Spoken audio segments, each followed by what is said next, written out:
All right. Good evening, everyone. Good evening, good evening, good evening. Been a minute, but we're back. We're going to be doing some vibe coding, vibe reversing, maybe even some vibe hacking. Um,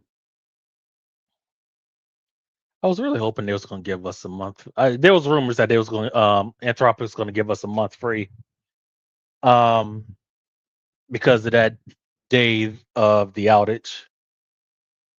Uh, Anthropic was pretty much down for the entire day, for most of the day. And again, that depends on where you were. Uh, let's do this. Let's go. In a momento. Damn, I'm rusty. I'm struggling. Uh,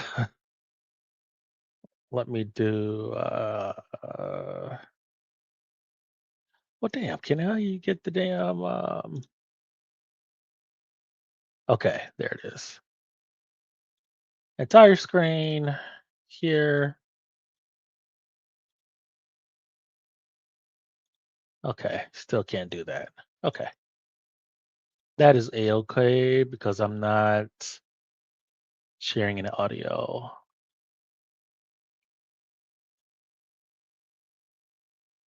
Browser can't. Oh, god damn it. Try capturing a different screen if this continues. Oh.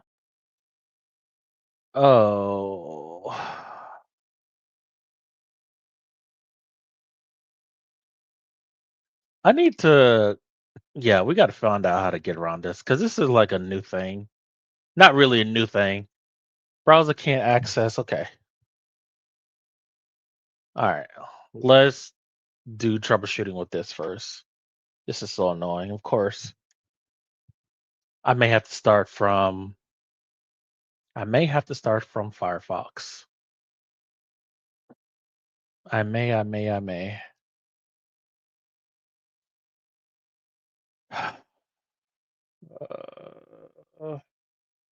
I wonder if I can do that without breaking the stream.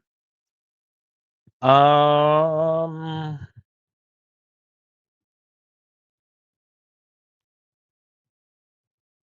Let me try this. Bear with me, people. I apologize. This is not my fault. This is a Chrome thing. Was blocking my screen sharing.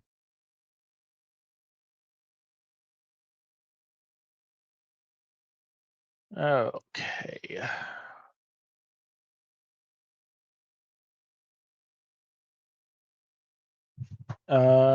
StreamYard. I forgot about this stupid blockage.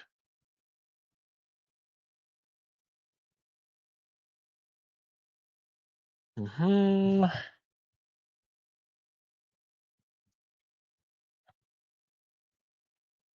Edu.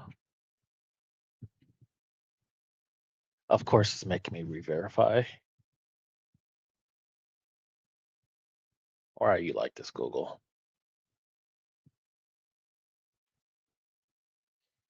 Okay. We have to go over to Firefox. I don't know. There's some dumb setting. I don't think I have to reshift. I don't have to end the stream, I don't think. Check, check, check. All right. Bear with me while I just do this real quick.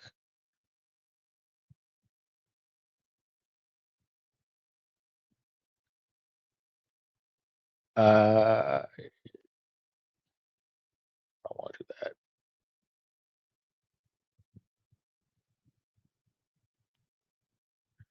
Let me close.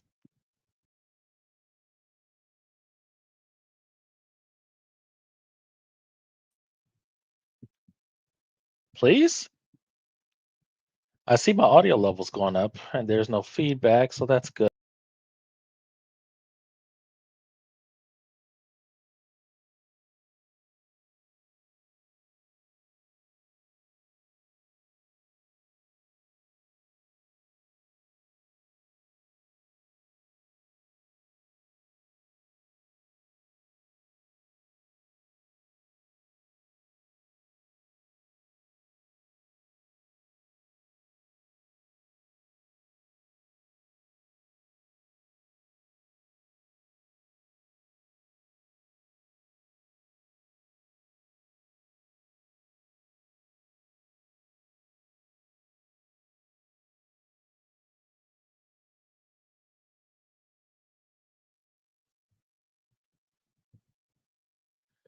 Check, check, check. So I see my audio levels going, and it's there, but no avatar,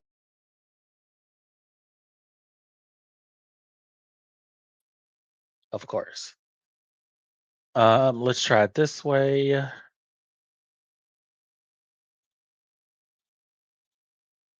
It's just not gonna let us do it. All right, one more way, and then we got to keep moving. Not really about the avatar, anyways. One more thing. Uh-huh. Yep. Okay. Please. Wow. Okay. That won't work, but that's okay. Um, we will keep it moving. All right. So we're gonna share screen here.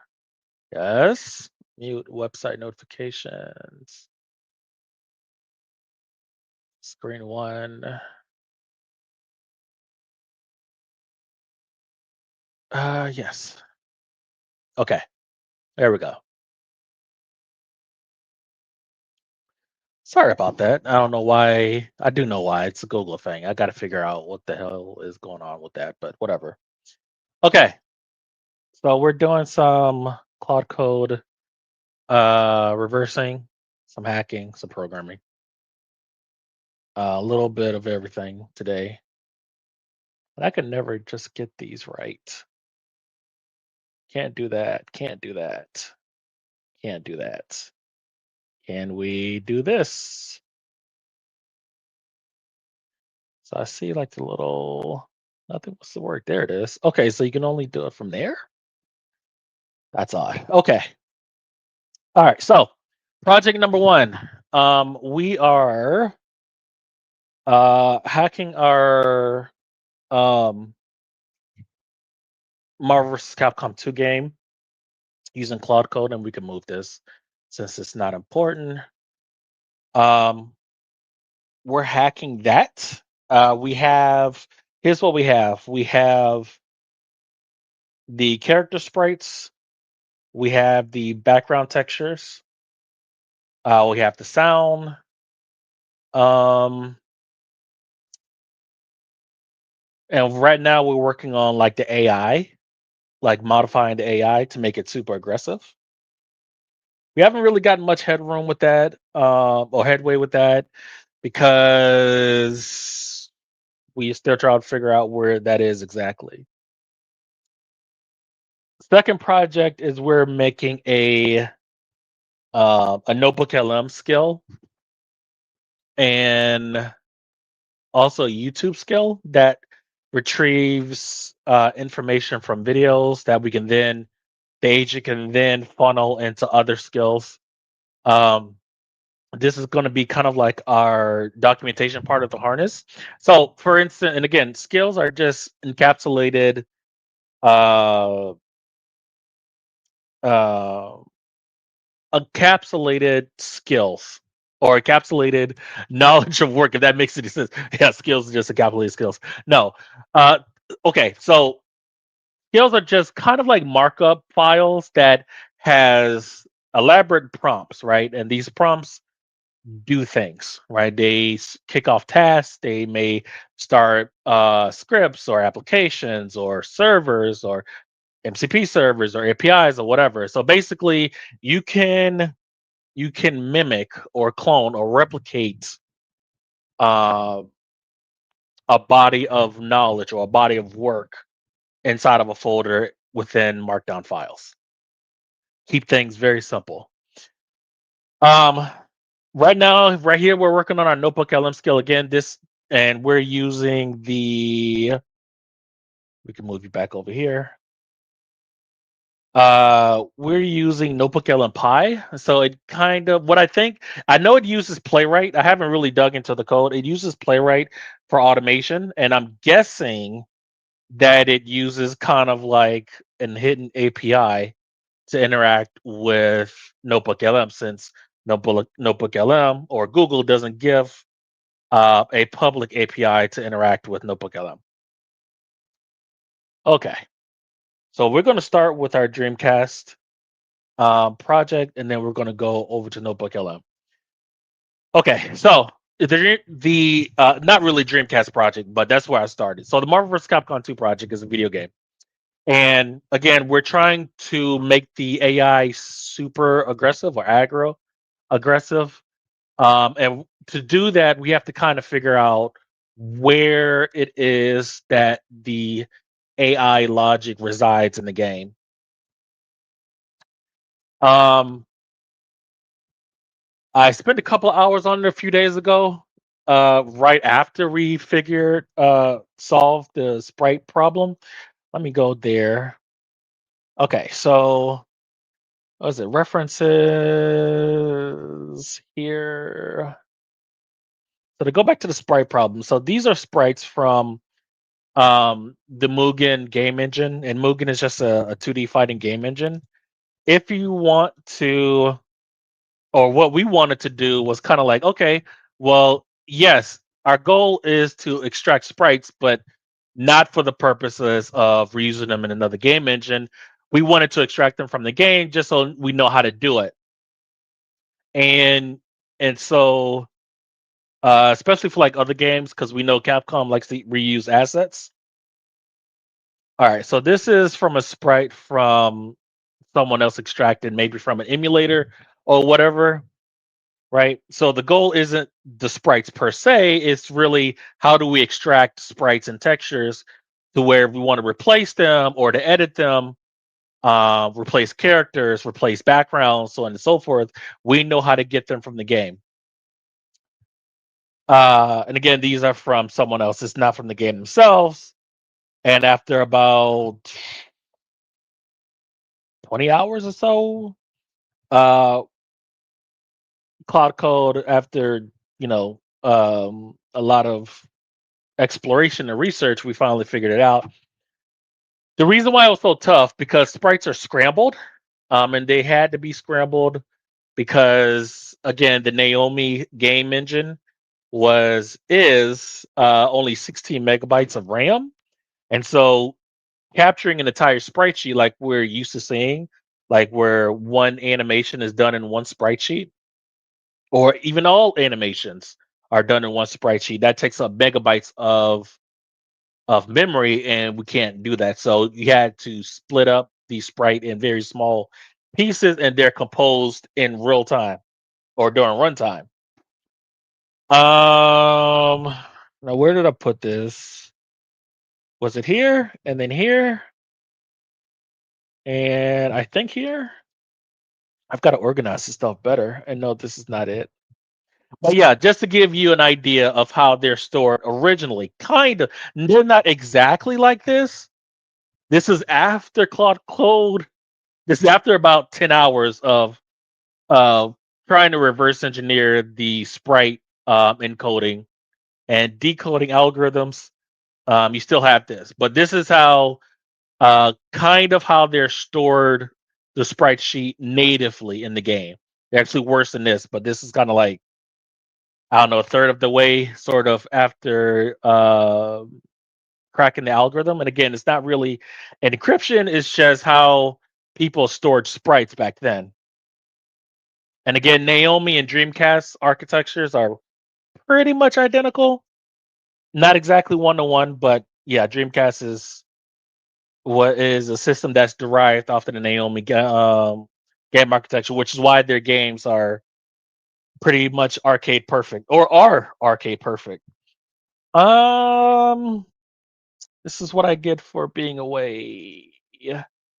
And again, this isn't done, but again, this is making more progress.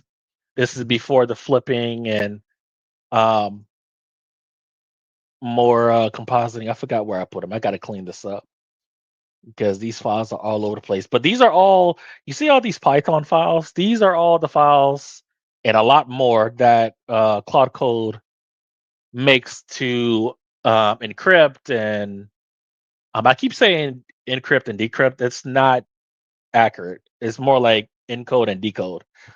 Um, to create the programs to fix the sprite. So, and I had it create a sprite viewer and C and C++ using a GUI. I just didn't want to use Python all the time. And so we go, this is reuse sprite sheets or sprites. So we just flip through here. Oh, this is all the way at the end. There we go. And this took a while to figure out. So now the next mission is how do we modify those are all hit sparks, right? From like the fireball and stuff like that. So when there's a hit or when there's a hyper combo, have like what these effects called hit sparks. Right. So that's the finished product. Took a while to get there, but we got there. We got the animations. So that part is figured out. So now the next objective is, well, matter of fact, we got to clean up these files. But while I'm just flipping through the spreads here, um, the next objective is, all right, let's attack the AI block. We have to modify. We want to make the AI as aggressive as possible. Not impossible to beat, but whatever is right under that. Right, even if it's level 1 or level 8, we want to make it extremely difficult for a user to beat the AI. Couple of ideas. Unique mods is that you can use assist 1 and 2 at the same time, which is not something that is enabled in the game by default. Let's see, that's his fireball hit, so on and so forth, blah blah blah. And that is the remaining of the sprites, and we have all the characters here. Same thing with Ken, fire-based character, so on and so forth. I didn't think Claude Code could do this. And this is after about I want to again about 20 hours going through the Flycast source code, going through the Naomi architecture documents, going through the Dreamcast decompiled code, all of that stuff. Okay. So, based on memory, here's where things stand in last session, which was on the first 3 days ago. Um, I think I got what did I got? 30. I got 32 percent usage I have to use today, which we'll get because it's going to burn through tokens like crazy trying to figure this out. Um, so we don't know where it stands. We don't know where the AI logic is, right? One of the things that we tried before is trying to do breakpoints on the CPU blocking. And if we can find out where the CPU blocks, then we can find out the code that triggers the blocks and find out what code that causes the AI to block. And then you're kind of like there when it comes to manipulating the AI from there. So let's brainstorm how we could tackle this problem. We haven't really gotten anywhere so far, but an idea that I have is that we can use Cheat Engine, and we do have a skill for Cheat Engine. Cheat Engine um, to test when AI is blocking or not, and check memory for changing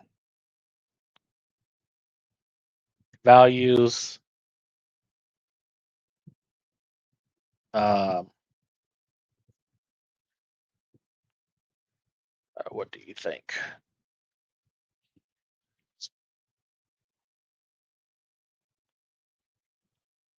I do think we're just gonna go with that. We do again. Cheat Engine is kind of like another program that kind of like makes cheats for your games. There's many MCP servers for that. Matter of fact, let's go ahead and get that started. And so now we have Cloud Code creating cheats for us, so we don't have to do like the scanning and stuff manually. So we'll put that here, and we'll see what Cloud Code says. Arguably better than what we've been doing. Problem with our current approach, we've been working top down, patching all the AI decision outworks. I mean, we could kind of like brute forcing it, which is where we're at. If you hammer at it long enough, you will eventually find it because source code, dissembled code, decompiled code is not infinite. There's only so much of it, and if you go through it and if you know what you're looking at, you will eventually find it. Not very efficient, but you'll get there. Um, Clearing guard beds, but we never actually confirm those beds. Works bottom up, find the actual runtime state that represents. Yep. And then trace. Yep, yep, yep. Find the blocking variable. First of all, we have to find out if we are indeed, if we have the MCP server even running, which I doubt. We have Binary Ninja, we have x64, and we have Burp. We do not have Cheat Engine yet, but that's okay. We'll just have to restart our Cloud Code session. Let me see. Where did I put it? Mm, Cloud Code, Gaming, Geometry Survivor. And the reason why I have my MCPs project first instead of global is I don't want to have, hacking and reverse engineering MCP servers when I'm doing like programming. It just unnecessarily clog up context. Okay. Um MCP server. So if we do this, we should just be able to do that, right? Put that here and then do this and then do that and then Control S. All right. So we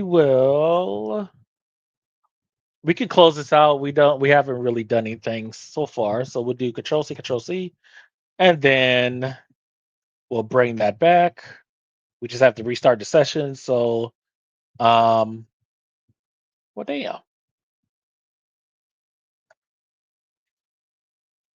So Cloud Code can bring up the MCP servers. All right, so we do /MCP, and then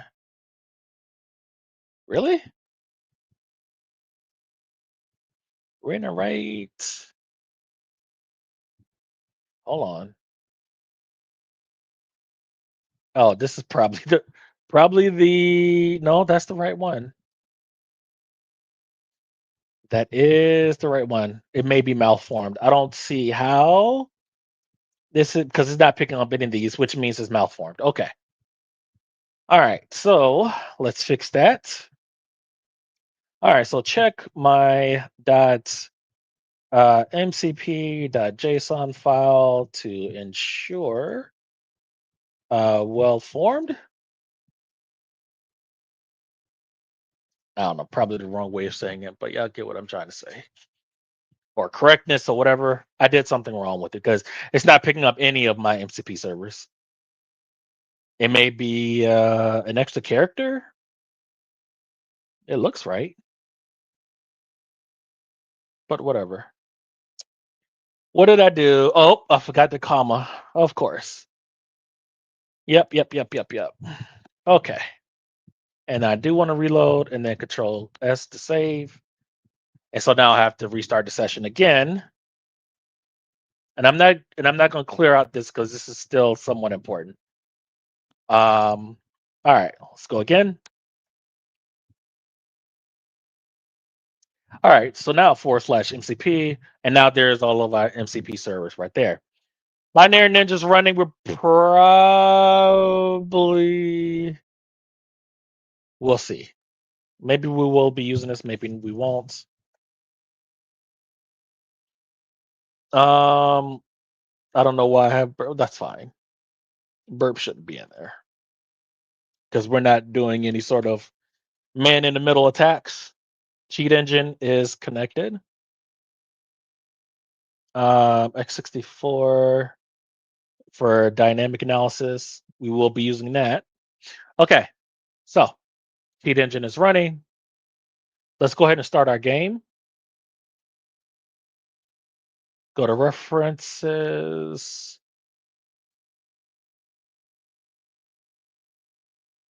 Here, here, references, here, and then here.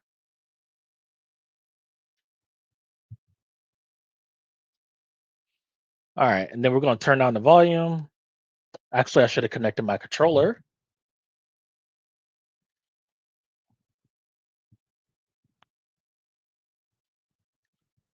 Uh-huh.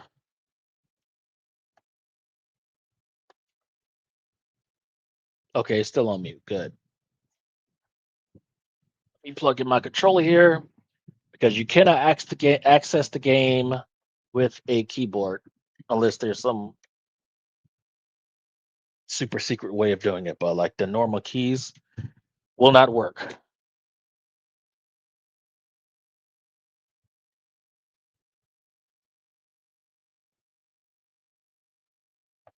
Really? Did I put in the wrong outlet? I sure did. I am not charging you up. There you go.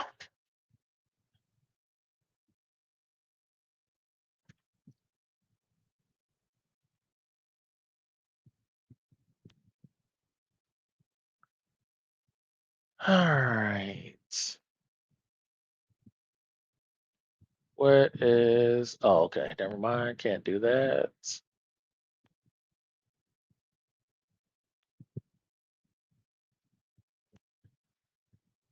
David Boston says, "I still watch the video you roasting Alpha Male." Man, that was that 10 years ago? Of course, the game is crashing now. Game has been working just fine this entire time, and the moment I'm on stream, it crashes. All right, let's do that again. That was I want to say that was about 10 years ago. God, where does the time go? All right, second attempt. If we could just not crash. Yes. Uh-huh. Please.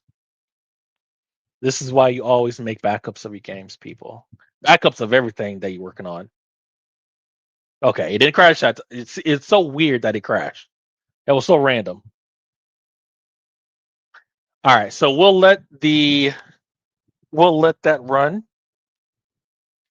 And so again, Cheat Engine is kind of like our debugger that we will sort of take snapshots of states. So here, open process, and then here's our game here, and then attach, and then yes. Uh oh, it may have the Enigma protection. I forgot how we got around that. We have to defeat it again. That was another thing that we had to overcome too. Um, so the Enigma protection kind of prevents you from loading it up into a debugger. So if we do attach debugger, yes, and then this. But if we open up an x64 file, attach, and then here, then it's fine because we have kind of like we have the debugger hidden. All right, and we don't have any breakpoints, so we'll figure out how do we overcome this. That's kind of like mission number one.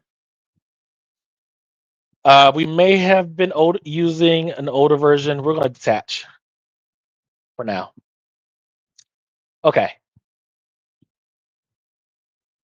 So I have cheat engine, MCP running. I think. Do we have the? How do you feel about the current state of MGTOW, red pill, and dating cultures? I don't know. I don't know. Much hasn't changed in the past forever. I don't know how I feel about it. Um, if we're not in the time of the well, I guess we kind of are in the time of the. It wasn't as bad as it was when it comes to like grifting and stuff like that.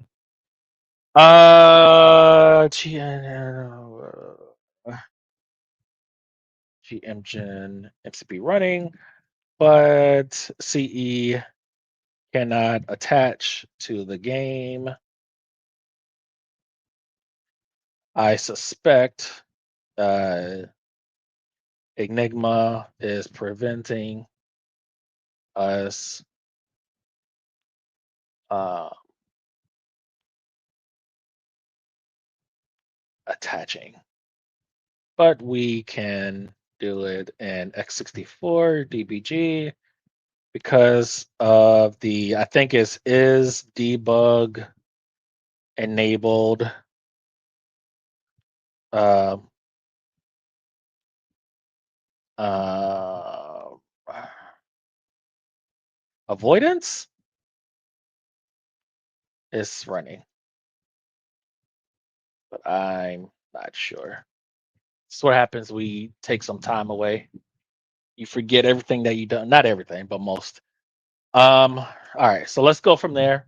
First things first, we have to attach it to cheat engine and then go from there. And then we'll start trying to find out how um checking for blocking states and stuff like that.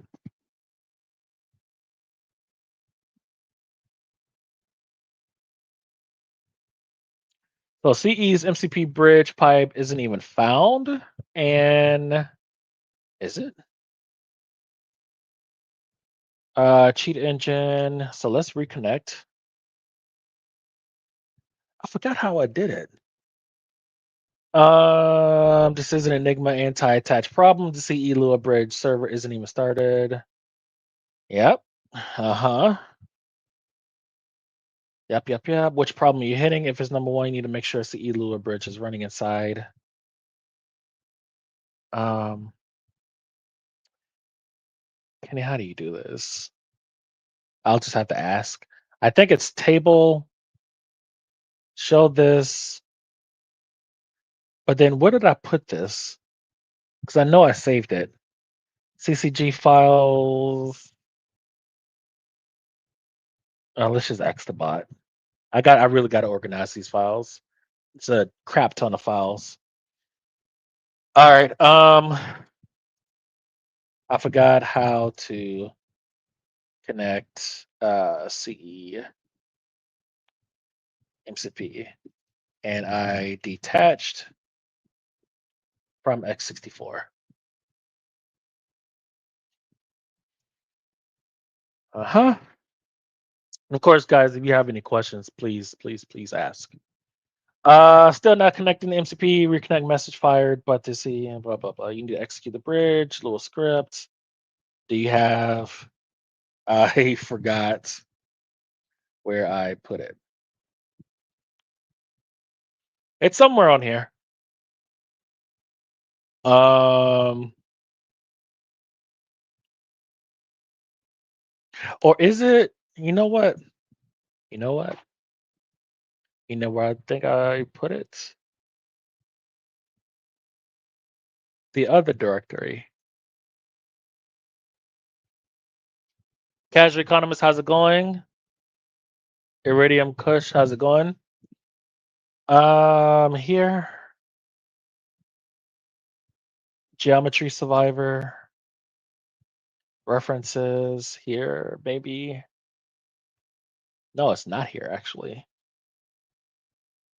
The cheat table is there, but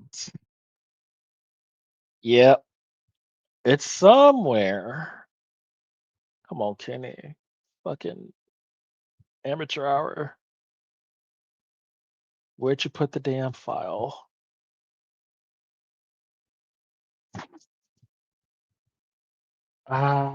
Oh, you know what?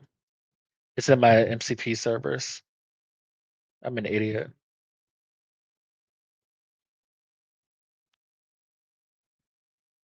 Here. It's here. Okay. It's here. Um, let's see. So let me see if I remember this correctly. So we're going to go here, cheat engine, here, open, and then here. I think here. Yes. Execute script. Exception.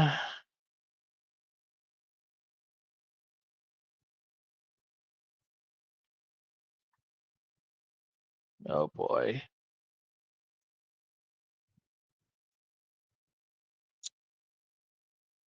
What are you hung up on? Crap. SWI document. Open CE's little engine. Uh-huh. Yeah, I did do that, but now I'm getting exception that I didn't get before.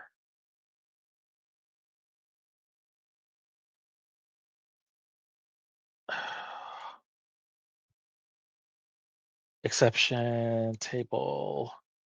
Crap. Okay.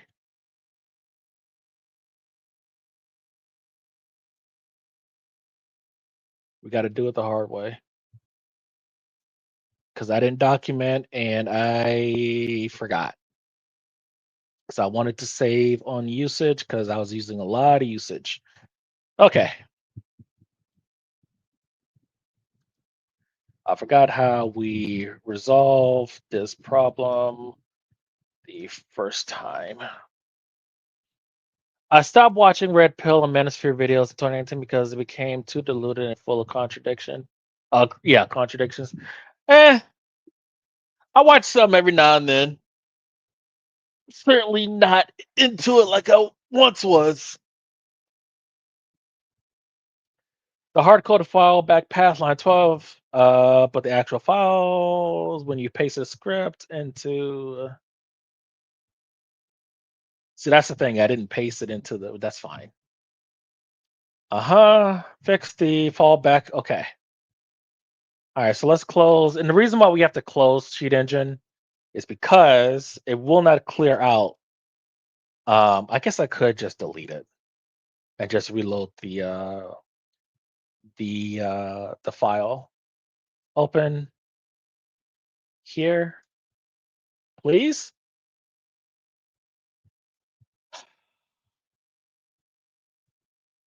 The table has been saved to.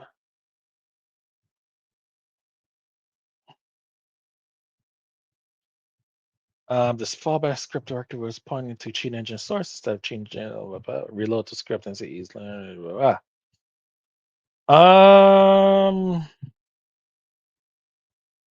Okay, I'll just paste it in there.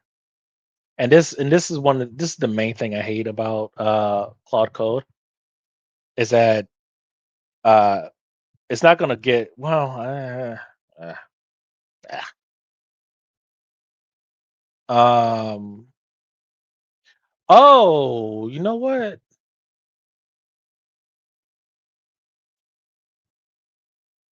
This is the custom cheat engine skill or the cheat engine MCP server. There is one that I use that I know it works, but was that it?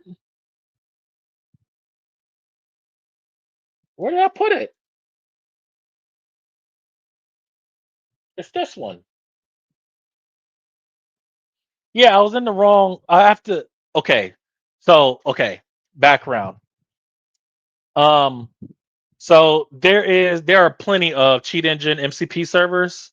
And MCP servers again, it's just a way for an agent to talk to a piece of software, whether it's an API server or a database or whatever, right? So just think of like the application on top of that application to allow programs to talk to that program. You have an API layer on top of that, and then if you want your agents to interact with that API, which interact the application, then that's where the MCP server layer comes in. That usually sits on top of the API.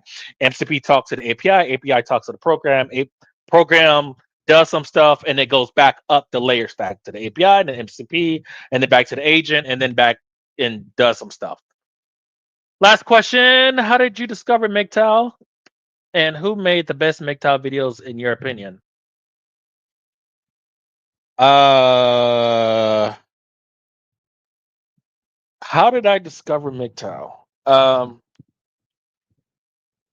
Let's see. God, that's going back. Okay, not really MGTOW specific, but God, that was 20 years ago. So 20 years ago, Valentine's Day. I was going to a not Valentine's Day. I think it was a day before Valentine's Day. I was going to a poker tournament in Daytona Beach card room, and I was staying at whatever that hotel is. That's like right off of the racetrack. I forgot the name of it.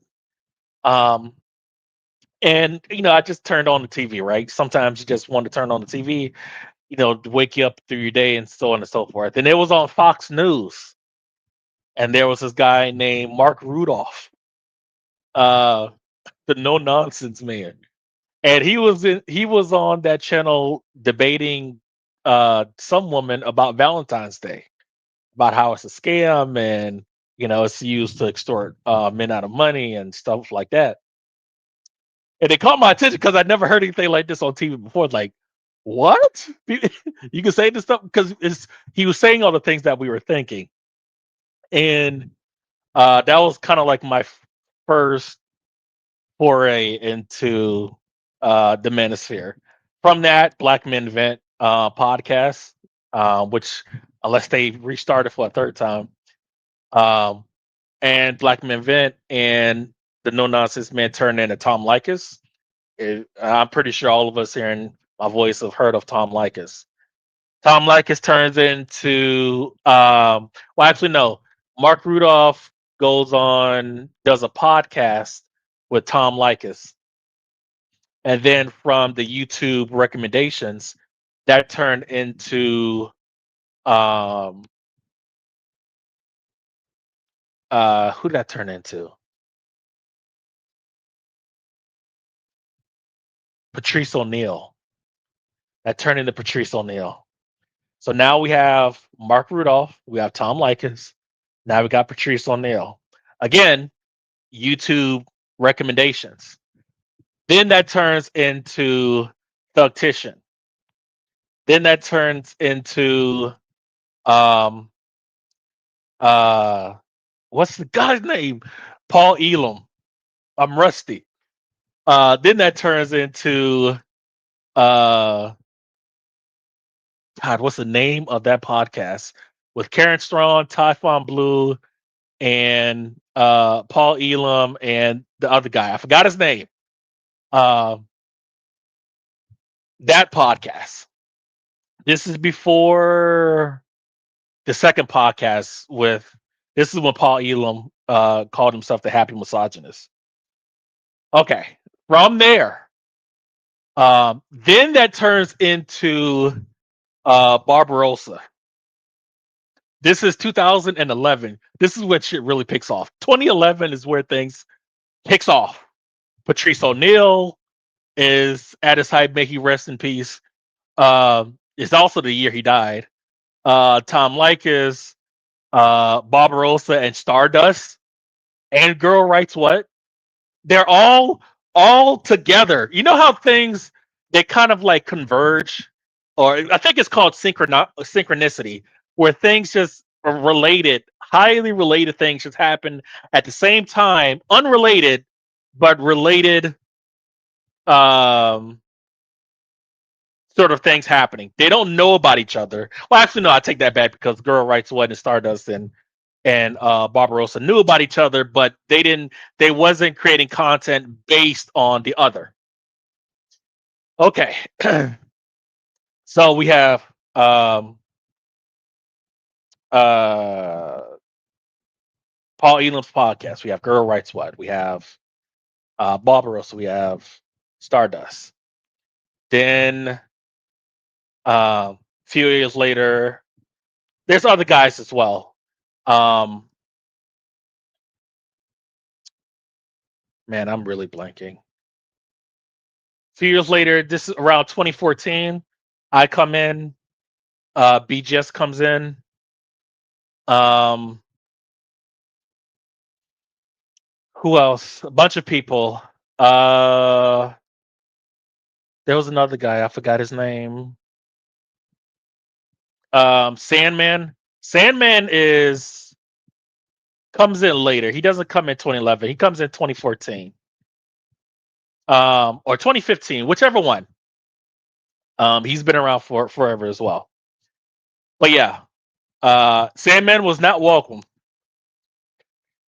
when he first came in. His first, I don't know if he still has those videos up, but like his first 5 to 7 videos is remarkably different than the rest of them. Um, until he started asking for donations, and then you know how that goes. So, but yeah, Sandman is in there as well. Um, maybe just TM 101. This is where you kind of like have kind of like your black MGTOW. Um, I know, y'all gonna jump on me for not knowing these names. I'm blanking out on. But they'll come to me as soon as I stop live streaming.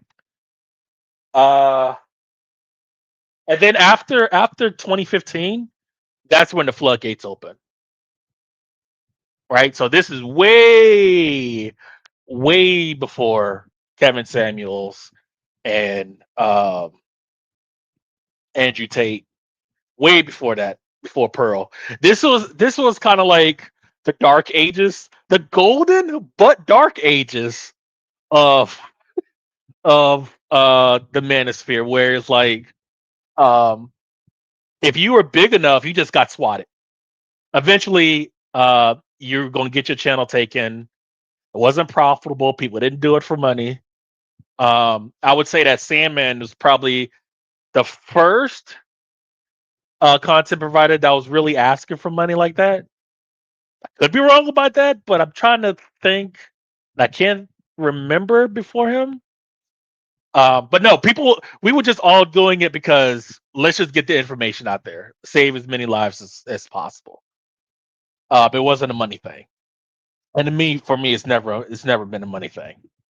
Um, but yeah, after 2015, much later actually, I would say after Adpocalypse. Yeah, I remember that first and second wave. So I want to say the first wave came around 2016, back when Me Too was kind of like, yeah, I remember what's the video game girl name? Anita Sarkeesian? Is that her name? I'm not gonna look it up because I don't really care to, but and of course I've gotten way off topic, but we'll get back to that. Uh whatever the girl, she wasn't even a gamer, but whatever. She was all over the place. Made a whole series and stuff like that. So this is around 2016, and I think YouTube. If this was kind of like, all right, so this red pill stuff, this manosphere stuff, is really starting to take off, and YouTube's like, no, we gotta taper it down because it was you had um you had blue pill, you had purple pill, you had red pill, and you had black pill stuff, but it wasn't really popping like that. But you had it all happening again, synchronicity. We're all listening to like the same guys, but we're all taking in different direction, right? You had like the black MGTOWs, and then you had like the white MGTOWs, and they had their thing. Then you had to fall out with TFM. Um, uh, TFM stands for Turd Flinging Monkey. Just came to me. TFM at that time, at that time was bigger than all of us, with the exception of Barbarossa and Stardust and Karen Strawn. Girl writes what? So it was them, and then like TFM comes along. He's streaming every single day, uh, like 3 to 5 hours. I think he was asking for donations too, but we don't. Wasn't really that big of a deal. Who cares, right? And TFM's message was more of on the, I want to say on the black pill ish sort of side, where it was like, yeah, we understand the flaws in the system, but somebody's got to be responsible, right? Both of us, men and women, can't be irresponsible. Not irresponsible. That's the wrong word. Men and women can't not or cannot be not responsible. I'm probably saying that wrong, but I get what I'm trying to say.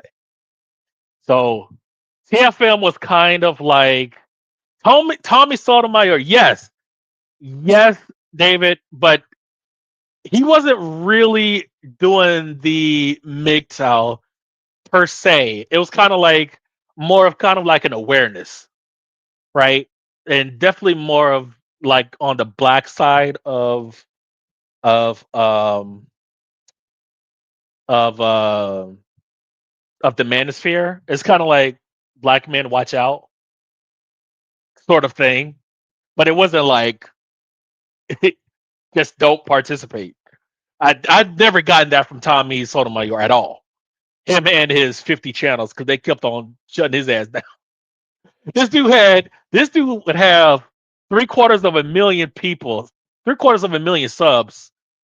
15 years ago, they will shut him down, and like 2 days later, he would be back at like 500,000. It was like this dude was like the fucking Terminator. They couldn't shut him down. They couldn't cancel him. Like they will shut down his. I don't know how many channels he went through during that 2010 to like 2015 run. I don't know how many channels he went through, but he went through a lot. But it didn't matter because people would just follow him. Because at that time, people wasn't black men weren't speaking out like that. Definitely not in public. Black Men Vent had their podcast, but they wasn't doing it on YouTube. It was a separate website. You had to go. I think it was, what's the name of the podcast site? I forgot the name of it. It'll come back to me later on. But you had to go to their website or some third party site to download their episodes. You could not get Black Men Vent episodes at that time on YouTube. But yeah, Tommy Sotomayor, you couldn't stop him. And then Corey Holcomb, I started listening to him. Um, along the same lines as Tommy Sotomayor, but Corey is a comedian and Tommy Sotomayor are not. So people will laugh off what Corey Holcomb was saying. Corey is telling jokes, but he's serious as well. So that's why he didn't get canceled. I mean, these days, that's a different story. But yeah, that if we're talking about like the timeline, I know I got some things wrong and I'm missing out on a lot of things. But yeah, 2016 was kind of like the first. 2015, 2016 is kind of like the first adpocalypse where YouTube said, okay, enough of this.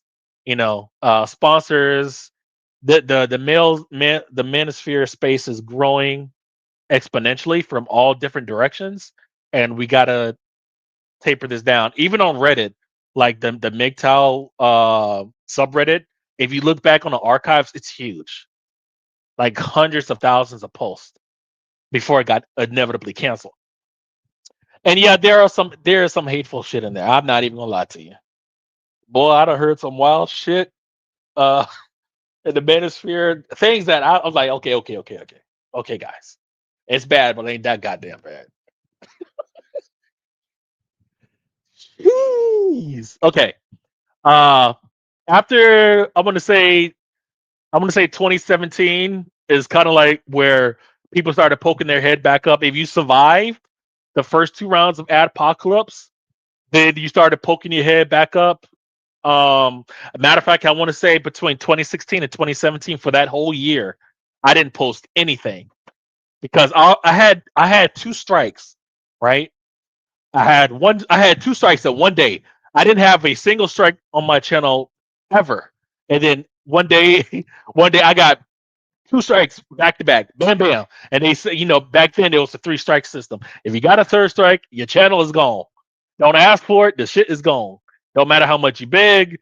Don't matter. It doesn't matter, right? And at that time, people could vote your channel with community strikes. I don't know if that's still a thing. I don't think it is. But people would just gang up on your channel and then just report you, and then your channel would just get shut down. That's what happened with a lot of the big content producers at that time. Like, all right, well, was Minister Jap was around back in 2017? I think one of his channels just got not just, but got blown up like that. They just the community would just down or just report your channel. And of course, being controlled by bots, three strikes and you're out, you're gone, right? So, and then after that, after things kind of settled down, then you had Canvas Samuels and MTR. At this point, the the dark ages is gone.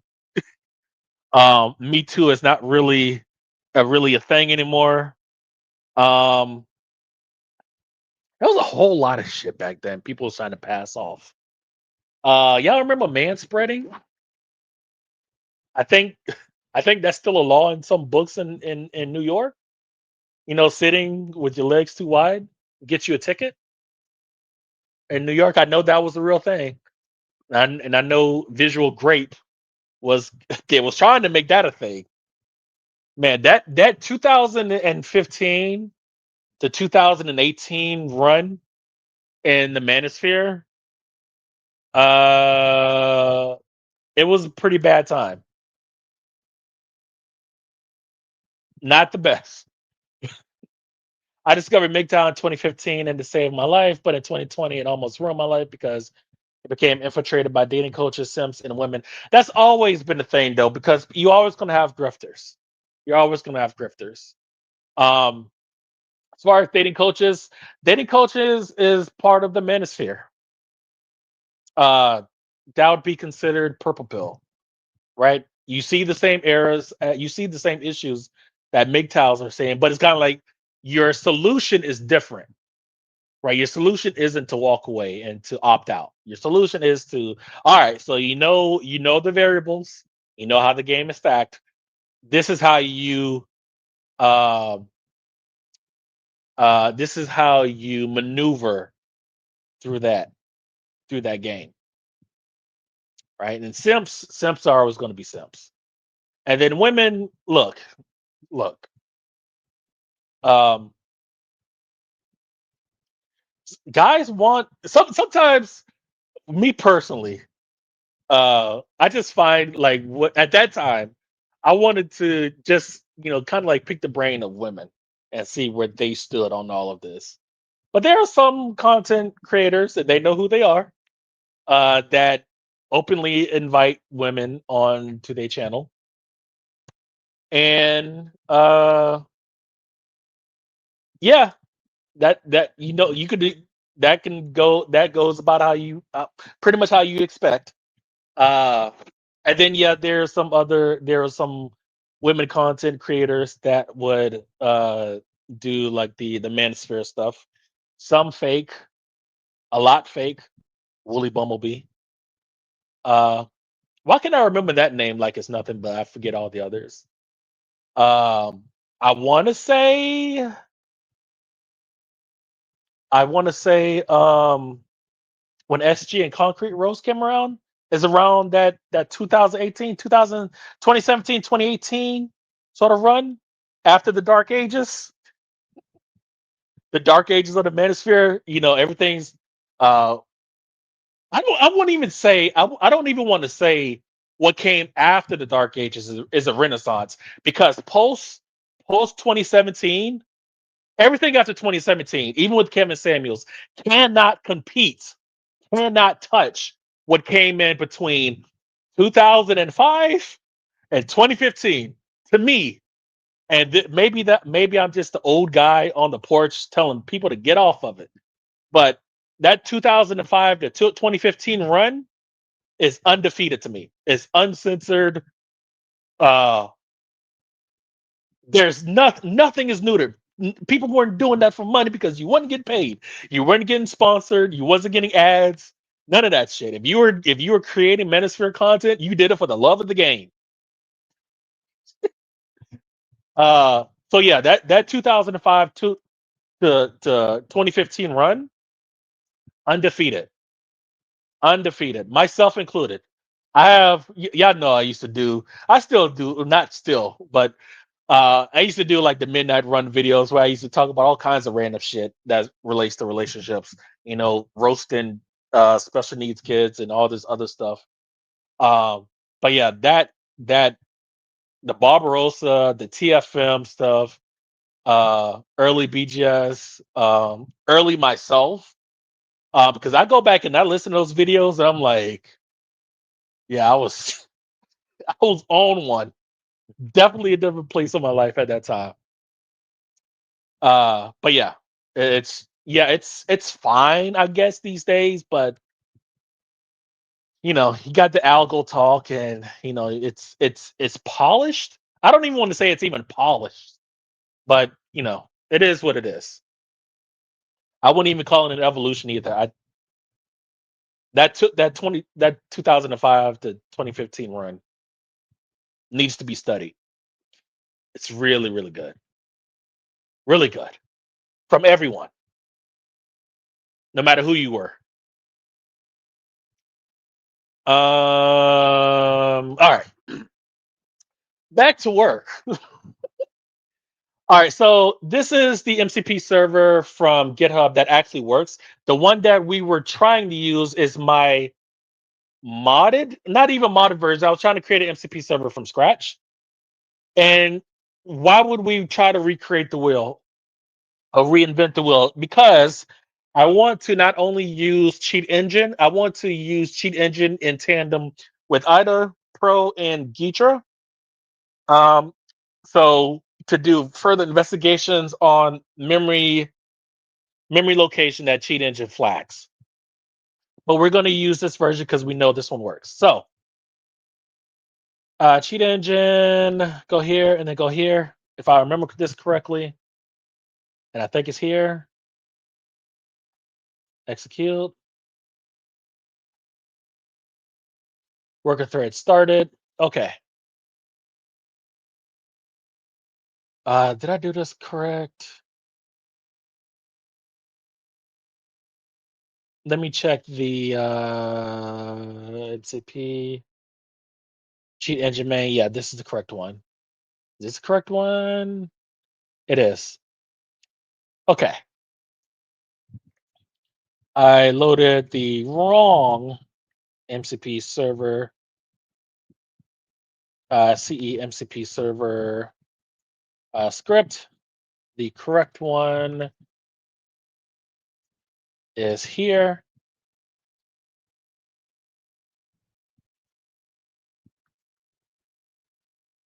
But we do, but we will fix my version because I do want to use IDA Pro, Hydra, Ninja, Binary Ninja, but I call it Ninja for short, and then R2 in tandem with CE.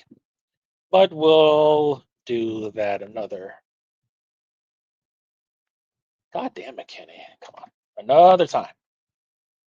All right. So ping the server. So right now we're waiting on the connection here. And it just connected. So now we're connected. No process attached. Do you want me to check if the game is running and attach it? Okay. It's not going to work. Game is running. Attempt attach. All right. David Boston says, by the time Kevin Samuels and Fresh and Fit appeared in the Manosphere, I decided to quit watching Red Pill videos. They ruined the community by making it viral and mainstream. I wouldn't say that making it viral and mainstream is not ruined it. It's just not. It's not in a language that men sort of respect. It's watered down. It's not. Andrew Tate, Kevin Samuels. Let me say this. So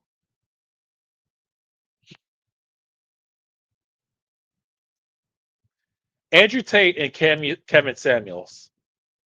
And do I want to throw Pearl in there? I don't know if I want to throw Pearl in there. Come back to me on that at another time.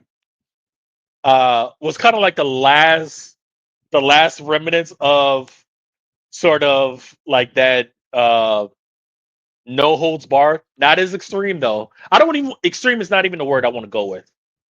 But even Kevin Samuels, as straightforward as he was, he still didn't go all the way in. And that was just his style. That's fine. Andrew Tate, same. You think people think Andrew Tate and Kevin Samuels as extreme as a kid? Oh, you wasn't around in 2011. Oh, oh, oh, oh. But yeah, that those two, Kevin Samuels and Andrew Tate, that's it. That was the last. Uh, that was the last vestige of no holds barred sort of commentary. That it's done. Now you have to use algal talk and uh yeah, it's a lot more polished and toned down and watered down. But yeah, I wouldn't say it ruined it. Mainstream didn't ruin it, but because the whole point, at least from my generation of the manosphere, is that we want to get the information out. So whether it goes viral or mainstream, that's good. But you have to take the bad with the good, because the moment it becomes viral and mainstream, here comes the content police, and here comes the people doing concern trolling, and you're going to be targeted, and they're going to try to take your channel down and all that stuff. So that comes with it.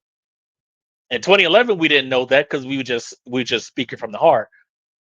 We knew that 2015, 2016, 2017, 2018-ish sort of stuff. But yeah, no. Kevin Samuels and Andrew Tate, uh, they definitely listened to like the golden year stuff and adapted that to their message. And great for them. Make Kevin Samuels rest in peace, but his message will live on forever. Even if they shut down the channel, they will at some point.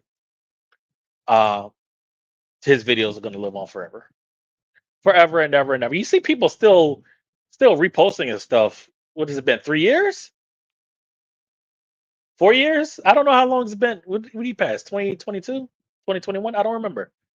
But it's yeah, forever. But then, but people are not going to find Barbarossa stuff. Oh my God! I would say, you know what, David Boston, to answer your question, what what flipped me from men's rights activist to MGTOW, there's a very specific video on Bob Ross's channel. I think channel is called Barbar. If it's still up, I don't know. But the video is called Marriage is just a business. Only something along those lines. Marriage is only just a business or something like. Oh no, marriage is the bottom line or something along those lines. Oh my God. Because there was a line in that video. He says, you know what? Let's say, let's say if you have the wife that you're looking for. Let's say if you get that. Let's say you get exactly what you're looking for, right? You're telling me, you're telling me that the optimal scenario is being a wage slave and being married to the state through paperwork. That's what we're doing. You're doing all this for what? Sexual access for children? That's that's what you're aiming for. That's the optimal scenario. That's the best you're looking for. I hate to sound like a noob, but what does BJS Immore means? BJS stands for Black Gnostic Speaks. Immore stands for bear with me, BJS. Let me see if I remember this off the top of my head. Um uh Immore stands for Intelligent Black Men of Reform. Yes, I remember that. But yeah, David Boston. That was the video of like, oh, oh. So it's kind of like it's one of those things that you have in your back of your mind, but you're kind of like you're. It seems like even in the manosphere, it seems like you're the only one that goes to like that black pill space, and then you figure out that somebody else has that exact same thought. It's like, oh, I'm not insane. You you you want to be a wage slave? You you you you, you know this isn't going to work, right? You know this marriage isn't going to last, right? I mean, it may, but the numbers say it won't. And you know what happens when it doesn't? You're actively signing up for that? Are you insane? Are you okay? That was the wildest shit I ever. That video itself is in like the Manosphere Hall of Fame in my book by far. And it's a what is it? A 2 hour video? It's not one of those. This is before YouTube Shorts. It is not a short video, and every single minute is gold. Every single last one of them. I think there was a part of the video where, and what is this? What is this thinking about? What is it? What are we doing? Hold on, invalid class error. Okay. Did you crash? You did not crash. Bear with me, guys. Uh, no, but there's a part of the video where it was a that's a CE Lua API version, blah blah blah. I mean, I worked on blah blah blah blah blah blah blah blah. Okay, fix it. There was a part of the video where it was a news clip where it was I think it was an older gentleman and he was talking to this younger lady, and this younger lady, I think she was TradCon or traditional conservative. Let me use the full phrase. Um, and they're arguing, not really arguing, they're not really debating, if I remember this correctly. They're talking about going back to traditional ideas. And so, and BJ's, not BJ, excuse me, Barbarossa stumps on all of it. And he was like, yeah, you can go back to traditional ideas, but you do know that in traditional ideas, you were still getting fucked. Mr. Mr. Wage Slave, you know you're still getting fucked. Of course. Uh Forget about feminism. Forget about that. We don't even need to even talk about feminism. Let's go ahead and attack your optimal scenario of traditional roles. Let's attack that. And at that, no one, with the exception of Stardust, really kind of uh stuck a knife in the throat of traditional ideas like those two at that time. Karen Strong, I'll give credit. She kind of did it too, but not like Barbarossa and Stardust. Oh man, every single week. If we talk, like we talk about like music from the '80s, like Michael Jackson and Prince. Um, Barbarossa is like Michael Jackson of the Manosphere, and Stardust was like Prince. Every single week, they're coming out with videos that are bankers, back to back to back to back to back. 2011, 2012, and I would say Karen Strong. Who would be who would be a good comparison? Who compares to Michael Jackson and Prince of the 80s? Phil Collins? I know someone's like, Phil Collins! First of all, let's not disrespect Phil Collins, but I don't know. I don't know.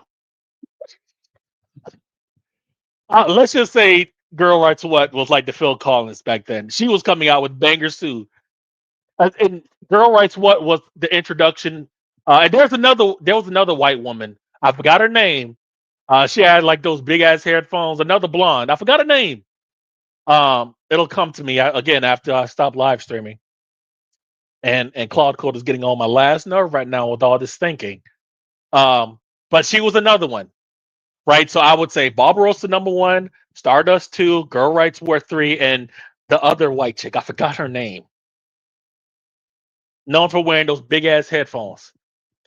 Uh, but yeah, it's if you could find those videos on YouTube, maybe you can, maybe you can't. They'll definitely be on archive. Was it archive.com or archive.org or the Internet Wayback Machine? If you could find those videos, they're golden. They're golden. I would recommend that. And then after those four, um, BGS stuff, of course. My stuff, if you want to go in a Black Pill sort of direction, and then of course Kevin Samuels and Andrew Tate, and that's it. That's it. And my no, that's it.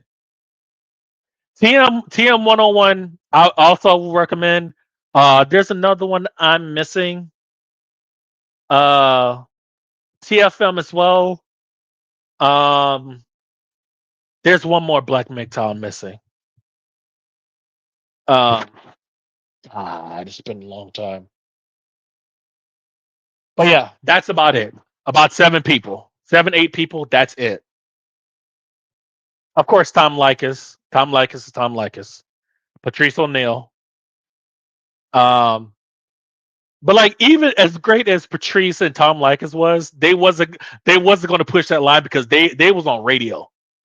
I know you felt so liberated once you discovered MGTOW. Man, let me tell you something. My life, I knew my life was different when after I saw that video. You know what? You ever seen something so life changing? You're like, you know what? I have to watch this again.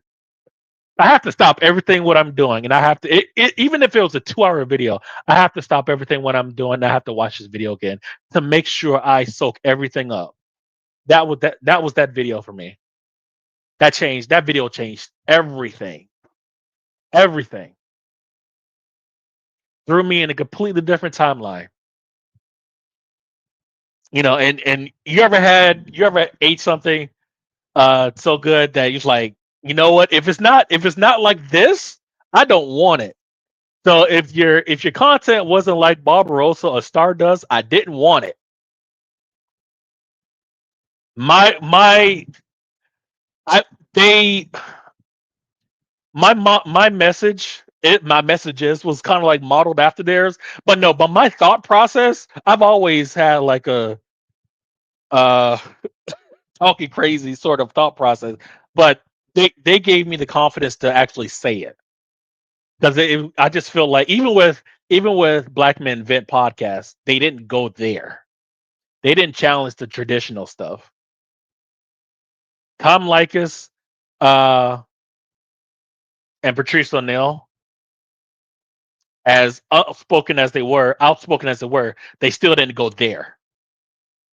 They still didn't go there.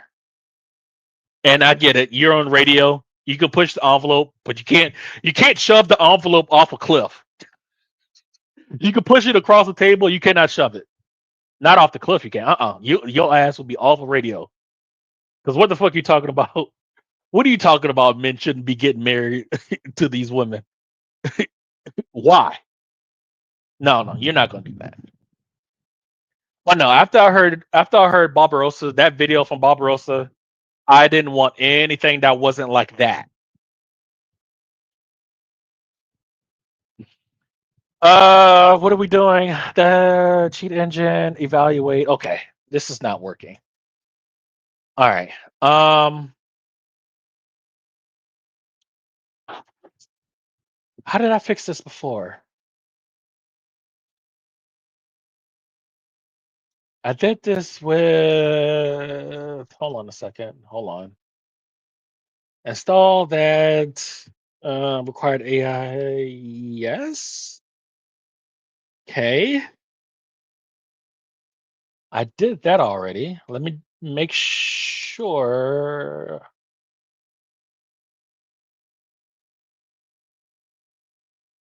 Oh, come on. May not work in this. I'm gonna try a different approach.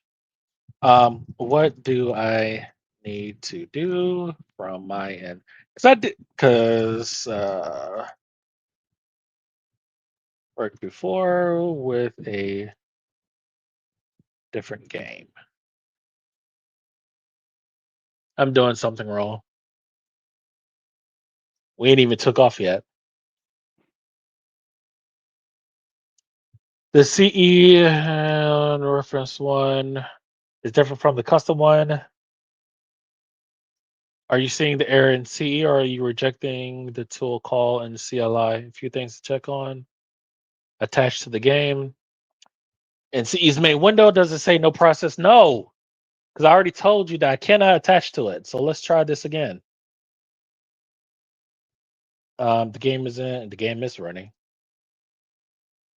Are you frozen? You're not frozen. So where are you?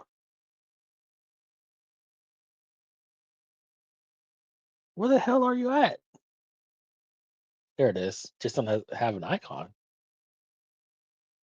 Yeah. Error attaching the debugger 5. Um, so you cannot attach a process. That's the Enigma anti-debug. That's what I told you. In that case, try settings, extra check, extra. All right, let's try this. Settings.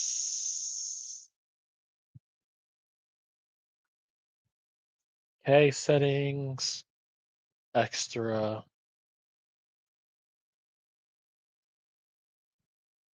Check use kernel mode, open process.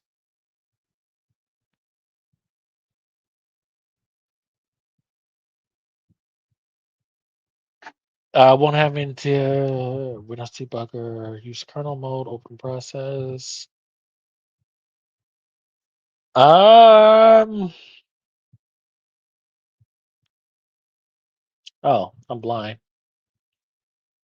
Check kernel mode and use kernel mode.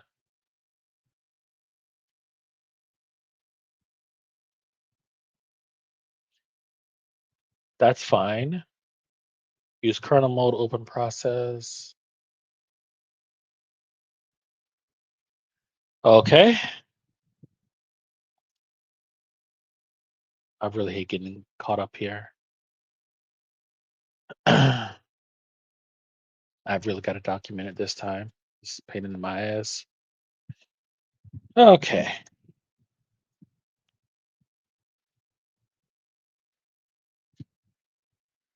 Once I discovered MGTOW, I started saving money and losing weight, minimizing my lifestyle, enjoying my life as a single childless man. It was truly the best feeling I have in my life. Absolutely. Absolutely. Good. Open process and read. Kernel mode. Kernel mode options are both checked. Really? Am I blind? I didn't see anything. Oh, never mind. I am blind. Um, that should bypass blah blah blah. Now check query memory region routines. Uh, okay. That helps with memory scanning. They click OK after that. Try attaching the game. Okay. Yes. Yes. The vulnerable driver block list is enabled, and you want to know how to. Yes.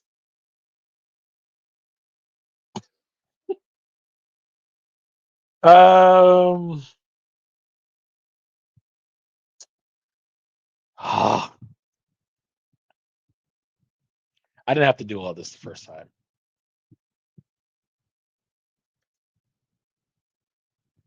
Do this the first time. Um. Last attempt. Then we go back to um, decompiling, disassembling.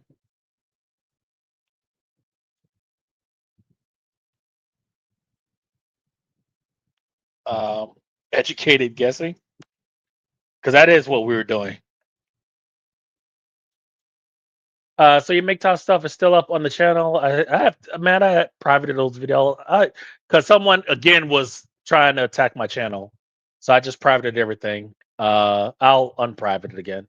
How do you feel about the black pill? Uh,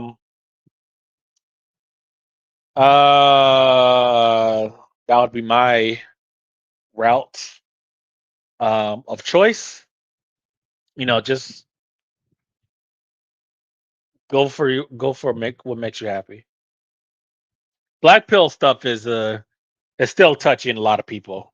Uh, like the videos back in 2014 to 2017, it was kind of like, yeah, I had a lot of those midnight run stuff where I didn't care about just saying it. But these days, man, I don't mind, but it's like the community is not there anymore. You have two choices. Updated, blah, blah, blah, blah, blah. This is why the kernel mode operations aren't actually working, though they're checked. I'm not going to do that. We're not going to do that. Skip kernel mode, uncheck the and see if no. May have already patched the anti-debug checks. So CE might just work in user mode. Okay, so it does try option tunes in okay, so the game or x64 does in fact attach, but how do we do state checking like we do in CE?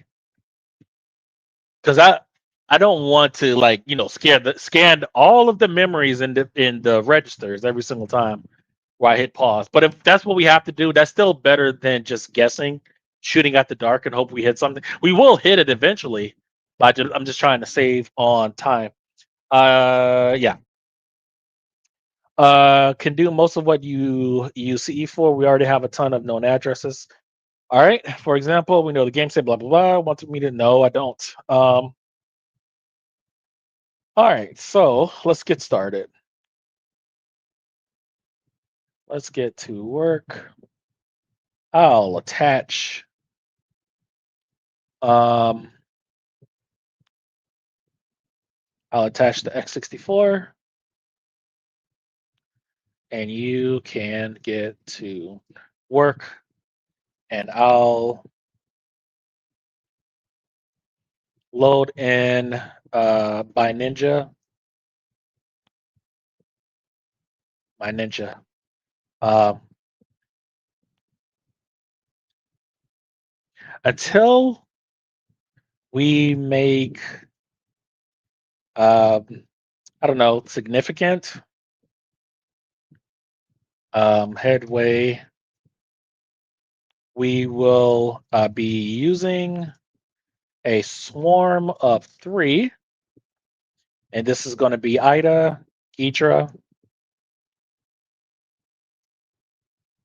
and by Ninja. Um, for differing opinions. And so, yeah, um, let me do this. Open that up. Okay, so what we're going to be doing is we're going to be not only using one tool, we're going to be using three in parallel. So the real power of agentic programming is where you can have an agent orchestrator create other agents on the fly to do similar tasks and then have them all report to the orchestrator. And then the orchestrator can determine what to do from there. I have to enable the MCP in by Ninja, and which is what it was. No, actually, no, I take that back. And then x64. So right now we have x64 as our debugger for dynamic analysis. We have our game running. We can close this on out. x64 file attach. And we're going to attach the debugger to our game here. Is DLL loaded? All right, and then try again.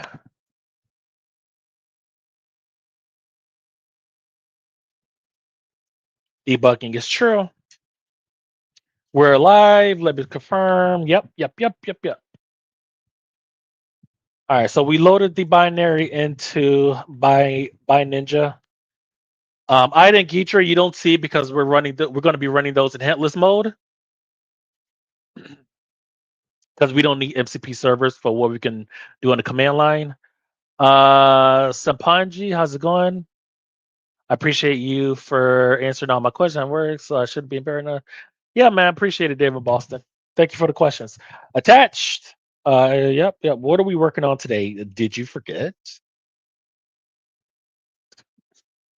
All right, so uh, we're going to uh, find out where the AI logic is hiding, so we can um, create super aggro AI mode, etc.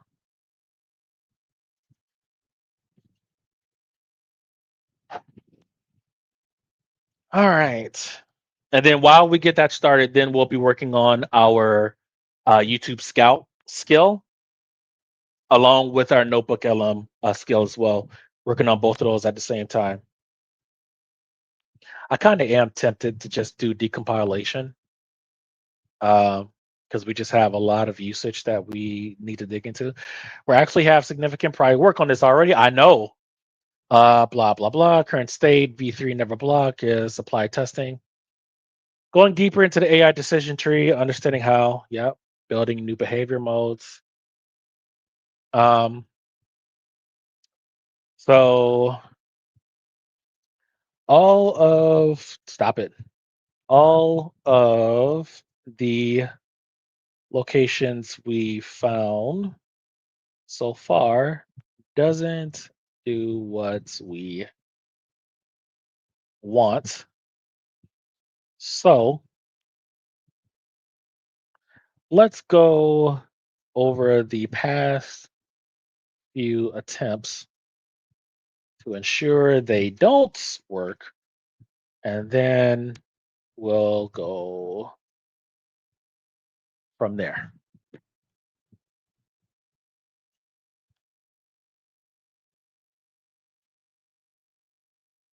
All right. I'm really concerned that the game crashed the first time, and I don't know why.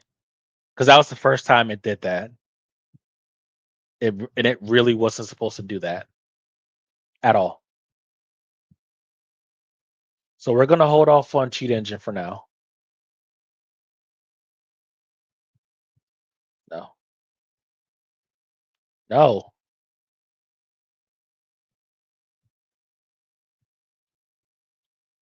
no, no.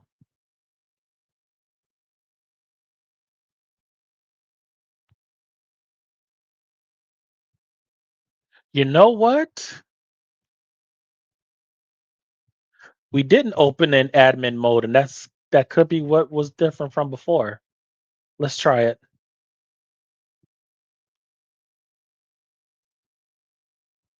Let's try it. I'm just gonna open again, even though that did say admin. Just want to make sure.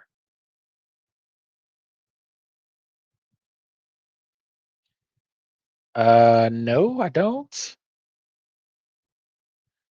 So that means it did not save the last time. What did we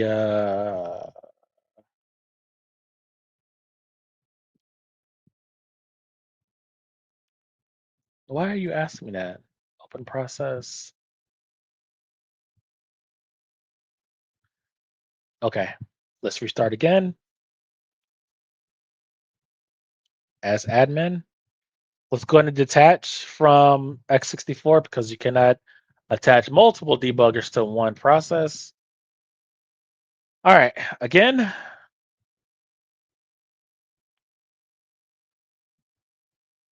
Well, I'll be damned.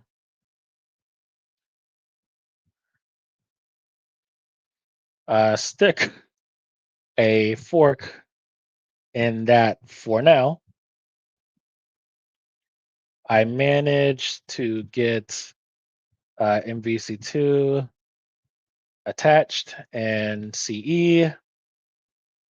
CE just needed to be in, oh, I just needed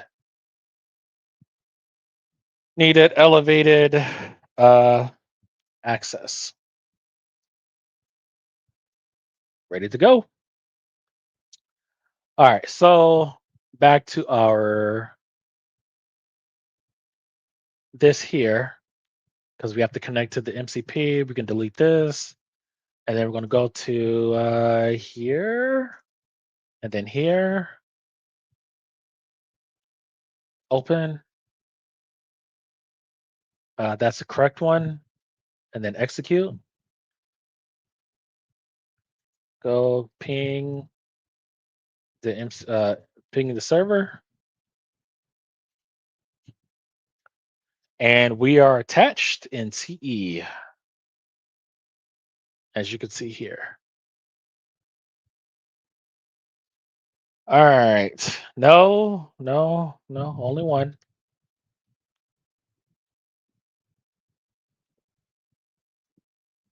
Can I attach x64 and CE to the same game?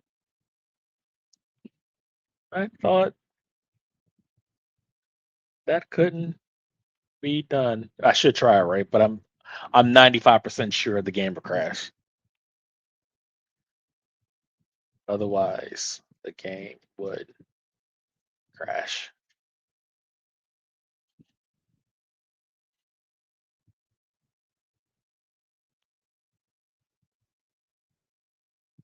You're right. Two debuggers are. Uh, did Anthropic neuter this model in the last 3 days? What are we doing? In normal mode, uses debug. You have two options. UCE. Yeah. Let's get to work. It's only been an hour and a half since we haven't done anything.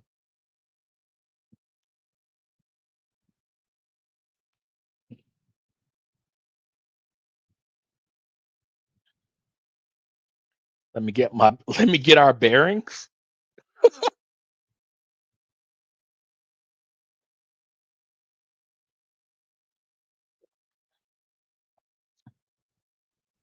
No breakpoints are running yet, which is why the game hasn't frozen. All right, we're at a menu, no fight active. To start AI logic, we need to match running so we can watch AI state in real time. And let me know when you're in a fight. I'll then read the CPU bit mask to confirm which slots are. Okay, let's get to work. All right. So we're gonna choose our super cheap, easy team. Iceman, what the hell is his name? Cable and Cyclops. I should probably choose Iron Man, but that's okay because we could just do projectiles. We don't actually care about winning or losing or anything like that.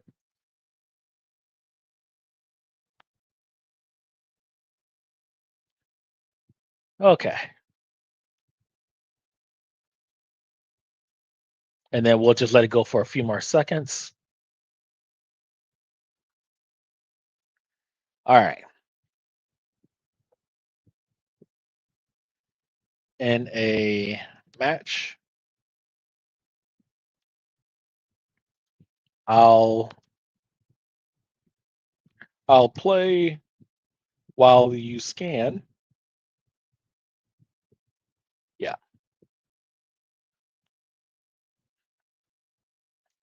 All right.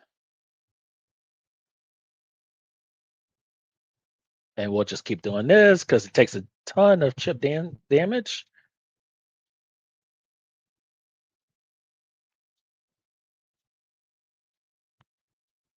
Look at all that chip dance. That doesn't make any sense.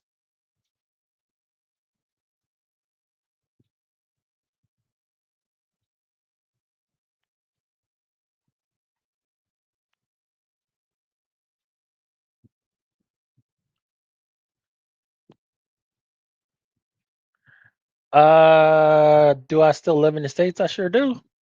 Still in Florida. That's probably never going to change. Uh-oh, what you do?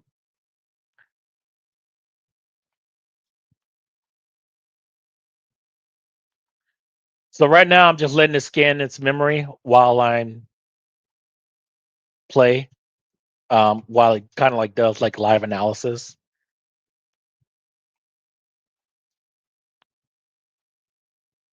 I think probably in the second match I'll probably give it pause to let kind of like do kind of like a checkpoint.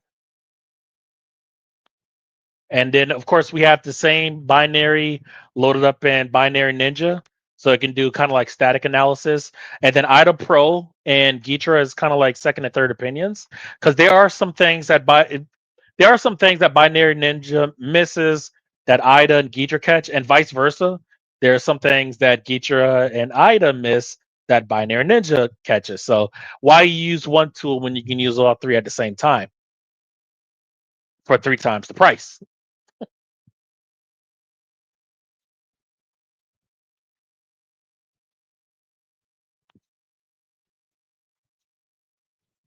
Of course.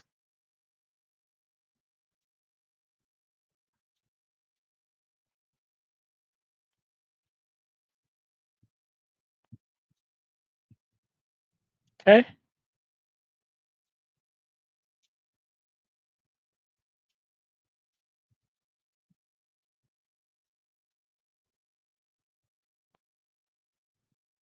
Oh, an achievement? Okay, of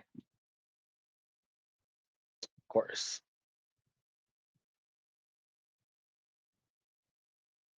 So I can just do this all day. Time over.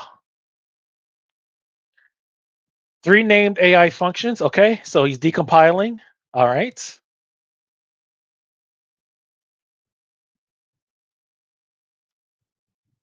And then we'll make sure we'll get into the match before we pause.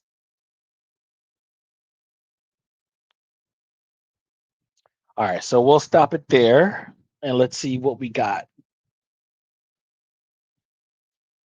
All right. So 12 entry conditions. Each entry has conditional mask, blah, blah, blah. Conditional mask. Yep. Guard bit 03. While our version 3 patches didn't work, we only cleared guard bits from the output. That prevents blocking, doesn't make the AI attack. The AI's actual aggression comes from what action sequences it selects. Okay. Now, right now, we're not doing anything in Cheat Engine that we can't do in x64 because we haven't done any sort of state sort of diffing. Meaning we look at the memory when the AI is blocking versus taking a difference from when the AI is not blocking, and seeing what the difference is and looking in those memory addresses. Um, per slot AI command. Okay. All right. Assuming that is correct.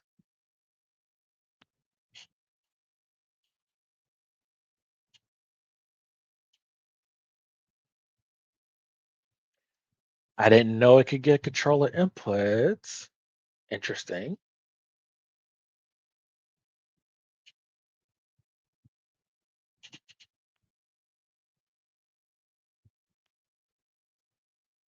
I'll let it finish.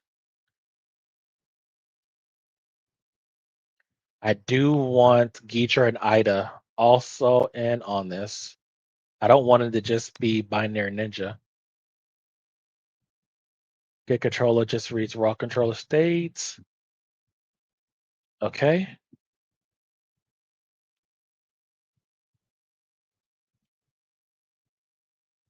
So what we'll do is we'll let it finish doing its an investigation, and then whatever solution it wants us to try. If that doesn't work, then we will uh, pass on those same memory addresses to Ida and Geecher and see what it comes back with. Meanwhile, both of these, okay. Let's work on a notebook LM skill.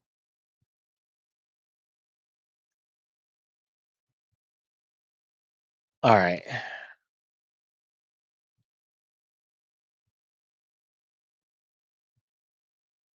Then here, and then skills, notebook LM, and then we'll do like we'll call it YouTube Scout. That's the name that it gave us, and we'll go with that. And then we're going to compose the YouTube Scout and the Notebook LM together. So let's say if I part of my harness, my documentation harness, and my agentic workflow um, is I want to be able to utilize Notebook LM to not only upload sources, upload transcripts, well, transcripts as sources. I want to also retrieve that information. So we want to use Notebook LM as our retrieval augmented based system. How do we do that? We can do that actually for free using Notebook LM's hidden API and the Notebook LM Pi code, which uses Playwright, which interact or it controls Playwright to um, interact with Notebook LM programmatically. So we're not violating any sort of API or anything, but we're still doing it automatically. Okay. We actually want to be in our root directory here. Well, maybe it doesn't really matter. Actually, no. We want to be correct here. All right. Okay. All right. So, um,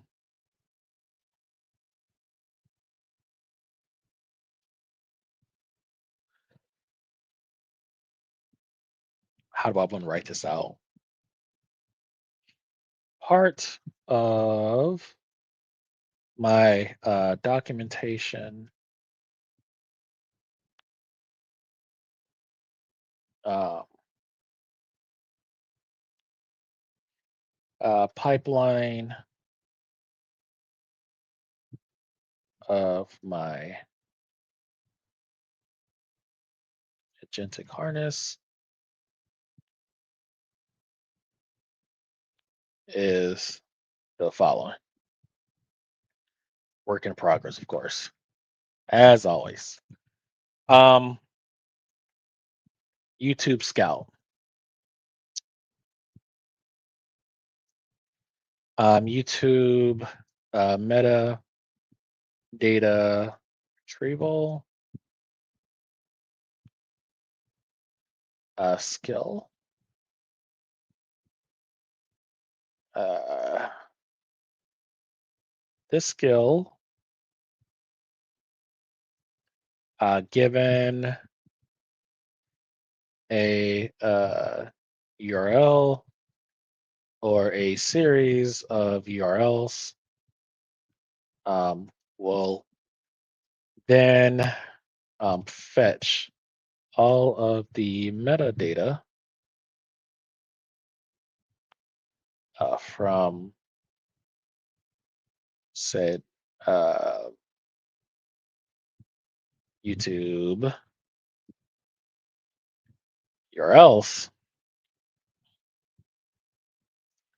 This includes title, description. Now I'm describing my skill. We haven't actually created it yet. But YouTube Scout is going to be like our first step in our pipeline, and then whatever metadata YouTube Scout gets, then we're going to feed that into Notebook LM. Description, tags, um, duration, uh, date,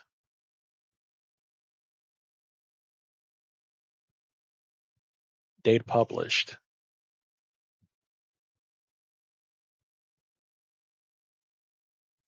transcripts. Um, I know I'm missing some things, but we'll stop it from there.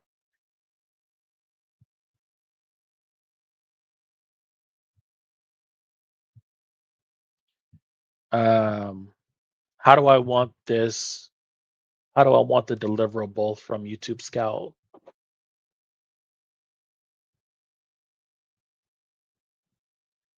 The deliverable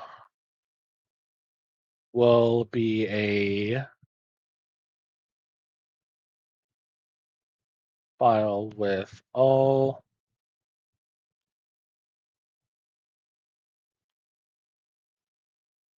metadata in one markdown file. Actually,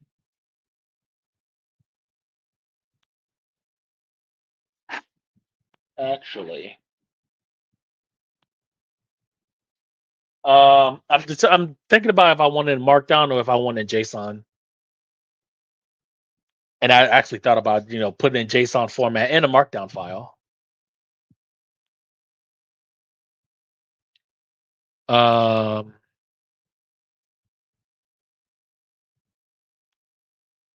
you know what? In one JSON file and a corresponding um, Markdown file. We can use an application that does this, so we don't need to use up tokens for it. Is our other still cooking? Okay, here we go. We'll come back to that. All right, I've now decoded the full AI architecture. No, you haven't. No, you haven't.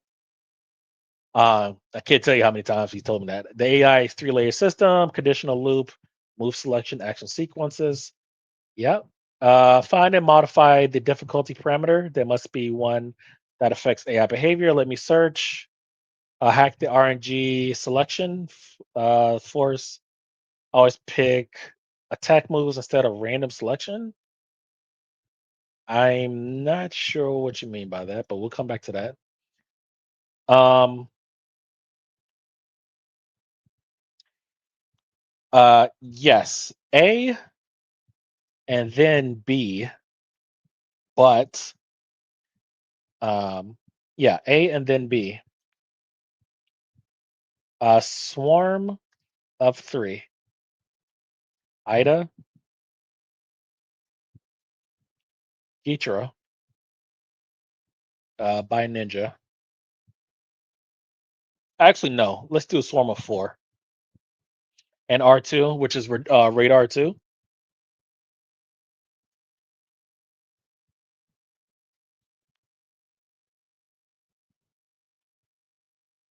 I want the entire gang on in on this one.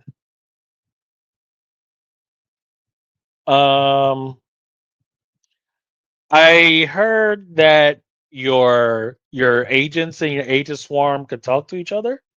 I don't know how they managed to do that, but um, I don't think it's eh. Um, can agents? Yeah, can agents in our swarm talk to each other in real time? Well, if it's to each other, then it is in real time. That'd be redundant.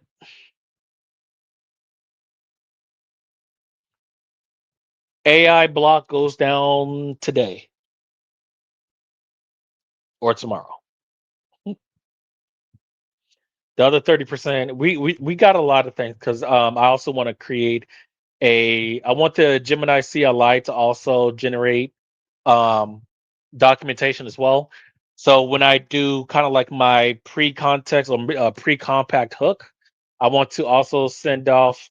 I want to create a copy, a text copy, a text file copy of our entire conversation of the context window. Then I want a copy to go to um Gemini CLI, which it would use the 3.1 Pro model and summarize um, and give some insights and stuff like that, and then generate either a markdown or a PDF on that in the same directory. So this way we have the full context conversation and we have summarized and we have it uploaded to our entire conversation uploaded to Notebook LM, which we can ask or we can query later on. This way, our text file is just an offline copy that we need just in case. All four agents running in parallel. Agents can talk directly to each other. I'm the hub. Each agent reports findings back to me, and I synthesize. Yeah, I kind of figured that. I've heard otherwise, but that's okay. Let me spin up the swarm. Each swarm gets a focus mission. Yep, yep, yep. Um, XRefs to yeah. So yeah, this is what I was talking about, like with your agent swarm. Now I have four different disassemblers, decompilers working on one different aspects of the single problem of a single problem. Instead of we can also have it all four working on the same problem as well, and kind of like each one give its opinion and whatever, and then the agent orchestrator determines which is the best opinion and then go from there. But in this instance, we're just doing different things.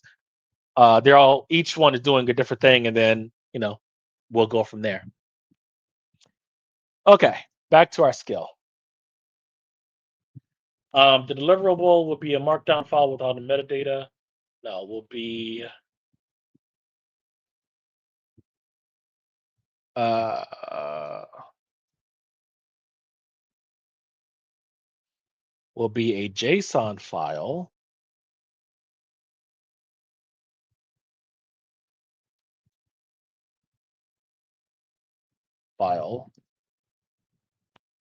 with all metadata,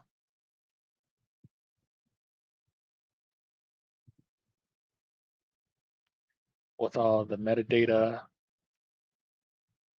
including transcript and corresponding markdown file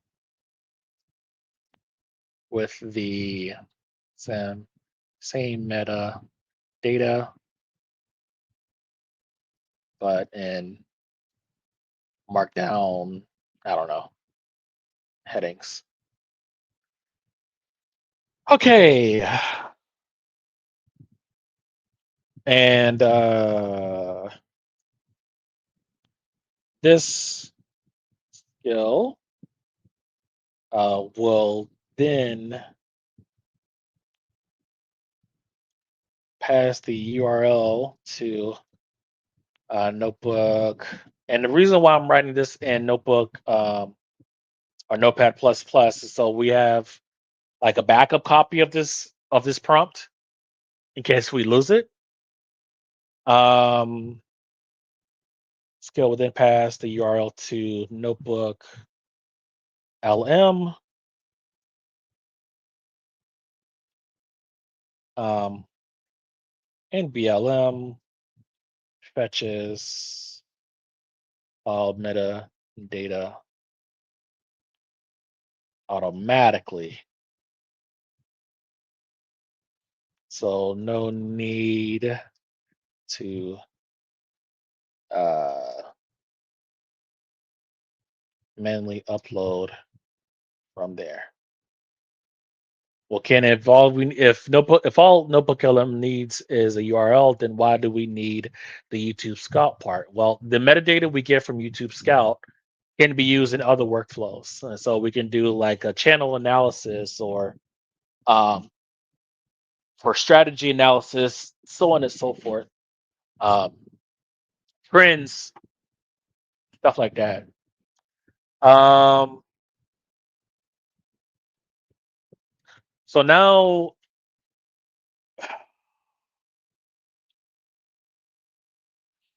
hmm, I should ask the. I am gonna ask the bot, but like, given a skill, the skill given a URL or a series of URLs. Okay, how does it get the URL? I mean, we have tools to automate searching. We could use like the DuckDuckGo search engine, or we could use the Brave search engine, or we can use Google search engine. So that's not a problem. Um, Actually, no. Claude can just do web searches itself and fetch the URLs. Um, okay, so I'm just gonna always do this part. So ask clarifying,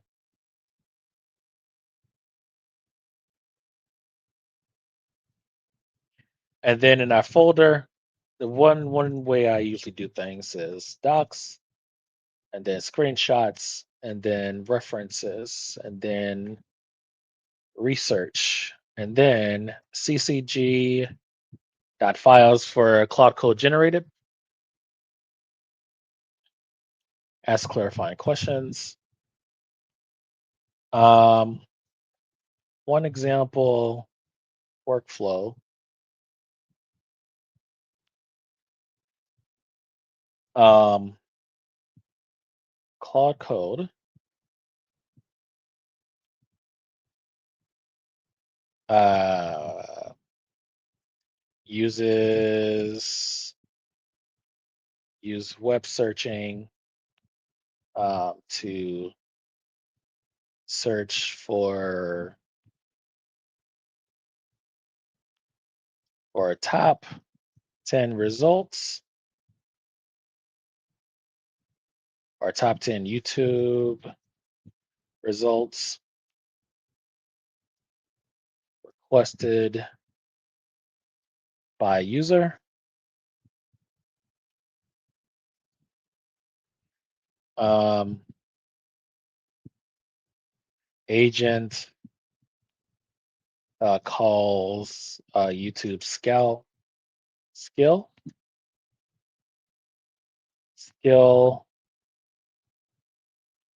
fetches. Actually, no, it doesn't. Um, Web search gives results. Agent selects um, best results, best 10 results. Uh, yeah, best 10 results. Retrieves those YouTube URLs. URLs are then passed to the agent. No, pass to YouTube Scout skill. Skill fetches metadata for all 10 videos. And it doesn't matter if it's 10 or if it's 100 or if it's 1,000. Doesn't really matter because that part, the searching part, we don't need to encapsulate that into a skill because Claude Code has its own embedded uh, Chrome browser that it uses. Skill fetches metadata for all 10 videos. Um, sends all, yeah, all 10 videos. Metadata is stored and JSON and Markdown. You still doing any WGU stuff, or did you graduate? I did graduate with the bachelor's. Still working on. Haven't started the master's yet. I will though. I will do that this year. That's a promise. Starting JSON and Markdown files, and then I have to specify it's going to be uh let's say it's going to be in the, yeah, it's going to be in the ccg.files, and it's going to be YouTube Scout,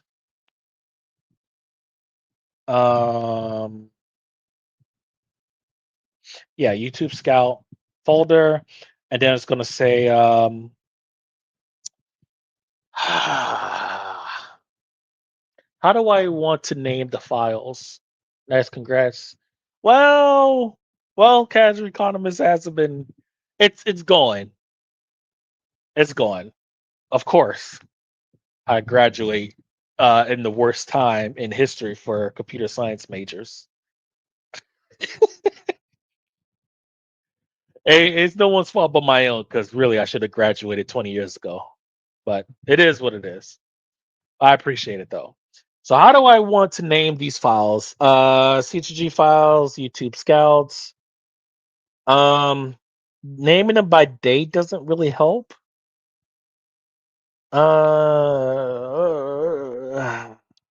Actually, um, agent generated name um, based on search query,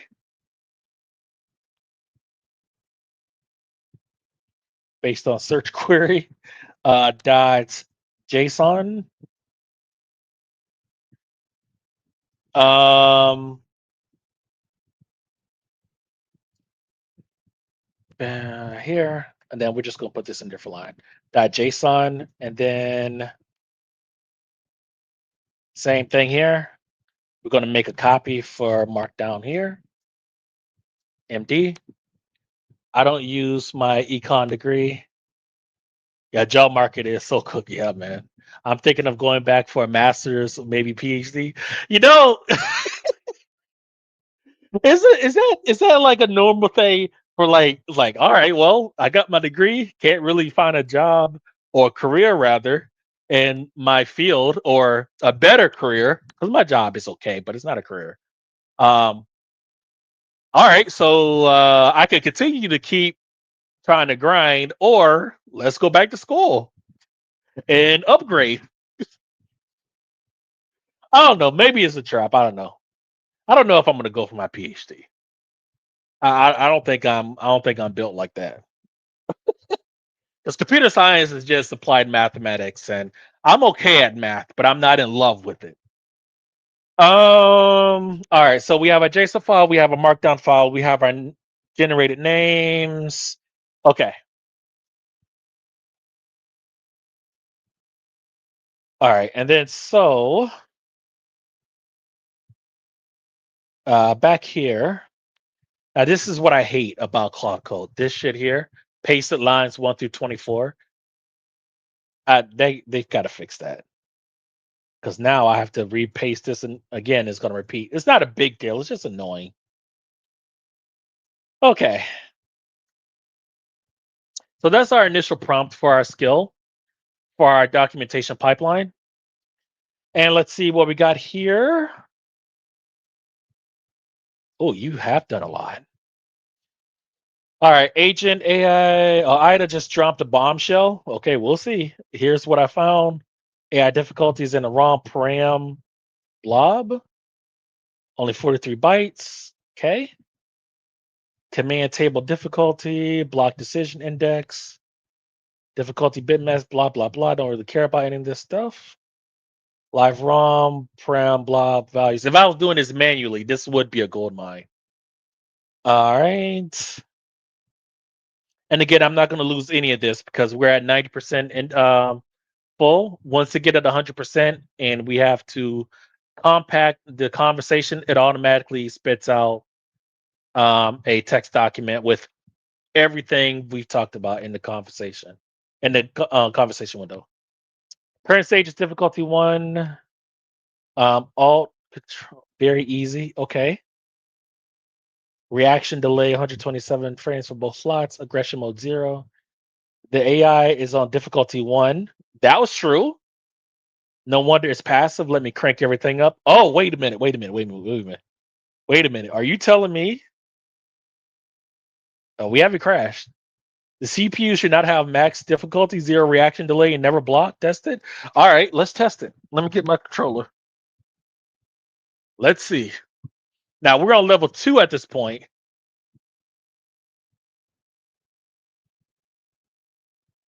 Let me find out that you actually found it. No. No, it's still pretty passive for level 2. Still sitting there looking at me.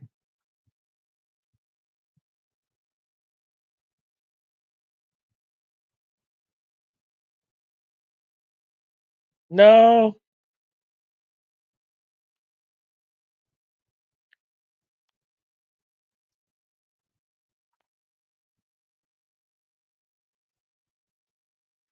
Maybe, hold on. Let me try something else.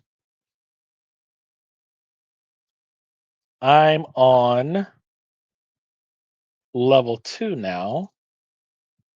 Try, or maybe try to crank up the difficulty.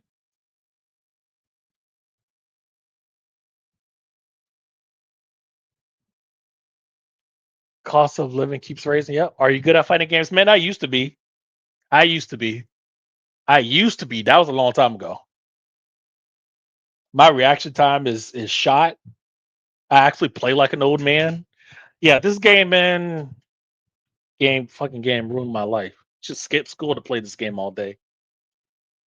Uh, but no, I used to be very, very good at all fighting game, all video games. But I mean, I'm just not into video games like I used to be. I can't sit here and play video games for 20 hours a day. Those days are long gone. Hell no, I got shit I gotta do. Everything is still cranked. Okay. Block disabled. It's at difficulty 9. All right. Maybe I gotta attack it. Well, it can still block, so the blocking isn't working.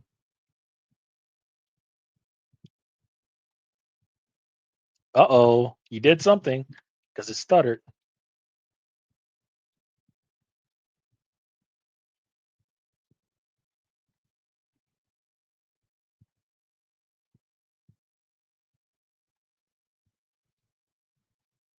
Nope. Safe to say this hack isn't working yet. What about you, economist? Now, Sabretooth is very aggressive just by default. Same thing with Rogue. I've noticed that Rogue and Sabretooth get teamed up a lot. Like there's a certain switch, regardless of what level they're on. You see how aggressive he's getting?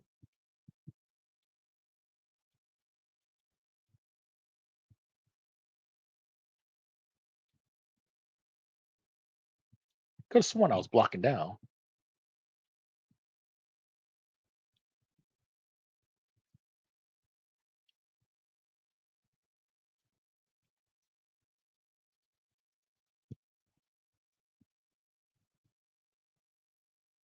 Okay.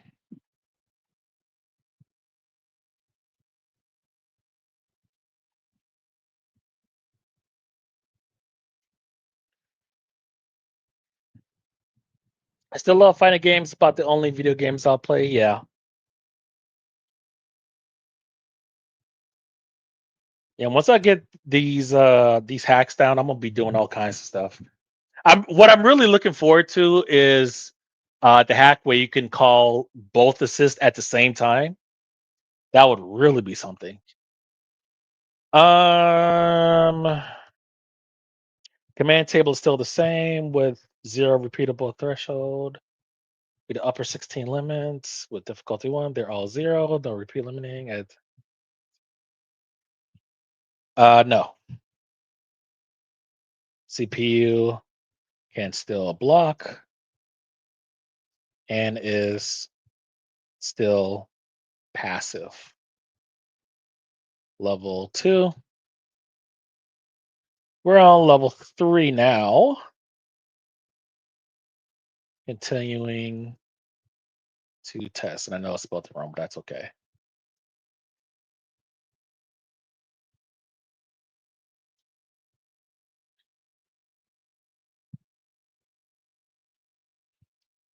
And you see R2 is still running in the background. You see it down at the bottom there.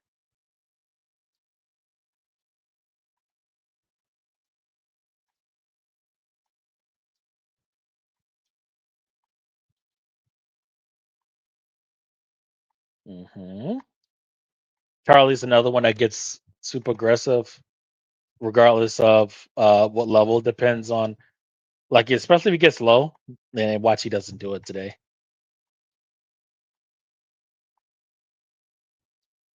Of course, of course.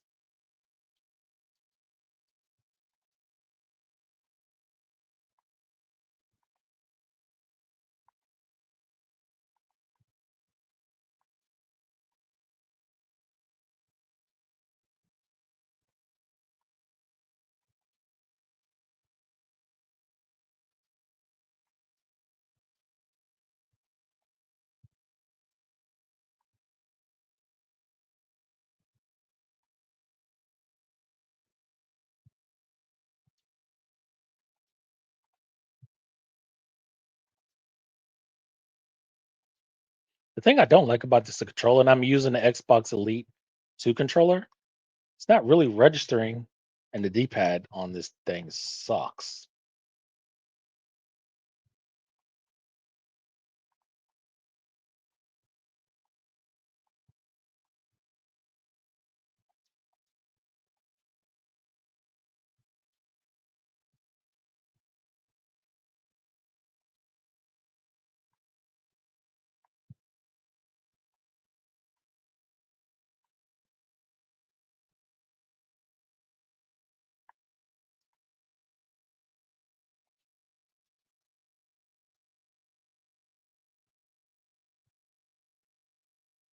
Got to be careful. This Juggernaut will, yep, yep, he'll do just that.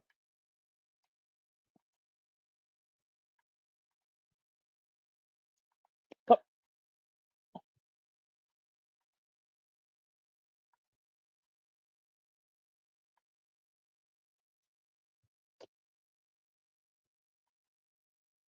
course, I missed it.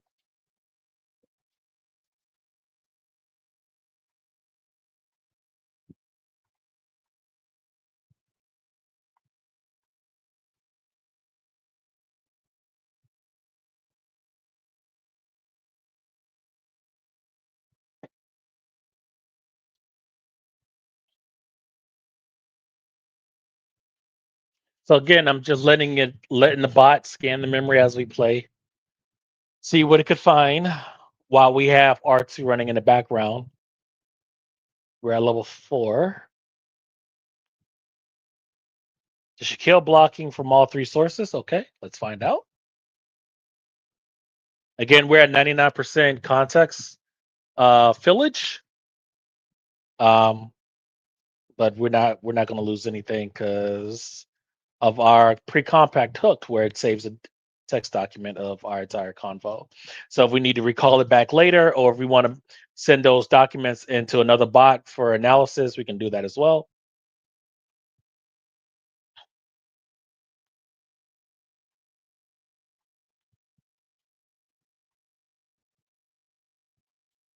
Has the Hulk blocked? Oh, he just blocked. He just blocked. I was going to say hey, we just got damn that took a lot. The no blocking hack may have actually worked, but then he blocked on us.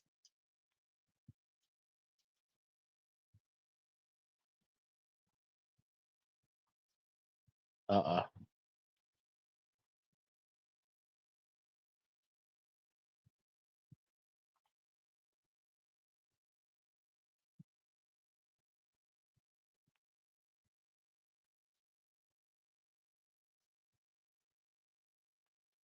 So right now we're doing educated guessing, but we haven't really.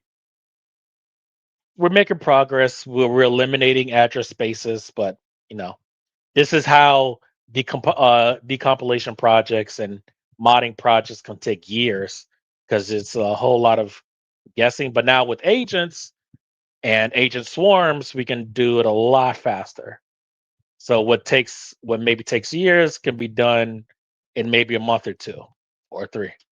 Depends on how much you want to put into it. But once a game is decompiled and solved in essence, then it's solved forever. And I really want this game decompiled.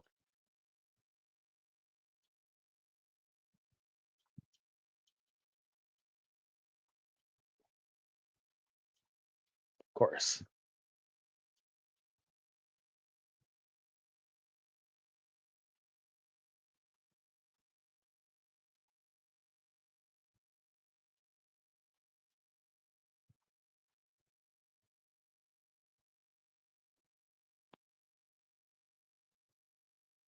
Let me go ahead and update since the bot is waiting. CPU can still block, not aggressive. We're on level 4.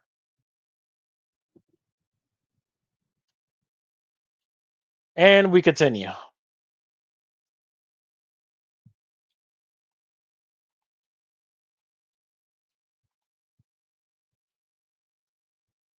Now I've seen I know for a fact that there's a project where people have figured this stuff out just doing it manually for the past previous 20 years. The problem with that is that they have not published their findings. They're keeping it very close to the chest, and I hate that. Like, why not open source everything? It's like you're not selling the game. The game is freaking 26 years old. Still holds up today. It's insane.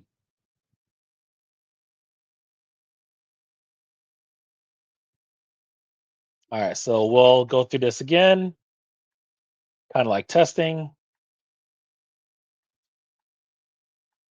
And I don't know how aggressive Roll would be. Like if the aggression was on like 99, I don't know how aggressive she would be anyways, because character can't really do much. Um, doesn't run,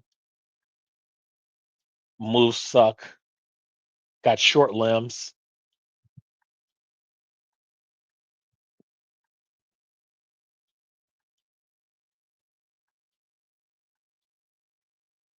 I'm forcing. Hold on, let's see what it says. It says I'm now force writing to the CPU's output buffer 60 times a second. Is the CPU throwing up attacks constantly? This will tell us if we have the right address in. So I do like that Opus 46 is trying different things. It will eventually figure it out. And I know this because all the VSTs that I've thrown at it with Ida and Gitra, it will eventually figure it out. Eventually. It's just a matter of when. If not, the output isn't exactly what drives. 60 times a second. Okay. I don't know if it's working because, what does an aggressive roll, like I was saying before, what does an aggressive roll even look like? She's blocking like crazy, but we're testing aggression now.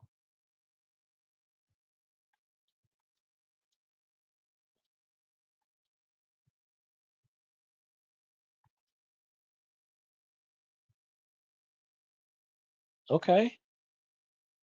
All right, Jen, let's see.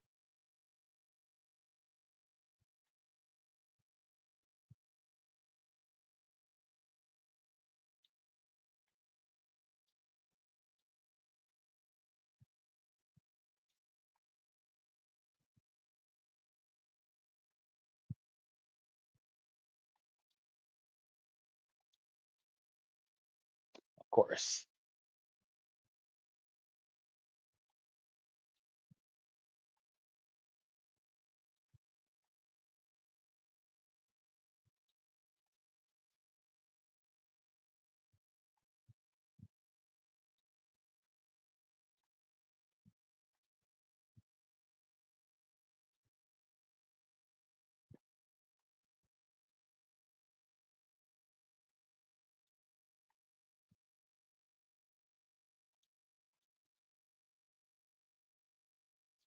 Of course, I couldn't kill him.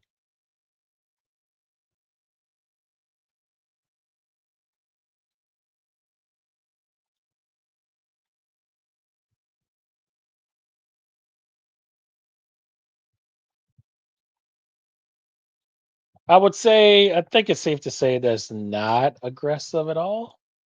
Are we testing? Hold on. Are we testing for blocking or are we testing for? Yeah, no. I would say still not aggressive. Then again, maybe it is. No, I would say this is an appropriate level of aggression for like level 4. Yeah,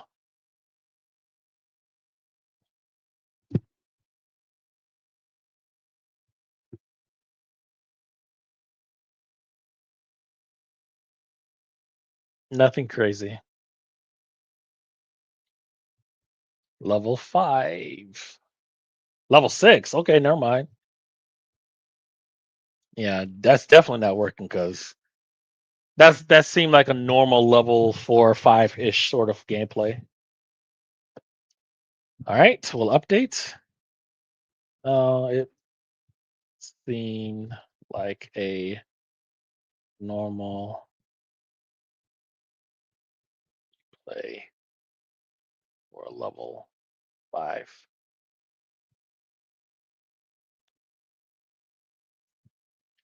We're now on level 6. Continue searching. I am glad that it's able to scan real time and we don't have to pause and all of that stuff. And Innocuous is another one that gets super aggressive, especially at these later stages. Start doing those damn dive kicks.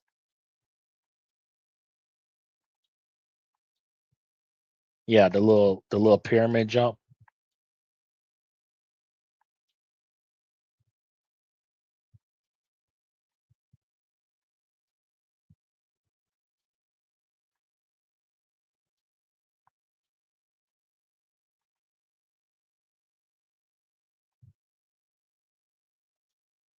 Uh oh.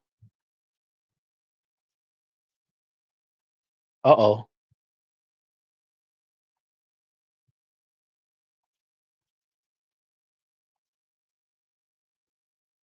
Yeah, I have to get rid of him. Storm is another one that's a pain in the ass.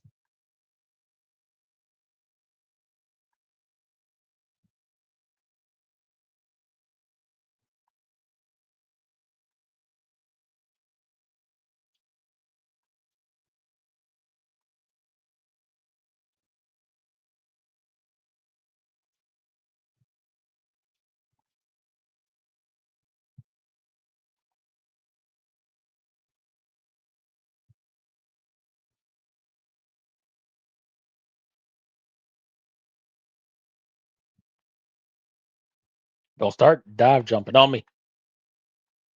Mm-mm. Of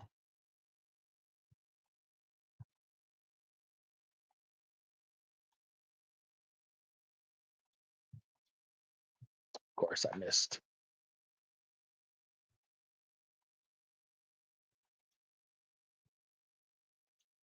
I am casual economist. I am looking forward to reversing Marvel. What the hell is it called? The new Marvel game, Tokon.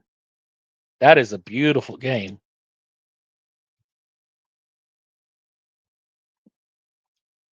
I look forward to reversing that.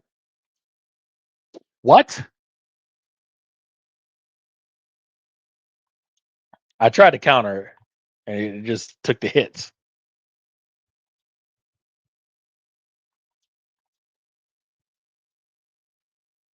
God damn it!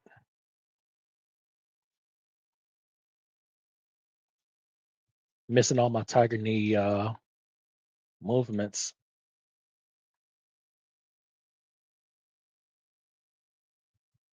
Why can't I walk up and just grab this guy?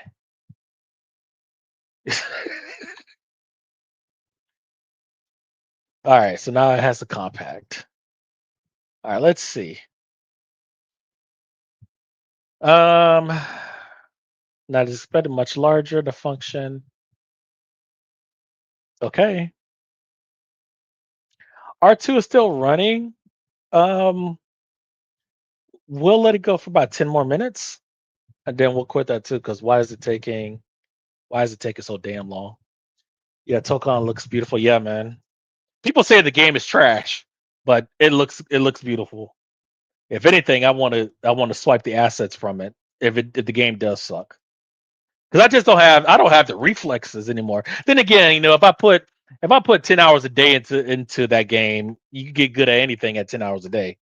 But those days are over. But yeah, that is a good looking game. 2XKO is also good looking. The problem I have is like you need an online account and it's an online install. I'm like, what the hell? So if the game servers go down, I can't play this game anymore because they talking.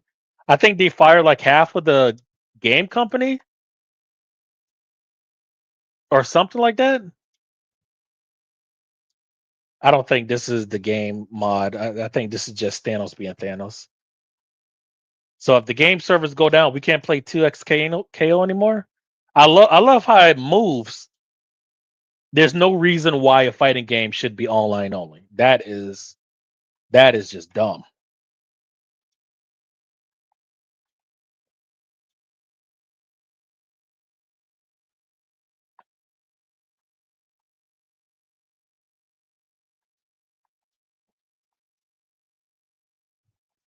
Ah,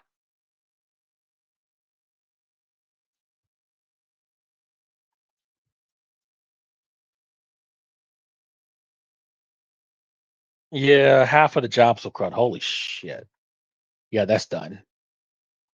I've never heard of any company surviving when you cut half of the jobs. That's crazy. God damn it. See, that's the dumb one. The reaction time there, that was crazy.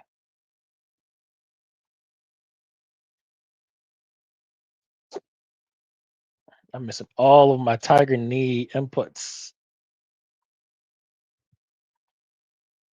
It says founded, critical. All right. Opus 46 does seem excited and it gets it wrong.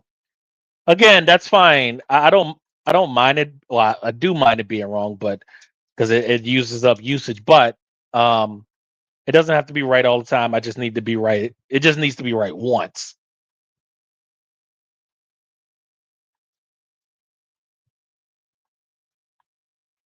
Maybe I should just get Iceman for this.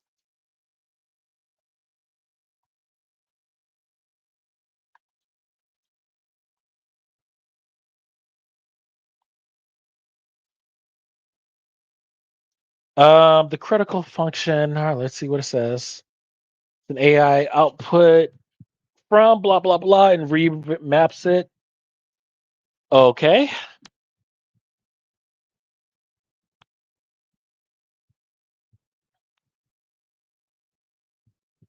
All right. Let me read the AI output to understand. All right.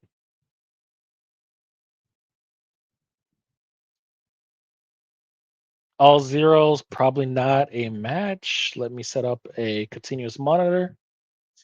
All right, we're going into what? Match seven? Oh, final match. Is it six or is it seven? I don't know.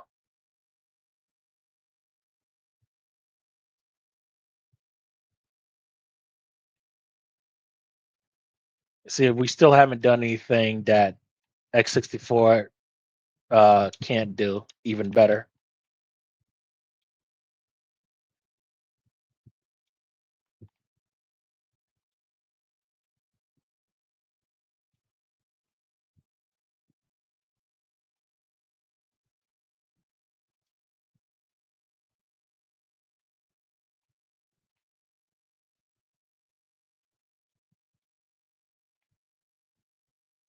Yeah, I got caught twice on that shit.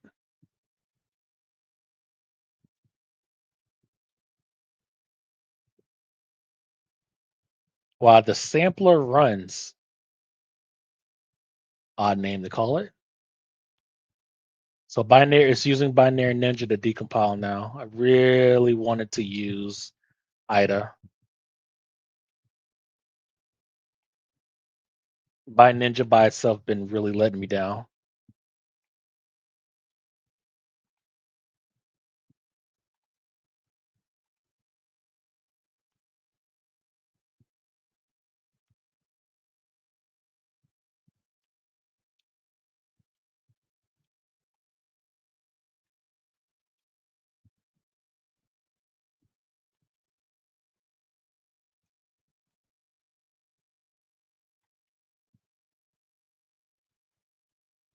Well, he would have killed me with that one.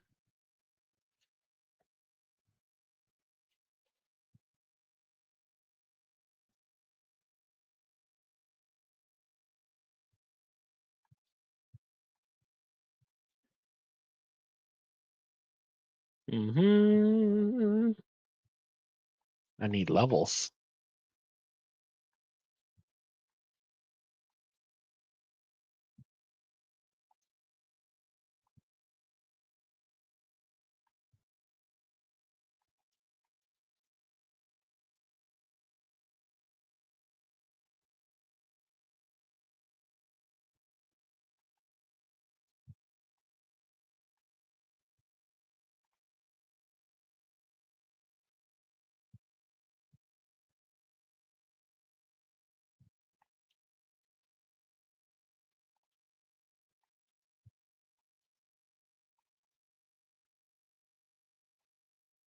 He doesn't do that very often.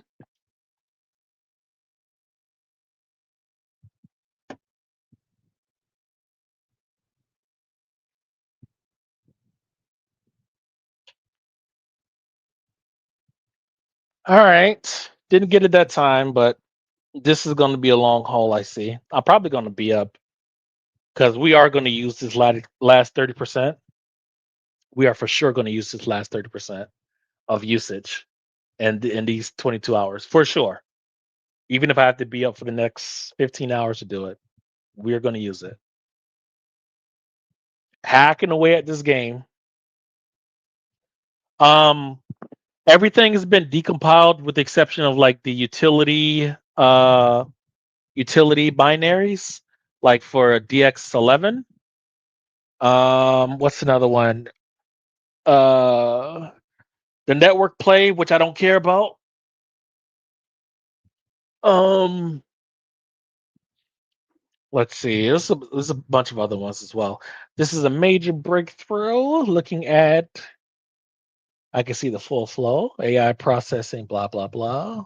Okay. Our V3 patches clear bit 0 and 3. That's up and down, not the back direction used for blocking. And in VC2, yeah. Okay. Let me check the sampler and see, look at the AI brain. All right, so let's create another game. Let's go again. You pay for Claude? Yes, sir. I use Max 200. I really don't like paying for software that I don't own, but there really is nothing like Claude on the market right now. Not even close. Everything I've thrown at Claude, eventually it cracks it. The reason why we haven't cracked this game yet is because there's no other project that has been published.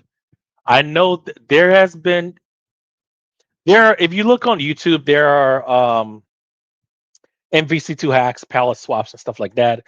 And then there's also dev things that they've added, like the rematch menu that was not created in the Dreamcast version. But again, like I said before, they haven't published that, so it's not on the internet. And trust me, I have sent agents looking, and they have not found it. Um, it is what it is. But when I crack it, I'm gonna publish everything, of course, because why not? We need mods. I want people to do for CVS 2, MVC 2, Alpha 3, Third Strike, what people have done for Grand Theft Auto Online. Like Grand Theft Auto Online, even when they come out with GTA 6, like people are going to create custom servers to keep that game alive. Kind of like what they did for what was it, Halo 2? I don't know what Halo it was. Maybe it was Halo 2 and Halo 1. But the community came together and created their own servers so people can play that game. So they're not dependent on Xbox Live. That's what I want for these games. Because again, this game is going to be turning 30 and it still holds up. I mean, it's broken as shit in terms of like balance, but it's still a phenomenal game. Same thing with CVS 2 and Third Strike 3. But yeah, I pay for Claude every single month. I'll be right back, guys. I gotta use the bathroom real quick.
And we're back. All right, let's add some volume.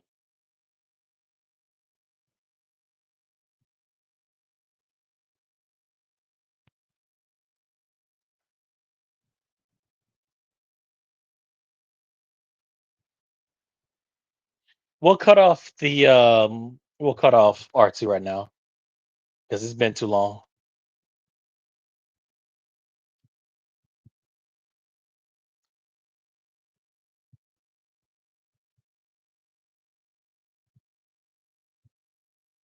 And we'll wait for it to get done.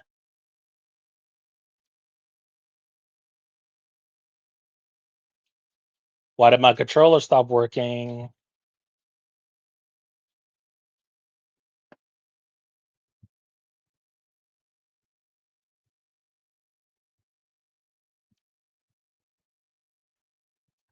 So I had this issue before All right, let me turn the volume back off so I can hear myself think. So, um, in terms of like the AI blocking and stuff like that, it can like disable your controls, or I don't know, it overwrites something. Hook install for CPU slots is now clears left and right. No match active yet. Well, I'd love.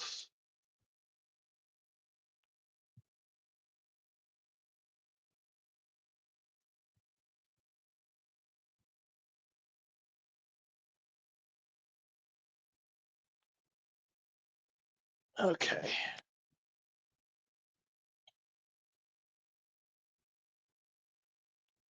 Let's use IDA and Gitra in tandem for decompiling, disassembling for from now on. I just don't know if by Ninja is reliable. And yeah, in a two-man swarm. Hook remove your triad controller now. Okay. Nope.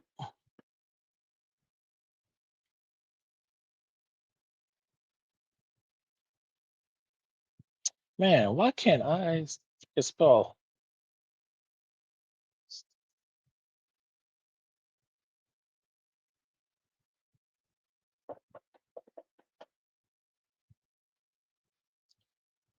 And the JNC branch inverted before too. Sprite compositor, so fair concern. Yeah, that was a while ago. It's just it's a lot of missing and not enough hits. I think Binary Ninja is great as kind of like as a third opinion, but not as the first opinion.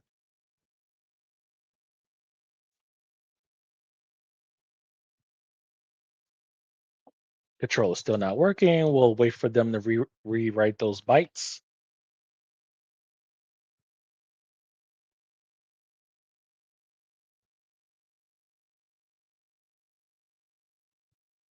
Can you read the input state? No, it's something that you rewrote.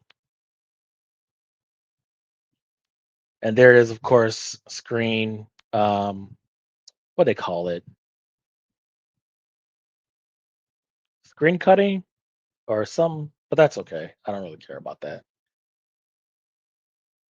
because I know I'm running a whole bunch of other stuff as well, and it's running in a debugger.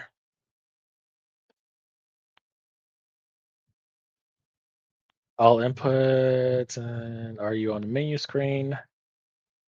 Um, menu.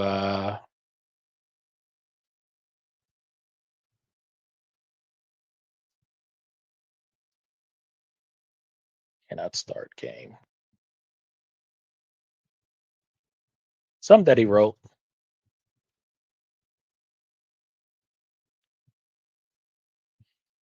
Yeah, that still works. That's about the only button that works. I might try it out soon. I feel like I'm getting left behind using ChatGPT. I really use AI in general, though. Oh man. Oh, everything that I do, I try to make it agentic. Everything. If I can't create an MCP server for it, that's another live stream. I'll go into it a little bit. So these two programs, Catalan Studio and Ranorex Studio, both of these are sort of like automation slash testing, sort of testing suites, right? So you can create test suites that can use that uses automation, right? If you have a GUI based program, you can create scripts to test if the buttons work, so on and so forth, right? So you can create an MCP server. Remember, an MCP server is just a way for an agent to be able to talk to an application, usually through an API layer. Not always, but usually. If your application offers a programmable interface, like a Python interface where you can create plugins, um, or a C or C++ interface where you can create plugins, or a scriptable interface where you can use Python to automate things, like in DaVinci Resolve or in Magic Vegas. You can create an MCP server through that. And this is assuming that the application doesn't have a headless layer, meaning that you can run it from the command line. Um, Both of these programs have programmable interfaces, and rightfully so, because these are test suites and you want to be able to automate your test suite creation. Both of them have headless modes. They both have scriptable interfaces, programmable interfaces, and plug-in interfaces. So I have an MCP server to connect through all of them. If one fails, or if one interface can't access a certain functionality of the application, uh, another aspect of it. So let's say my MCP server goes through like the RenderX Studios plugin system, right? It has most of the functionality of the program, but not all of it, right? We can then use kind of like the scriptable interface that may or may not have access to those features that we don't have through the plugin, and then we can use that as kind of like the fallback. Point is that now we can use an agent to automate our test creation. We can use our agent to automate our graphics. We can use an agent to automate our video creation. We can use an agent to automatically create our exams and quizzes and stuff on the fly, dynamically. Doesn't have to create a script first. We can use an agent to create real time graphics, motion graphics. We can use an agent. You all get the idea. Sky is the limit. Okay, let's see. Where are we at? All patches and blah, blah, blah. Please work. It does not work. All right. Hook fully restored. All right. So I'll detach from CE and reattach and see if that works. But well, we don't need to tell them that, because if it crashes, then we'll just restart it and reattach. Um,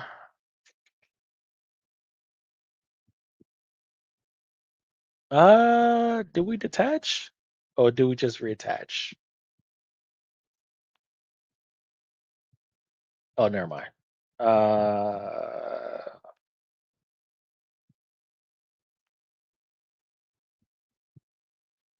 yes. Did you crash? She did not crash, and that did not work. Um, why the hell do we detach? Do we? Swarm launch in the background. Both are analyzing. Okay. Is that V3 patches were clearing bits 0 to 3, which are never present in AI output? We may have to drop the V3 patches altogether, because I don't see where we are hitting on any of those. All right. This may crash the game. It didn't. The MCP server is working, so I don't know. Let's see if it works. All right, we'll just restart the game.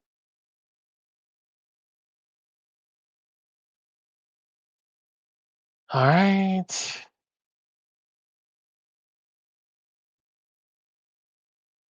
Um, you're gonna need that.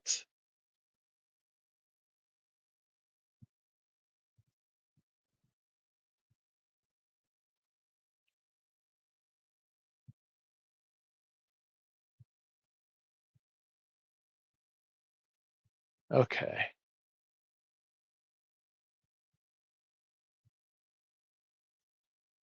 All right. Attach. And yes. All right. So we have to refresh the MCP connection.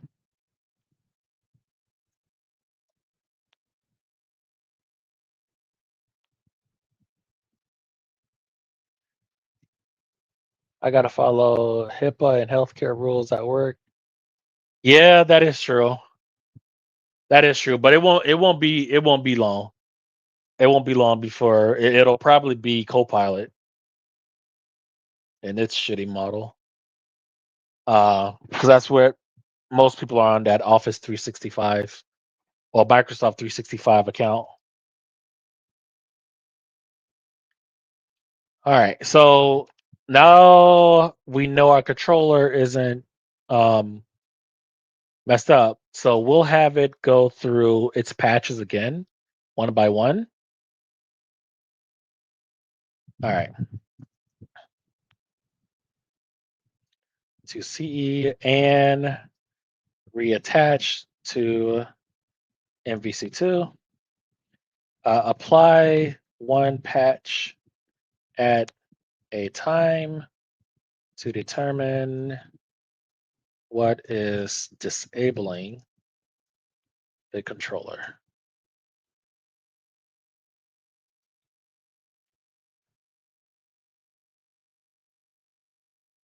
All right. We'll go at Iceman.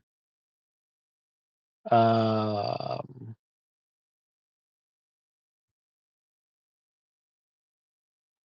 and we'll go with Juggernaut this time and Capcom himself.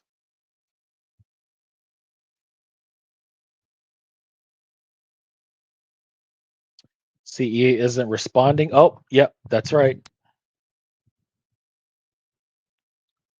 All right. Tables here. Yep, yep, yep. Probably don't need to do that. It picks up from last place, and it sure does. All right.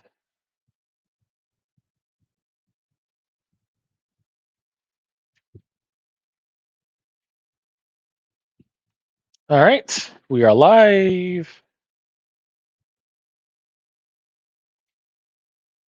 All right. Level one.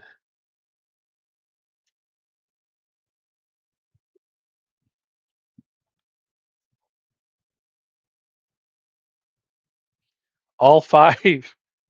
What did I just say? Okay. Controller still works.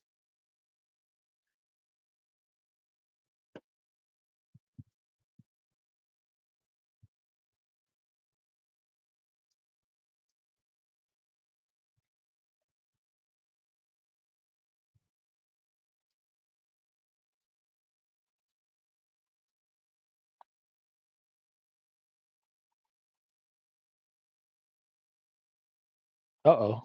Oh, no. The taunt still works. Add a little bit of volume. Just a smidge.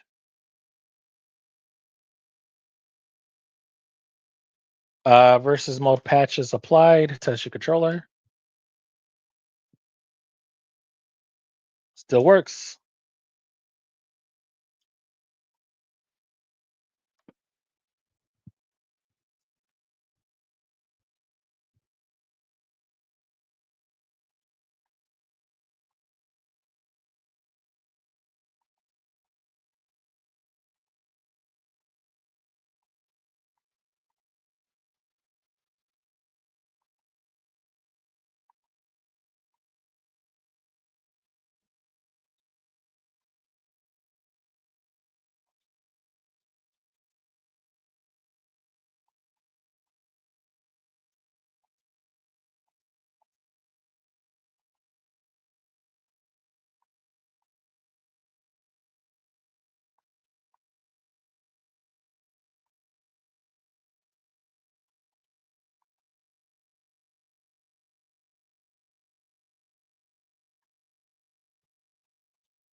If it still works, all eight patches. Test your controller.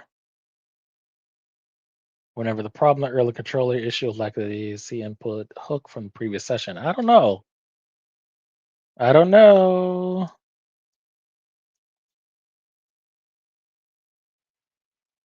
Uh-oh. The taunt stopped working. I don't, you know what? I don't think,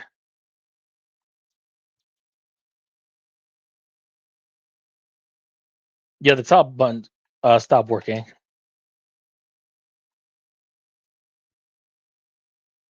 Okay, so now we know. Okay. So now the start button isn't working.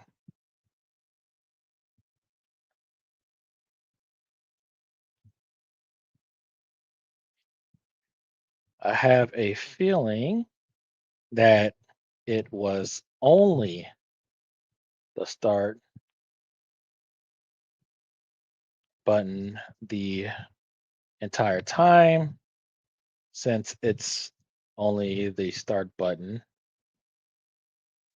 that can start the game. I'm currently at level 1 in game. Start button not working. Every other button is working just fine. You can test your hook again while we're in game. Both caves updating the memory. The CPU AI now has left and right direction bits stripped for CPU slots only. This will okay. Okay.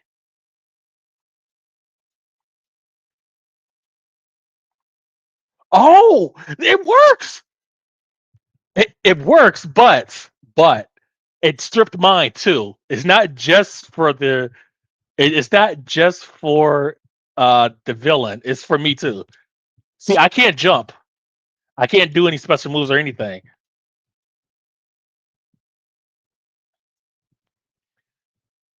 Okay. I'm excited. We made it. We're making progress.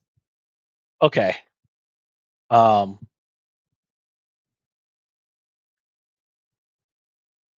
is it left and right? Hold on. Let me make sure.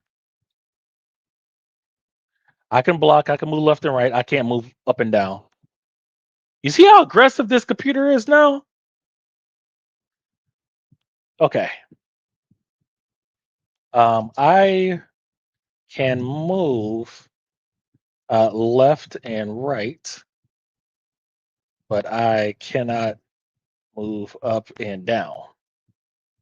So we're making progress. Uh, CPU, I don't know yet. I don't know if it's hyper aggro or has left, right, or up, down disabled. Stand by. I love telling my bot to stand by. I am gonna die. No, she's doing so that yeah, she's doing special moves. Cammy is doing special moves that requires left right. So I assume the mod only only affected me.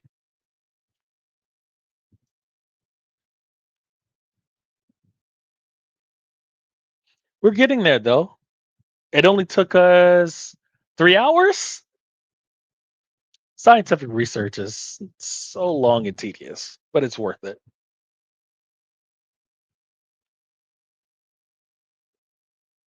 All right, back to the game. I can beat Cammy with Juggernaut because it's Juggernaut.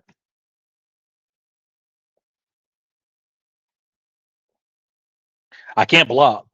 I can't block because I can go back. Oh, now I can go up and down. Okay.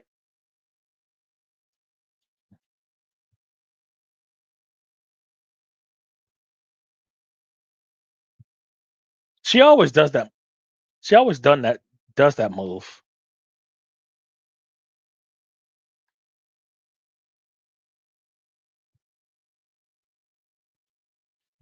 Okay. Well, that's odd. Our master only affects CPU slides at the BTK. Let me test up down. Okay. Yeah, up down and left, right, restored on our end. Just finished level one, heading into level two.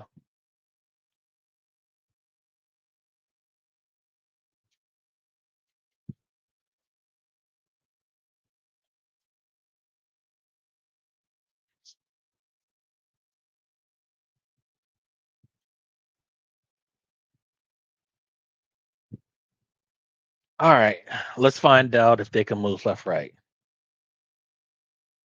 He can move back. He can move up. He can move left. So that answers that. All right, so Mega Man.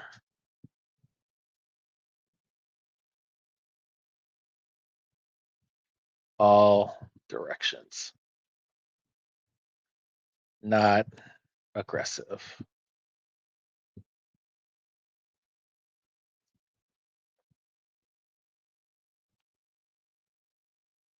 Is at the appropriate level to level of aggression. Two S's.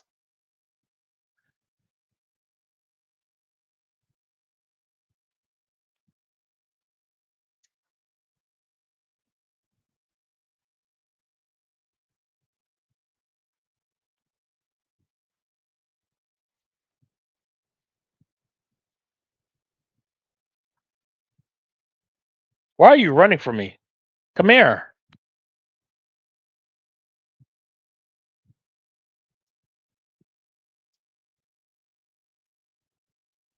Did you turn it off? Can he not do anything? Oh, I was about to say.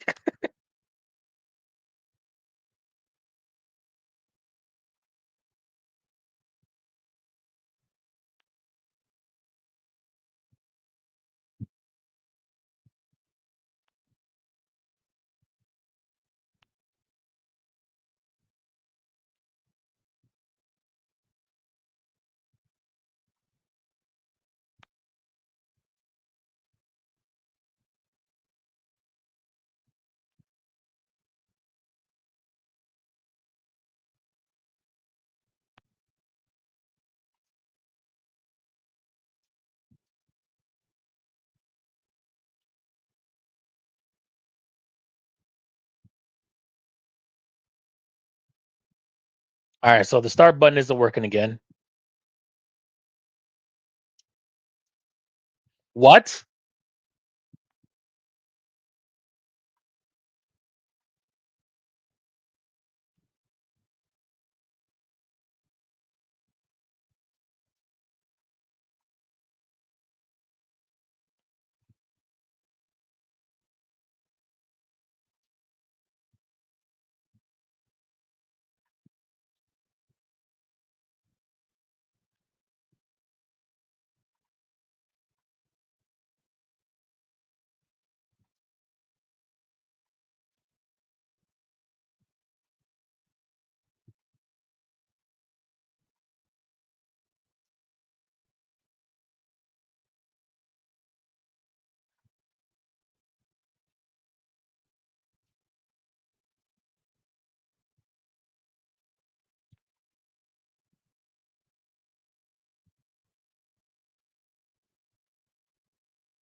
Level 3? Yeah.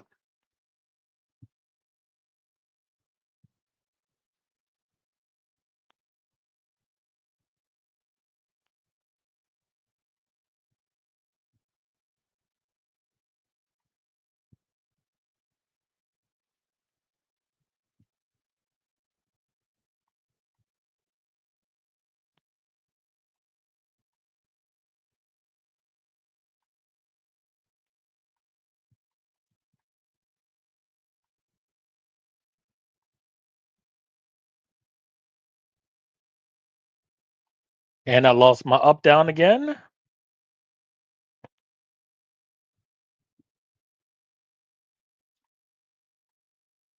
Regain my start.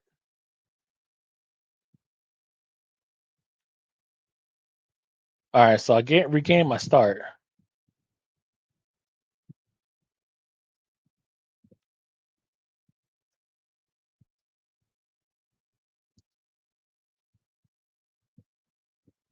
Let me see if the same is working for Wolverine. Nope, he can move left and right.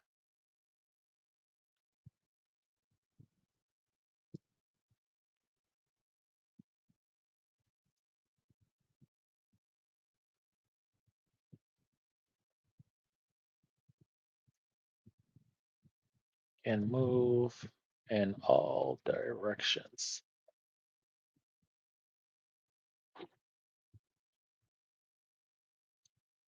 I the agent is back and confirms Gidra's findings. Key synthesis for both tools. Guard section only fires as a fire fallback. Okay.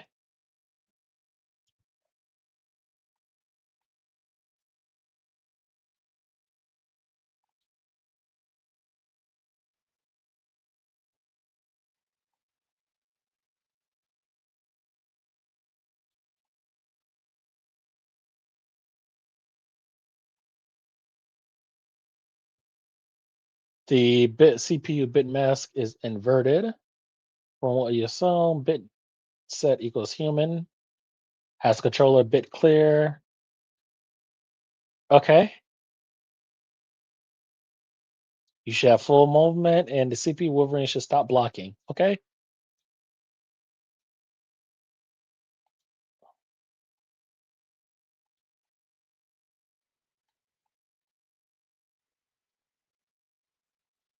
Oh, he can't. I don't know if it's.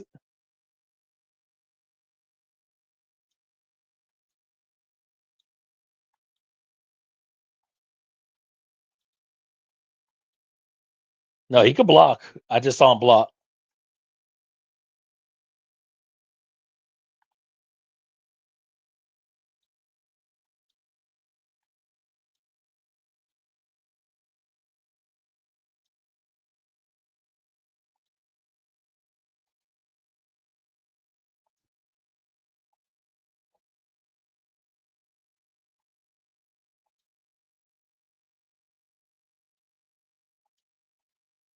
Yeah. Nope. CPU. I have full movement.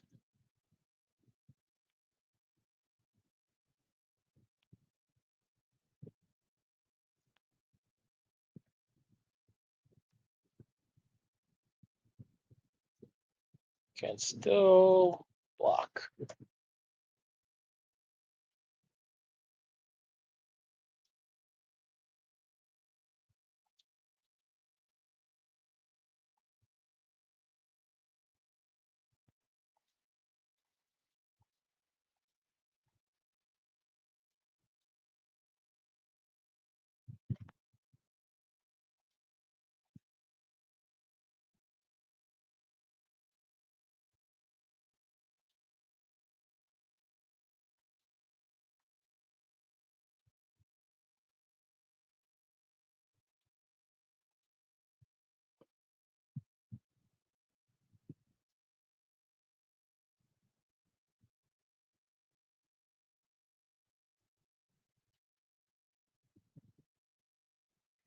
What stage is this? Stage 3?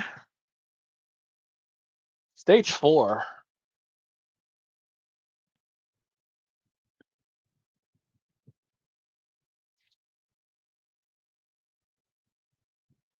All right, let's see. We'll see if Hayato can move left to right. He can move left. He can move left and right and up and down.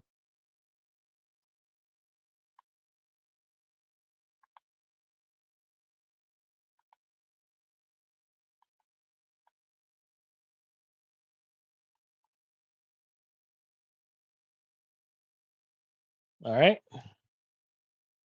Human has full movement. Yeah, CPU still blocks means we're not hitting the right bits. Okay.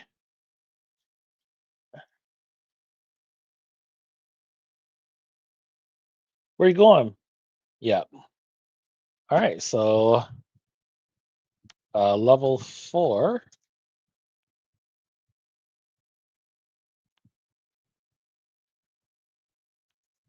I have full movement.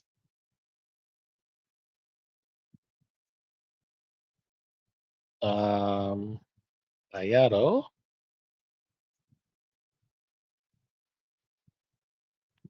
also has full movement and can block. Let me just templatize this kind of sort of.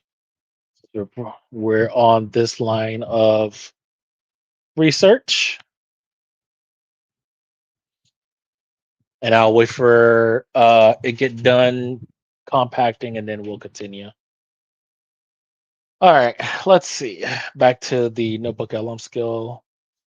What tool library for fetching YouTube metadata? Uh, YouTube DLP. I forgot about that portion.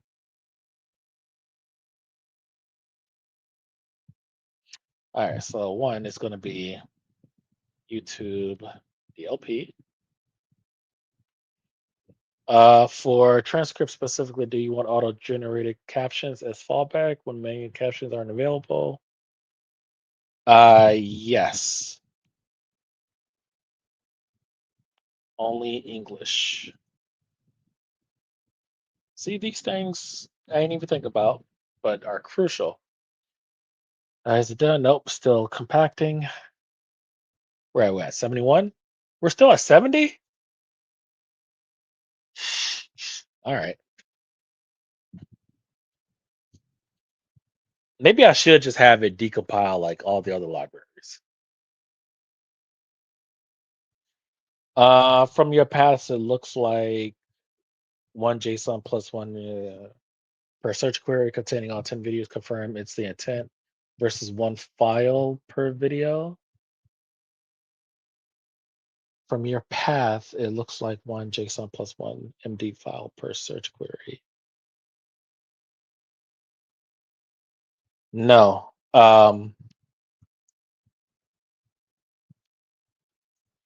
Well, well, yeah, because we're gonna have each project is gonna have its own folder. So we're not gonna do like a mix of different types of videos. Okay. Um yes. One JSON plus one markdown for every video. This won't be a problem because I will uh, uh, because I don't need to explain that for every video. So 20 video URLs will produce um, 40 files, 20 JSON, 20 Markdown. Should the JSON structure be flat, array of video objects, or nested with search metadata, query use, day search? Uh, nested with search metadata, so query use, date search, result count. Um, I want to go with the latter. or nested with search metadata. I see. I understand what it's asking. Um, let's go with nested with metadata, search metadata, because we are well. It's going to be an agent, so it doesn't really matter if it's well formed or not. If we was using it deterministic solution like an application, which we probably should.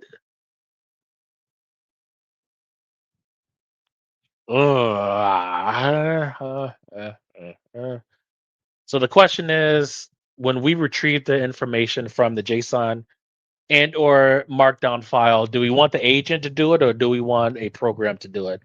Well, um, you can have a program as a tool to fetch that data for you to save on context, especially like very long videos. But then again, if it's going to use grep, if it's going to use grep anyways on the parameter, the JSON parameter. We'll keep it agent side for now.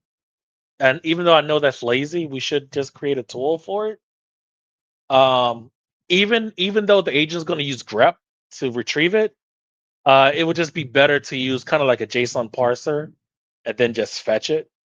Um, we'll probably implement that in the future. Next one, Notebook LM Markdown. Notebook LM doesn't have a public API. Is the path to Notebook LM. Uh, so we're going going to be using Notebook LM Pi. Specifically the CLI commands to control Playwright, or at least that's how I how I think it works. I could be completely wrong. I don't think I am, but it could be wrong. Um, should this Claude Code skill, like your others in the skill list, a standalone Python script or both? A Claude Code skill. Yeah. Uh, yes. This will be a a skill that will use other apps slash scripts. Like was it YouTube DLP? YTDLP.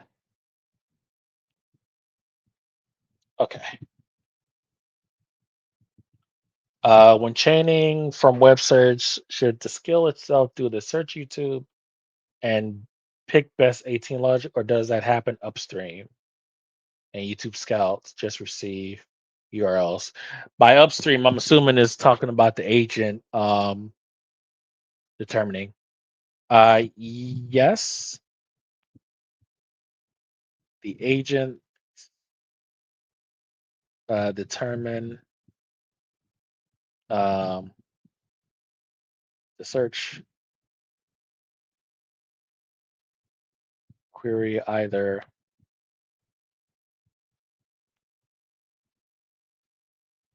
either by using, well, that doesn't really matter. Query and number of results, or yeah, number of items to no, well,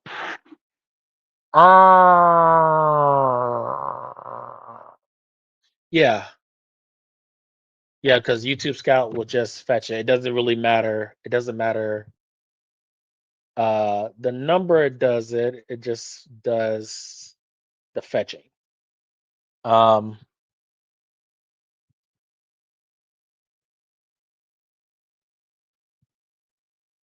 and the number of sent to YouTube Scout. I know there's an aspect of that I'm missing, but I can't put my finger on it. How to handle private age restricted videos, videos with no transcript available. Ooh.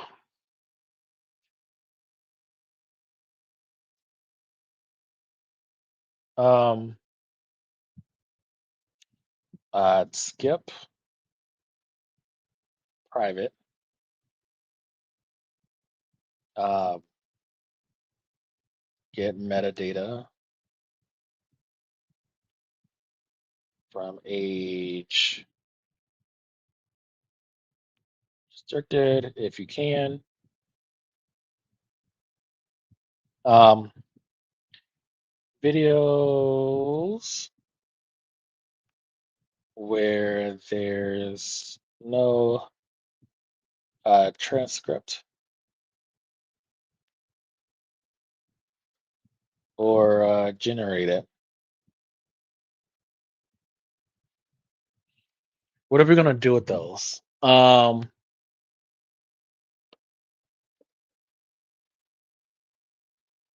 I don't think. Well, I may download the video and transcript them manually. I may do that.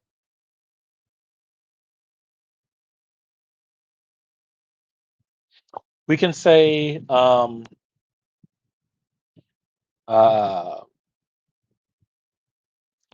just create um, enter. I don't know. No transcript available in the field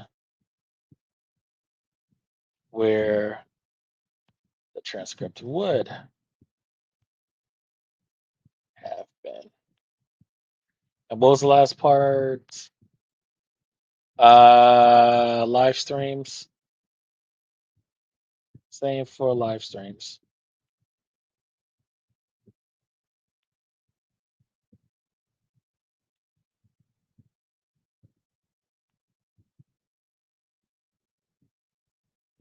or generated.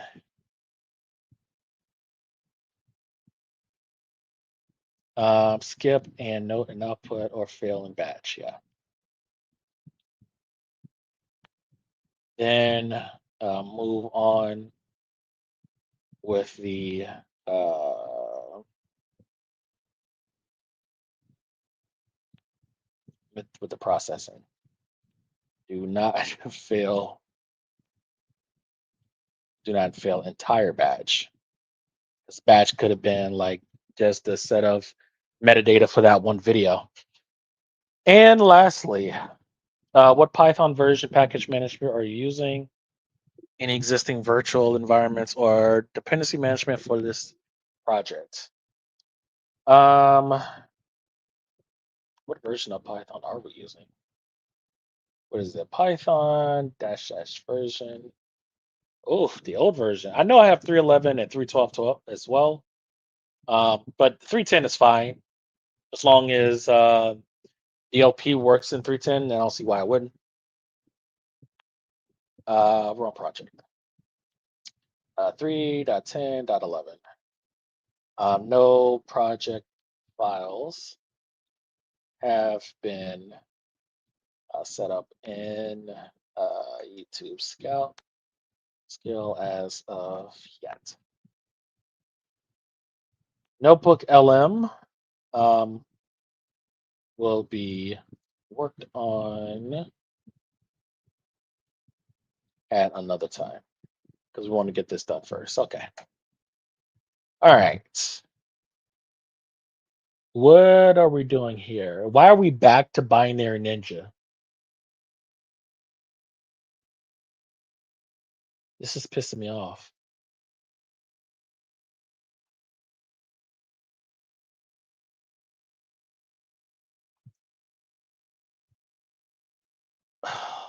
Okay. Um, I'm gonna put this in here. This may be out of date. I think the key issue is that arcade mode used a different code path than we patch. What other version is there? All right. No, we know we're close because you got my side right.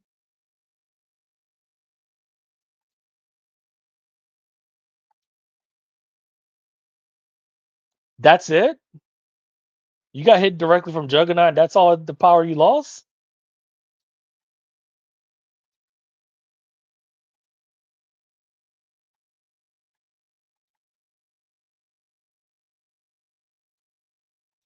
I might die here.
That's so dumb, the way that it just stays on the screen like that.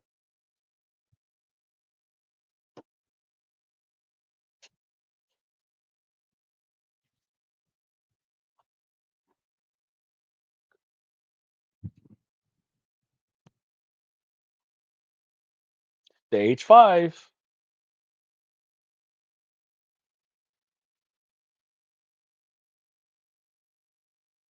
All right, so let's see. The game tick function is null for MVC2, so the copy from var never happens. The entire slot system is dead for MVC2.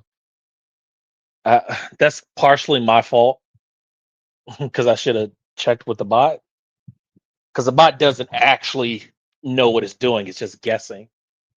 It's making very good guesses, but you know, I could have sworn I deleted every other game before we got. That was the very first hack that we did, right? So get rid of every other game in the collection except for MVC2. And even if you select another game, it automatically routes to MVC2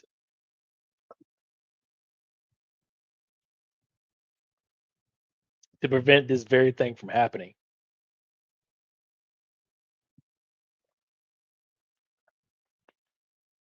But it may have just put some redirect code in there instead of just deleting all the other games, which gives the same effect, but it you still have that variance of the bot, editing other games that you're not actually using.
Really?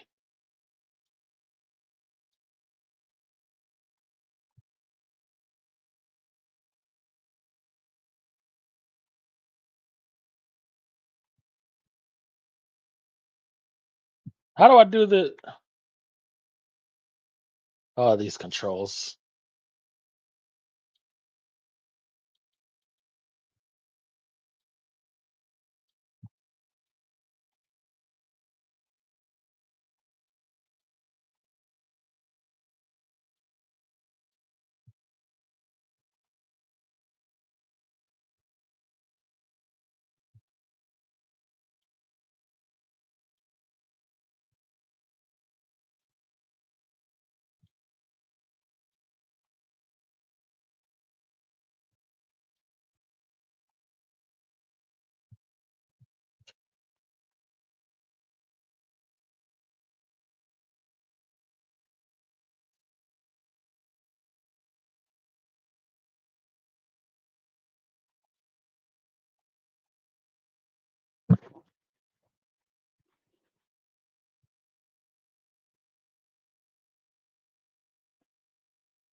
All right, so the start button still works.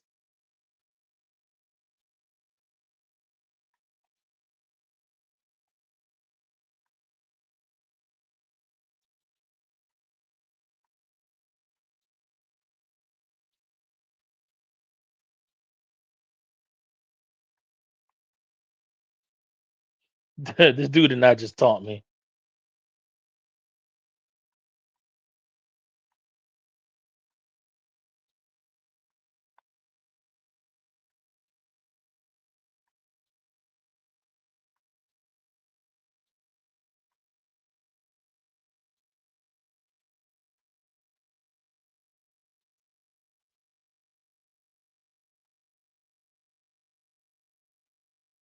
Of course, I'm running out of space.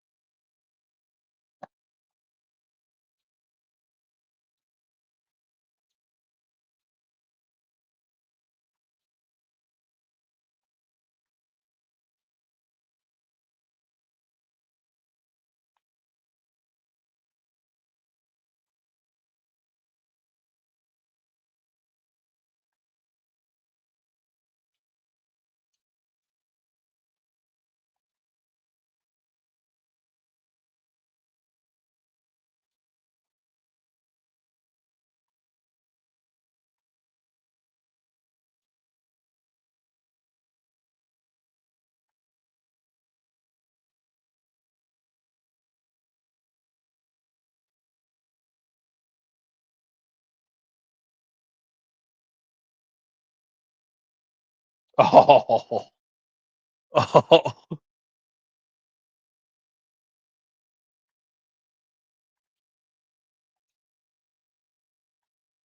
course, I did that at a wrong time.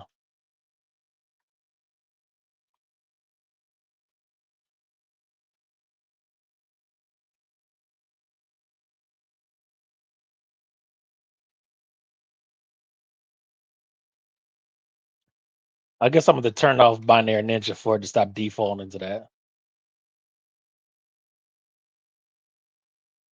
That's a it back to back taunted me. I have never seen that from the CPU ever. I have never seen a CPU back to back taunt. Maybe it is working. I'm doing the Magic series wrong. I have seen the CPU taunt, but not back to back taunt. How dare you?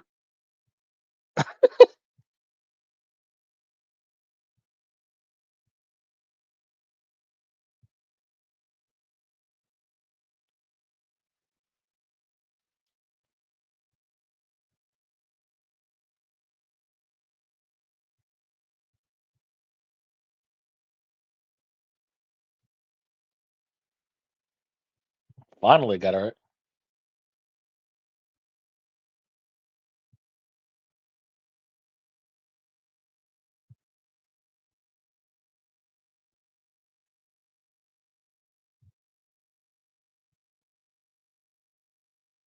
Oh, now you wanna hold on, let me find out. Let me see. Let's see if we can debug in both places at once. We'll figure it out right here.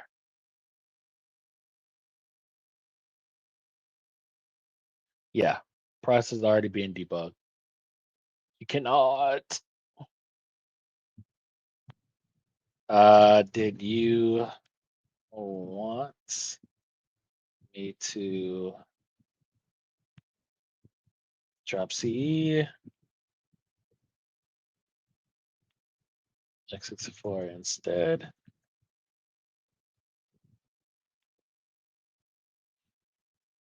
Instead of chasing through dispatch tables, let me use x64 to set a breakpoint API on the AI brain function. All right, so we'll definitely end up dropping CE.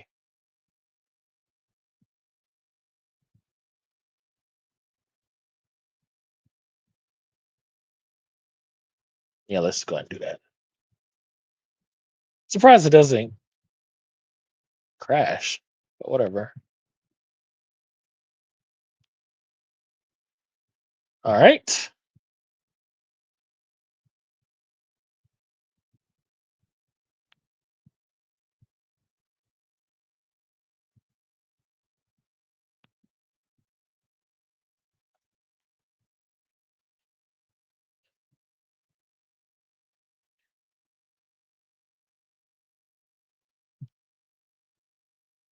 X64 it is. And at this point, yeah, I just think it's better. Yeah, 64, blah blah blah, blah blah blah blah. Entire V3. Yeah. I knew it was because we haven't really done anything with V3 except for like the sprite decoding. Let me set a breakpoint. Okay. Of course, we're compacting right now. Of course. And now we're frozen because we're hitting a breakpoint. And it should say log redirection stopped. Did we hit a breakpoint? It doesn't say AI brain character, blah, blah, blah. And that breakpoints. I think it did. That's what this red means. I'm rusty.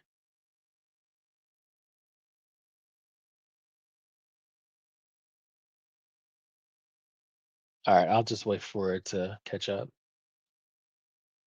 Game could be having an exception, and the game may need to exit. As far as Binary Ninja, we're gonna close you because I already told it to default to IDA and Gitra, and you're still going to. And I understand that we've been through a few context windows. Um, I think we're up to like 6. I get it, but no, I'm just going to take the choice away. And there's no headless mode in by Ninja Personal, so you have no choice.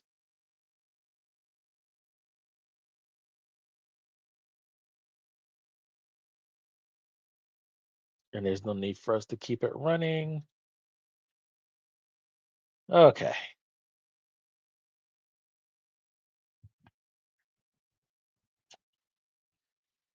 All right, let's see what we got here in our skill. Yep. Is it installed yet? Before I start building a skill, a few things to consider or confirm. Starting a system, shall I install it? Yes, or you should have. Skill, file, structure. You know what? This YT DLP. Yeah, we're going to do that.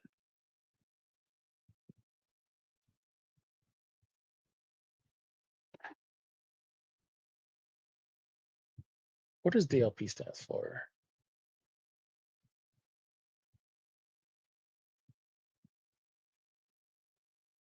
Okay. I assume it's not coming in a binary. Maybe it is. Let's see.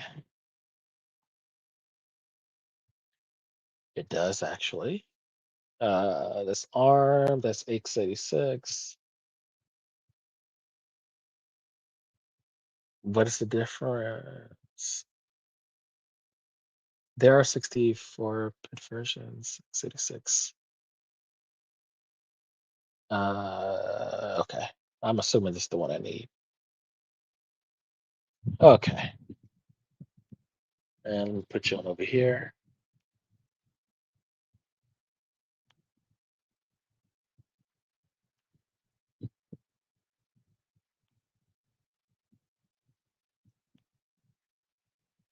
And let me check.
Check, check, check.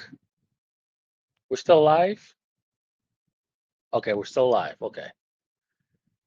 Yeah, I accidentally kicked out my Ethernet cord. All right, bear with me. Sorry about that, casual economist. Give me 1 second.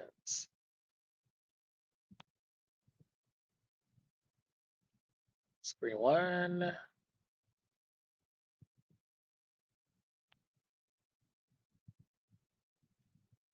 Okay, we're back. All right.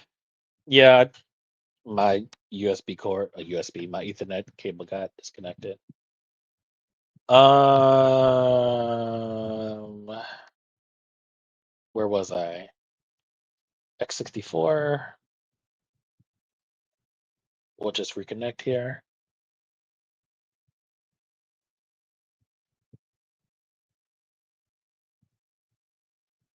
Okay.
Really?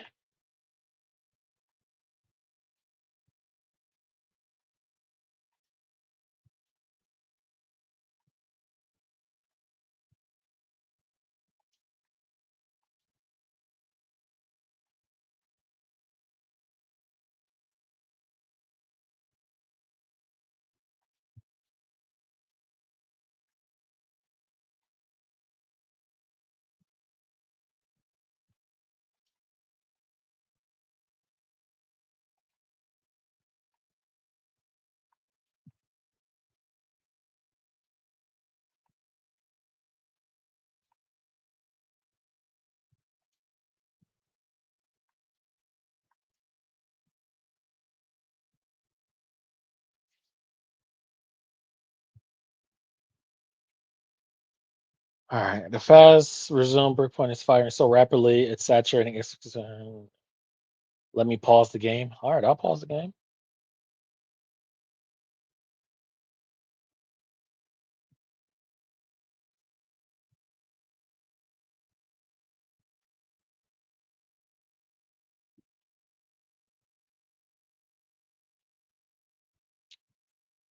All right, let's see. All right, so as far as this program here,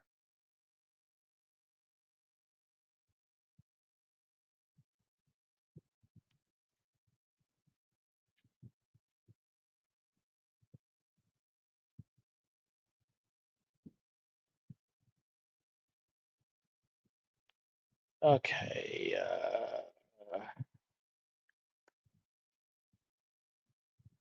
We'll call this YouTube DLP. And yeah, I'm actually running out of space on my path, which I didn't think would ever happen in my lifetime. Uh-huh.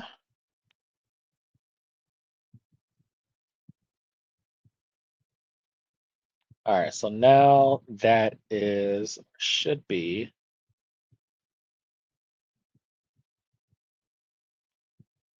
Yep. Okay. So now we're good with that.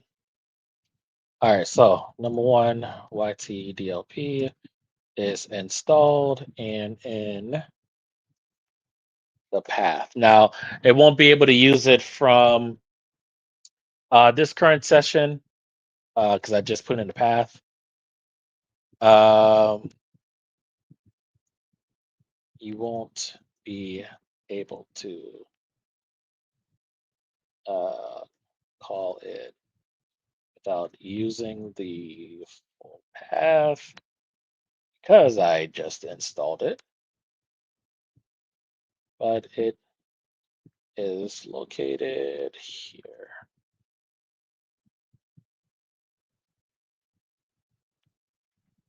Okay, skill structure, basically other skills. Goes Claude skill, um, but your YouTube Scout director is already at the project root. Yep. Should the skill definition live at? Um, yeah.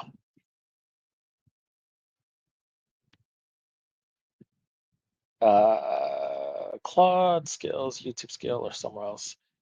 Yes. At the project level, when we're finished, I will manually place it in the global dot Claude big. All right. 3, Python script versus pure Python wrapper script that calls programmatically via handles JSON MD generation, B skill and structure agent to call.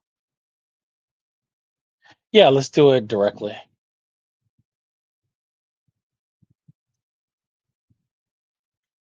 It'll save.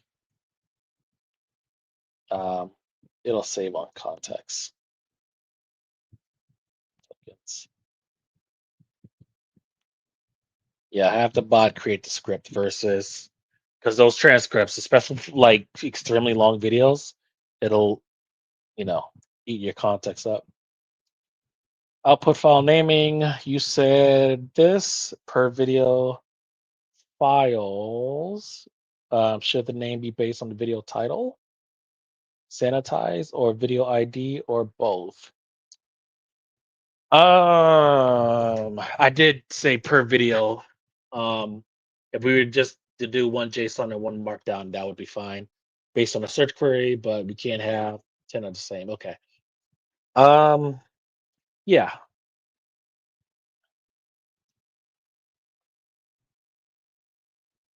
based on video title.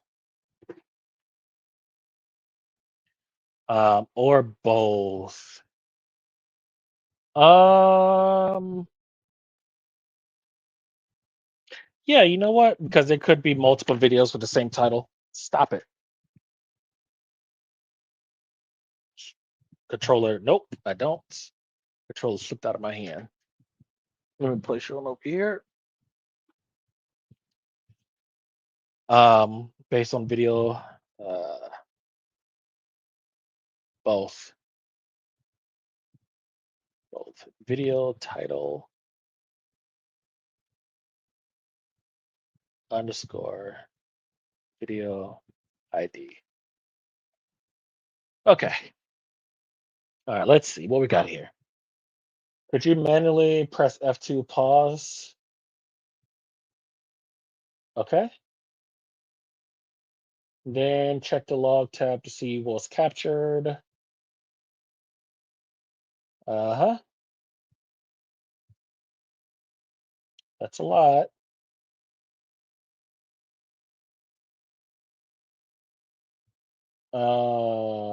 Look for AI brain entries. All right, let's see. So here, can we sort? We can sort, but I don't know how to do that. And I don't really care to. Let's see.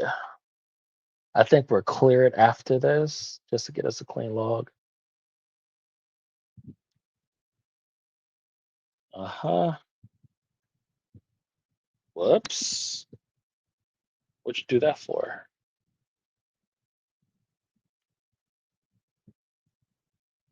Okay. You didn't take. Let's try that again.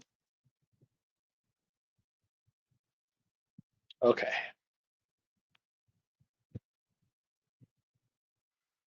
All right. Delete the breakpoint. Right clicking and breakpoints and remove. All right, so let's clear the log breakpoints. So the AI brain one. All right. And I don't mind doing this because you should know how to at least maneuver around in this app. I'm rusty as hell, but still good to refreshing up on it. I could take a different approach. All right, x64 is paused. You have the calm. I do love saying that. I never had a problem with the agent kind of going on its own when I say it like that, unless it has to stop. Um, like for this purposes, it couldn't debug or it couldn't pause the debugging for whatever reason. So it wanted me to do it manually, which is fine. Our brain is only called for slot 0. CPU never touches it. Uh, the V3 patches are dead code. Let me clear. And I know it made this discovery already, but we did clear the context window or compact, but that's okay. I don't mind it because we better not still be on 70. We're on 71. And the reason why, you know what?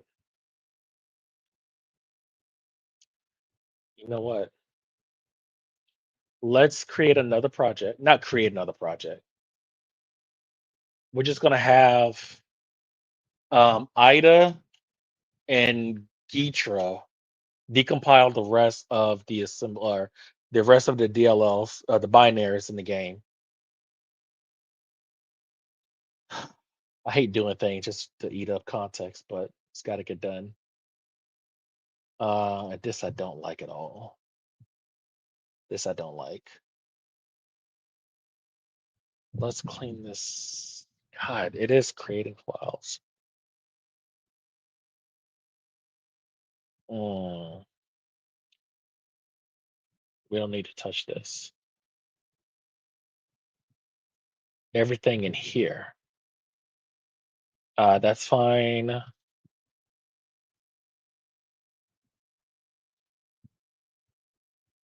But everything in here has to be disassembled. Okay. So, uh, actually, we're going to start from here. And we're going to CD into here.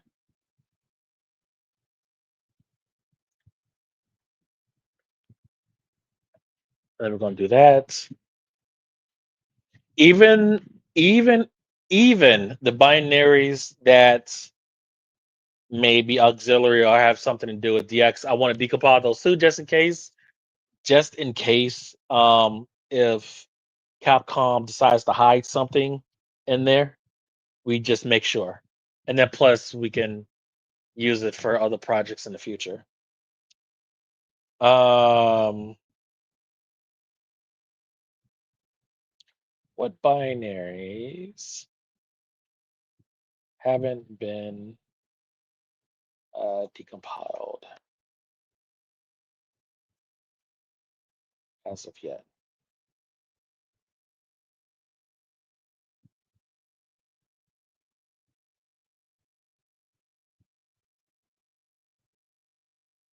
Let me check the game state to see what's happening.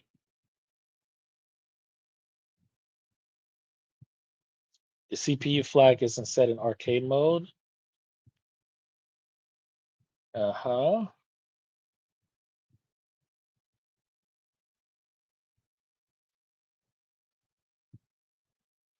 It's working.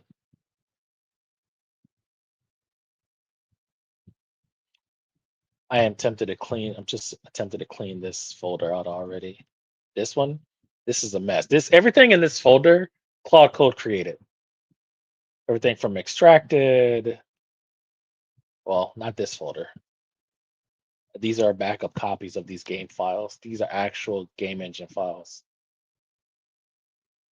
And you always want to make backups anyways. And then we have our patches.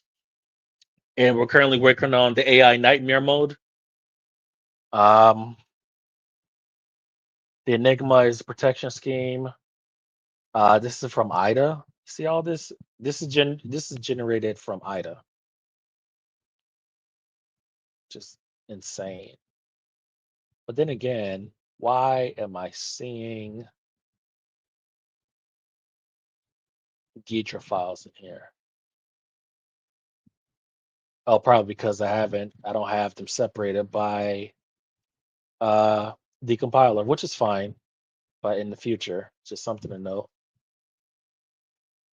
PyCache is for Python programs, and of course, our chat windows. 8.5 megs of chat window text, only text. And our sprite viewers with our uh, not third party, but this is our program that we use to view sprites. I think I showed you all this when we first started.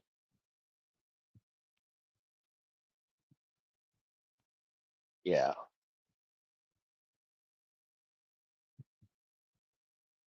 Took forever to get these damn sprites running, but again, we only have to do it once.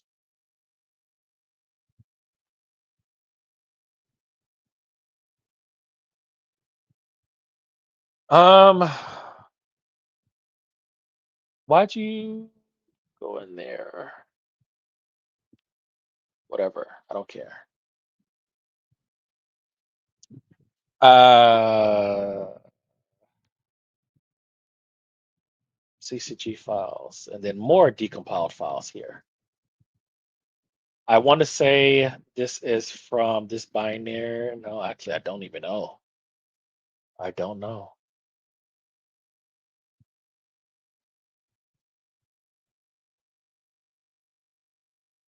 That's better. Difficulty.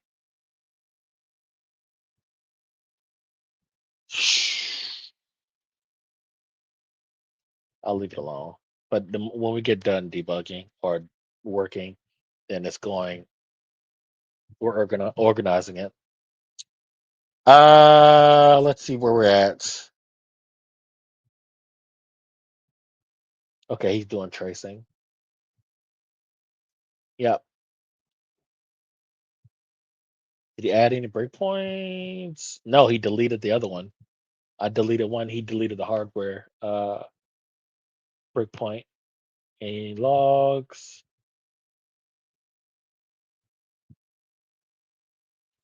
Okay. So while that's working, coverage gap on the main XE has 45,000 functions, but only 1,000 named and roughly decompiled into JSONs.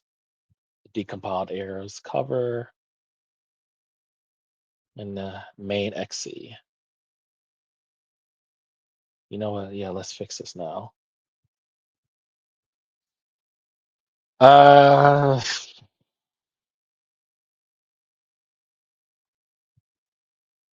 so not research, and it better not be any binary files in here whatsoever. These are decompiled. These are decompilation files. The JSON files kind of like lay out the functions and the address spaces, but not the actual code. But then again, if it's 13 megs in here, what is taking up all the space? R2 functions. What did you dig up? What did you dig up here?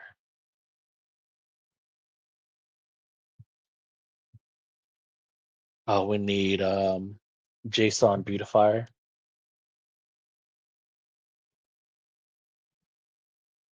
Do I still have my JSON editor in here? I do. Let's see if we can open up a 7 meg file. Go away.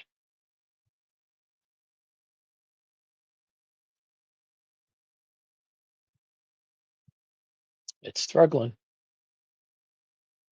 I may have to kill the stream early because I'm running out of I'm running out of page hard drive space for the memory page because we got so many things going on in the RAM. Um. Okay.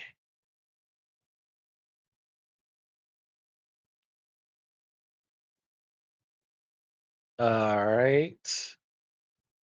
And tools, JSON. Don't care if it's well. I do care, but I'm gonna assume that it's well formed. I just need like the beautifier. I know you're here, hiding. Um. No. Where are you? Where are you? Where are you? No.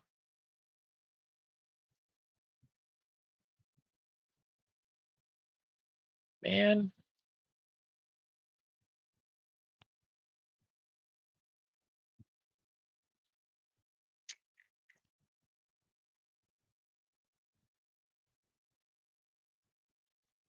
come on. Where are you? Can we do this?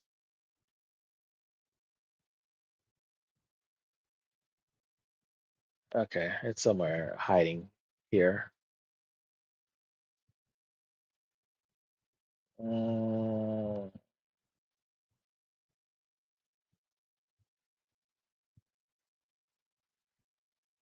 all right, whatever.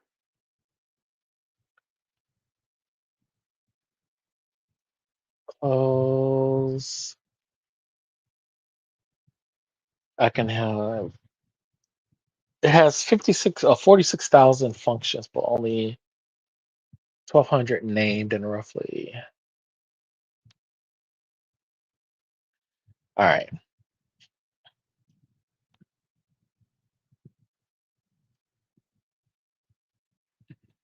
let's use major areas still untouched and then input handling, controller mapping, network online, memory management.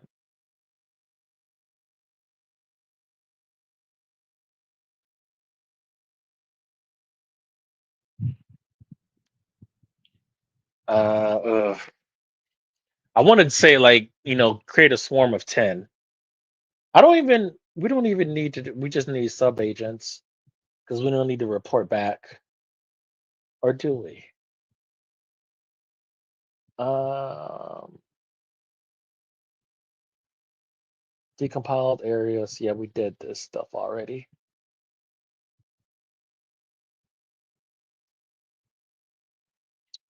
Okay. Launch. Where are you at? All right, I can see the state transition function, action. Uh-huh. And the entity is RCX. The function dispatches through the net. Need to get into the active gameplay to identify CPU. Start an arcade mode fight. Resume the game if needed. Press 9. But let me do it when you're in active combat. Tell me so I can pause and read the empty data. Okay. So he unpaused, right? Yeah, he did unpause. Okay, cool.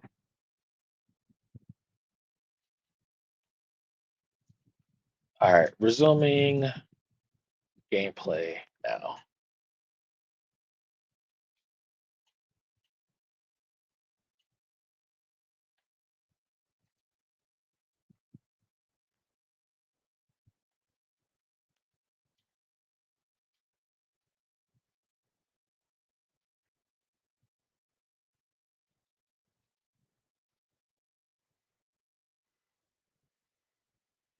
I did say,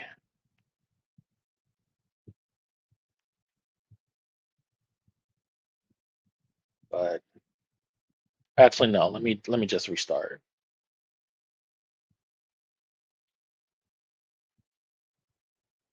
because the boss doesn't block, so that's not going to help us very much.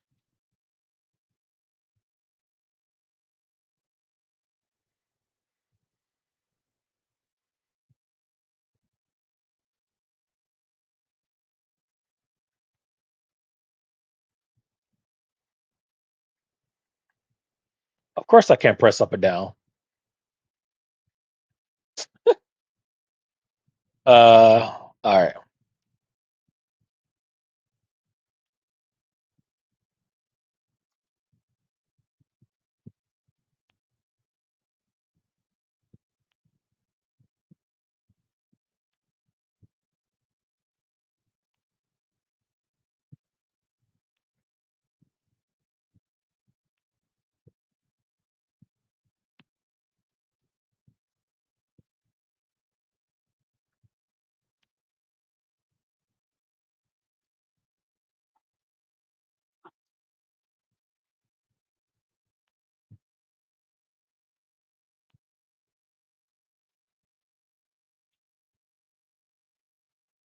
Of course.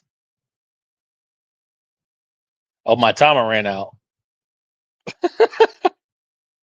I forgot it does that.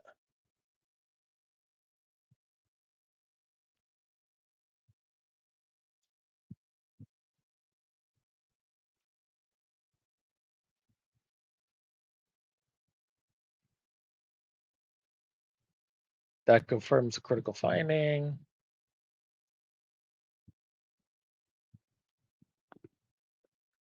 The CPU entity doesn't have a slot at all. It never enters the AI brain system. This means the entire code cave on AI approach is fundamentally wrong. The CPU's blocking behavior lives somewhere else entirely.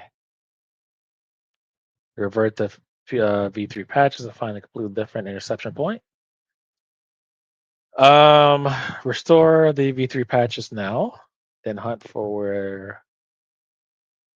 Okay. Then hunt. Yeah, one and then two.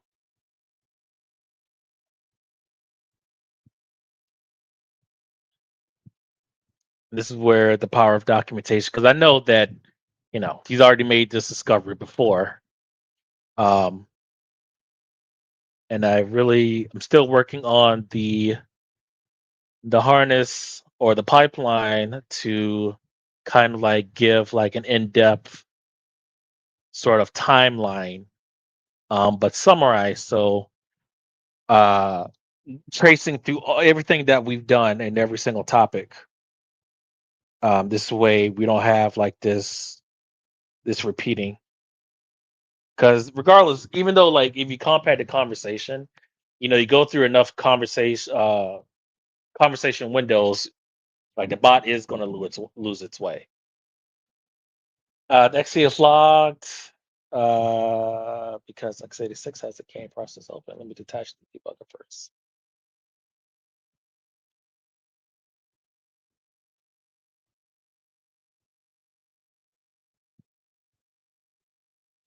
Okay, I'll let you do it.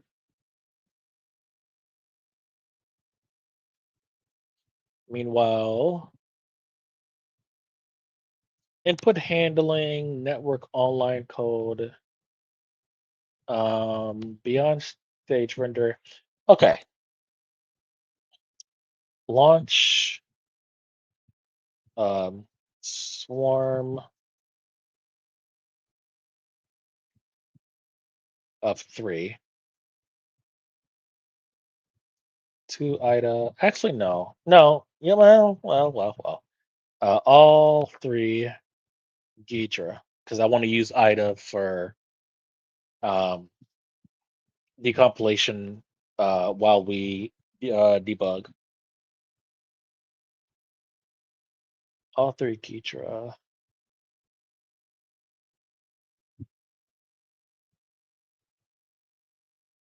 All 3 Ghidra on DX11 11 rendering. So I just have a feeling that there's some goodies in uh, the rendering backend. I feel like that may be the key. Honestly, all 45,000 should be decompiled already because we've been at this for a week. Um, De Nuvo, where did that come from?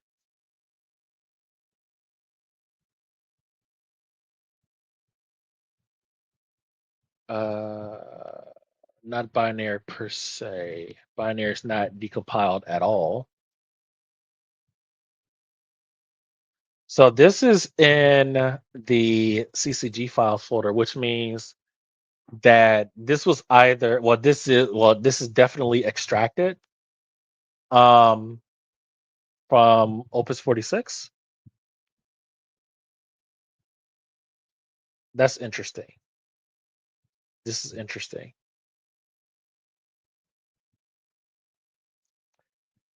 Um, this is the program that Opus created. Don't care about this, and this is irrelevant. This is relating to Steam. This is interesting because the reason why this is interesting is because if there's a de novo, it could. It could. I don't know if we are in the midst of a booby trap because we did figure out like the sprite um scrambling, but just on the paranoid side of me, it could be like, well, in the AI portion, we could be chasing our tail because um of some booby trap that we're currently stuck in. But we'll see. We'll see. I have not faced a Nuvo so far. Only Enigma. and that was only like low key for like the uh to prevent like debugging, which is easily defeated. But archive, possibly shader, essay related. This is also interesting, but more on those later. Rendering back in split total number of functions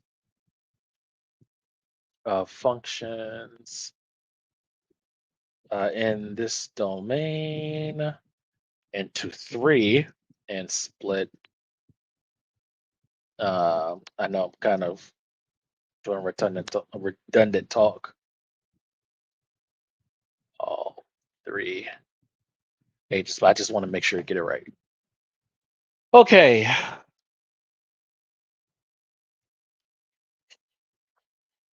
Probably should have used sub agents, but that's okay. I'm not really worried about that. The extra to command stop time. Now you may need to reconnect. Okay. Let's see. Did we hang? We did not hang. All right, try again.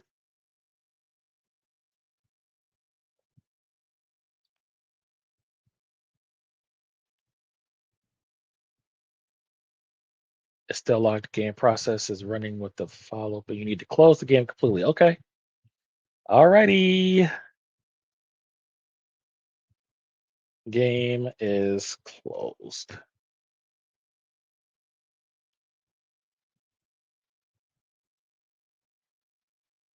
What are you patching?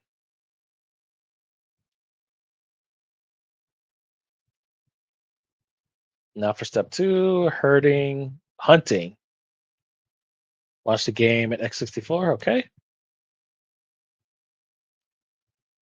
All right.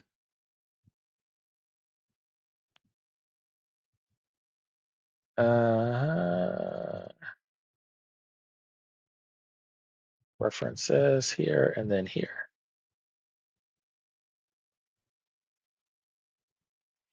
No. I'm gonna let you set the hardware breakpoint and all the other stuff. Touch. All right. Game started and attached to x64.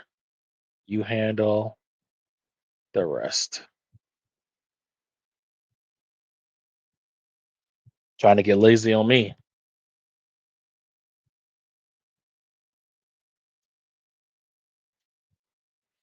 Oh no, I don't want to go Japanese version.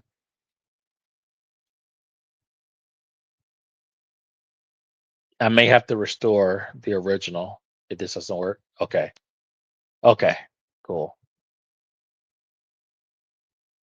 Okay.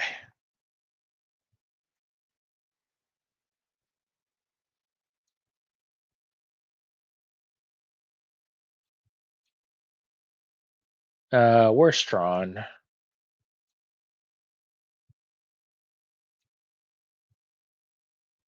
And of course, Iceman.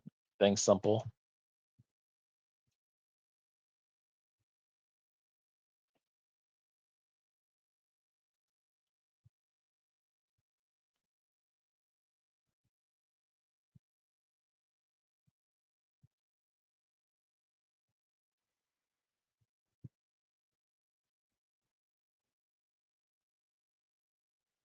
There you go. He paused it. Like, wait a minute. Pause. Okay.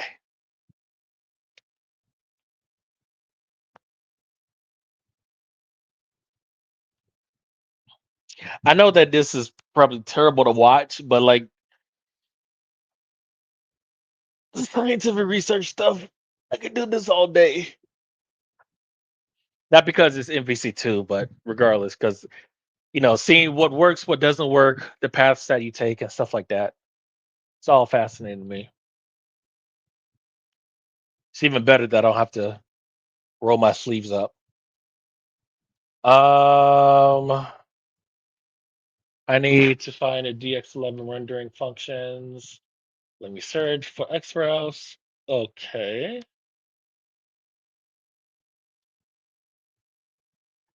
that's fine. It hasn't gotten to. Well, how do you know? Well, you probably looked at it. Probably looked at the documentation. Okay, there we go.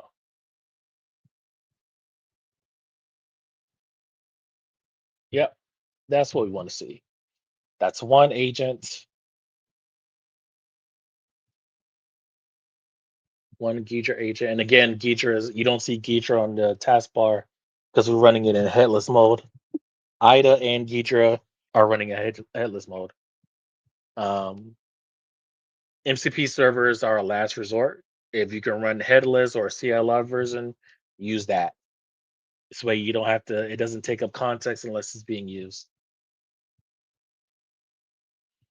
All right. Let me set the hardware right breakpoint on the CPU's entity action state. It may crash. Okay. Okay. Don't resume and then pause.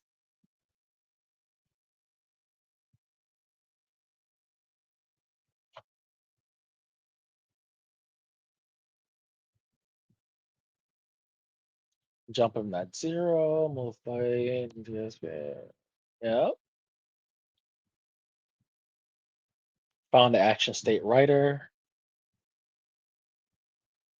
Unknown register. Unknown DL. Oh, he was hallucinating because RCX or RDI or was it RIP? I forgot what he said that there's a lower bytes in the RIP or the RDI register. I don't think there's the RDL register. There's an AL, which is the lower 8 bytes, and I just saw that right here. It's been a long time since I've seen that register.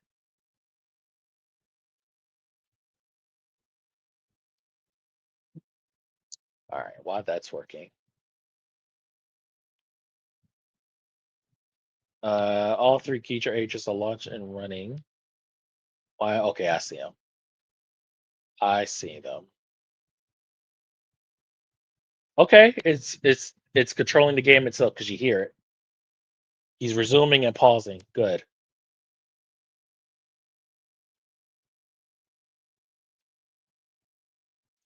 Good, good, good. Let the agent take over.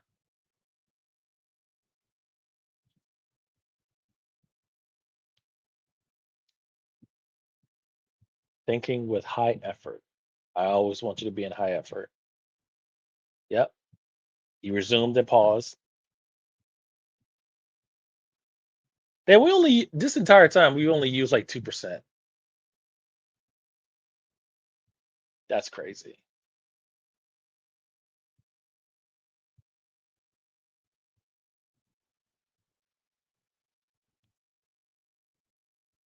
Can I block?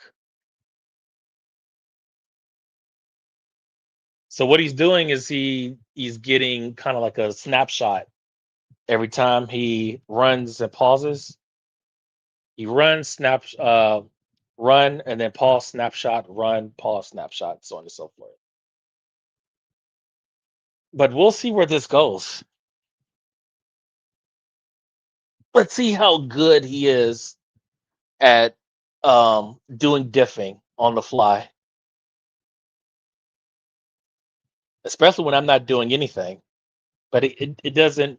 I guess it doesn't really matter because he's not testing what I'm doing. He's testing what the CPU is doing, which is fine. Let me take a smarter approach. Okay.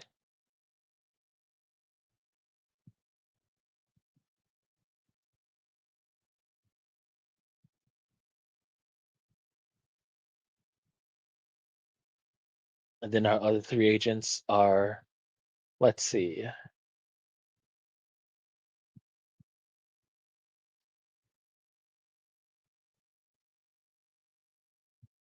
all output goes to CCG files decompiled. I'll be notified when each completes. Do you want me to check progress anytime? No, we'll just let that run. We'll let all of those run. Let those cook. I'm tempted to start up another terminal and then go do another three feature, but I just know I'm gonna run out of memory. I'm running out of uh what they call it, page memory, where it stores like your tries to store your memory on your hard drive and retrieves it when it's necessary, only when it's necessary. I'm running out of hard drive space for that. Yeah. So I'll need to restart my computer and end the stream. Or end the stream and then restart the computer. We're at the action rights instruction with condition DL and 234. So that's the lower 8 bytes. So yeah, that makes sense because you have, let's say we have REX, oh no, RAX, right? The you have like your EAX higher and EAX lower. And then when you're 32, let me see if I remember this correctly. Um,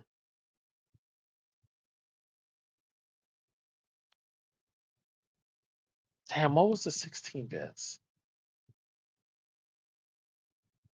Was it EX or AX? I was committed to staying. No, I'm not leaving, but I just know what's going to happen eventually.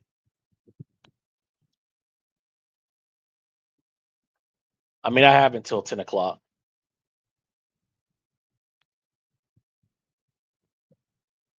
Request failed. Please don't tell me you're timing out.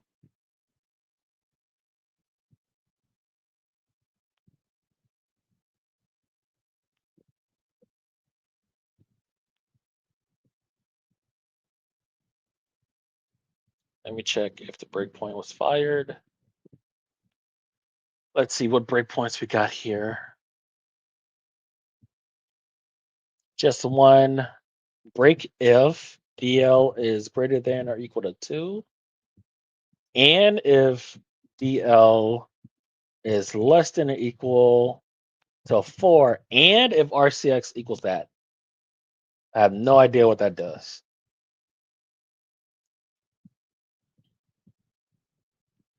Game is running freely. The CPU may not have blocked yet, or the guard might use different action IDs.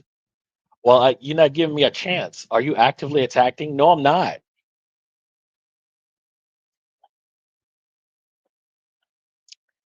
Um, did you? No. Uh, I can't play as long as you have debugging paused. Maybe you can do like a live read. Actually, no. Let me play, and hopefully, the breakpoint hits.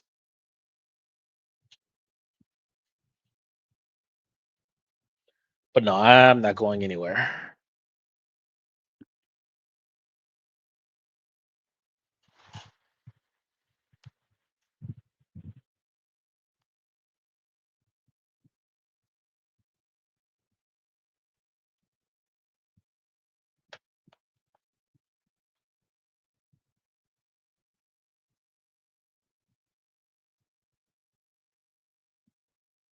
Mhm. One is done. 200 functions decompiled into Gitra device layer.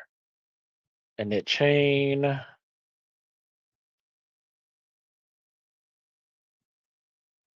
Doesn't look like anything special with that one.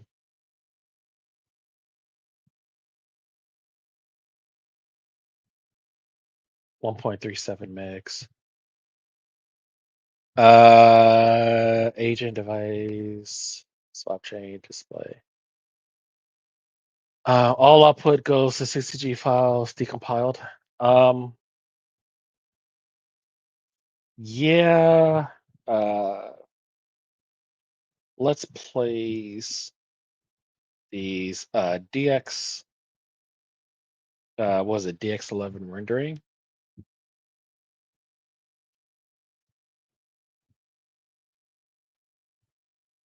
Oh, let me see.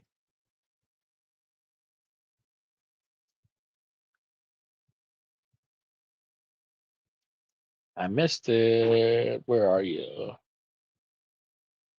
Rendering backend. Let's place the DX11 render backend binaries or decompiled binaries in and the ccg.files backslash decompiled. I have to spell these right. And then we'll say DX11.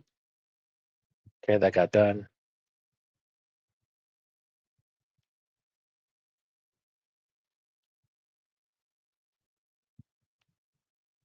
Rendering folder. Similarly, um, we need to organize. No, um, let's place decompiled files appropriately, and the again, this will be ccg.files backslash decompiled backslash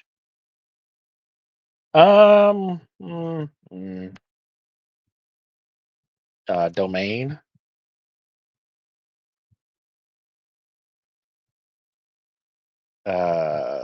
subdomain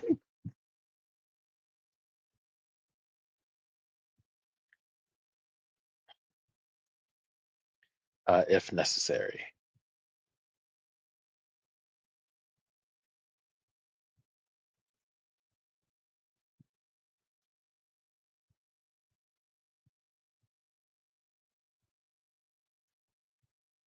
Um, yeah, split by decompiler disassembler as well. IDA Pro, Ketra, etc. Okay, you're awfully quiet over here. What are we doing? Let me try to initiate it myself. Did we crash?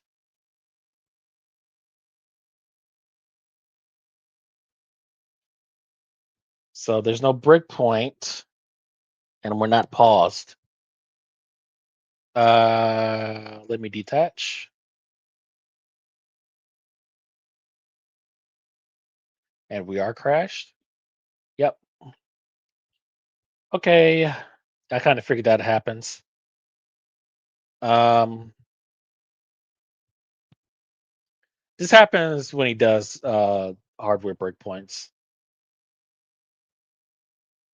I hate hardware breakpoints because they almost always result in a crash. I think WinBag will probably be better. WinDBG.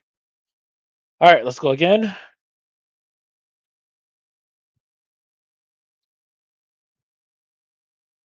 Okay, and then we'll attach.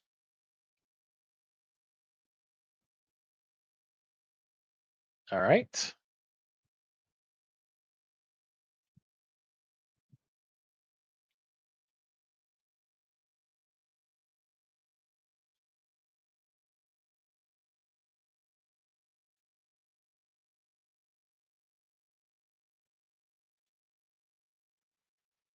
I don't know why it keeps defaulting to the Japanese version.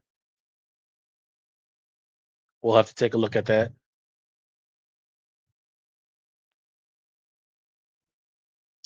All right, so just to make sure, we'll just reconnect with the MCP server.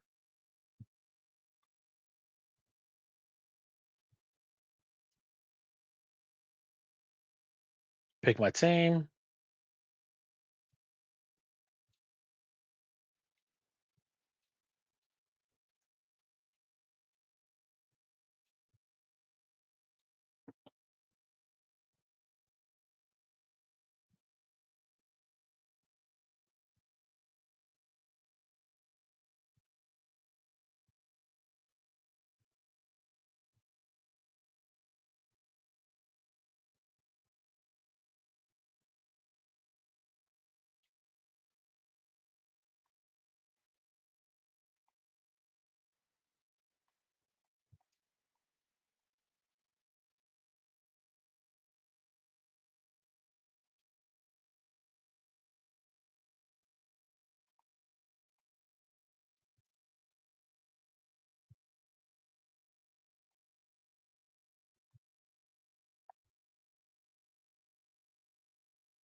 How are you missing throwing? There we go.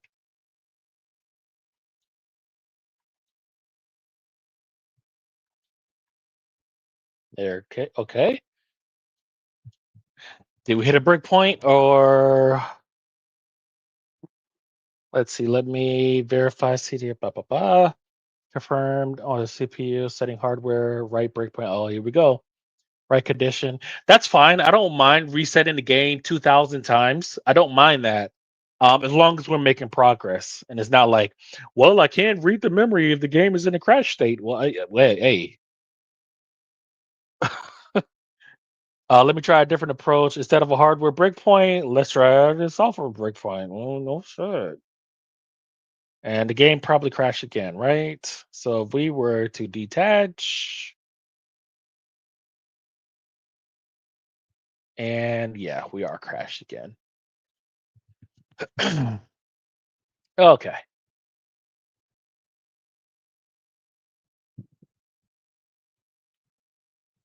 All right. Go again.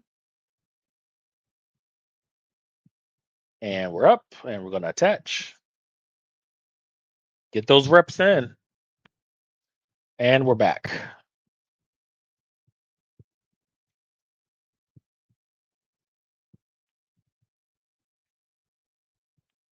Hardware breakpoints causes game to crash when they're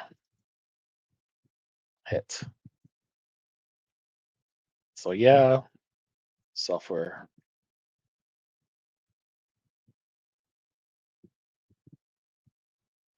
Oh, not unless you can read the memory of the game when it's in its crashed state from the hardware breakpoint. It may even try. I don't know why I let the witness like that. Even though I know that the answer is most likely no, I gave it an out. Bad debugging on my part. Good to know hardware program, probably Enigma's protection. Yep, probably. Software breakpoints only from here on out. Okay. Um, we'll get back to Enigma because I thought we got rid of that, but that's okay. That may be something that we can explore or we should explore because I thought we already had that beat, but we may be the original state of the game.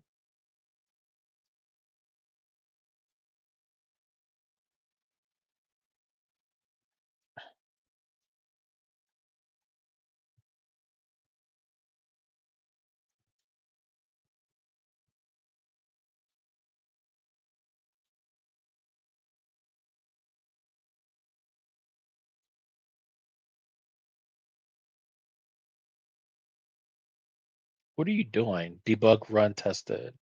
Debug run executed. Okay. Up.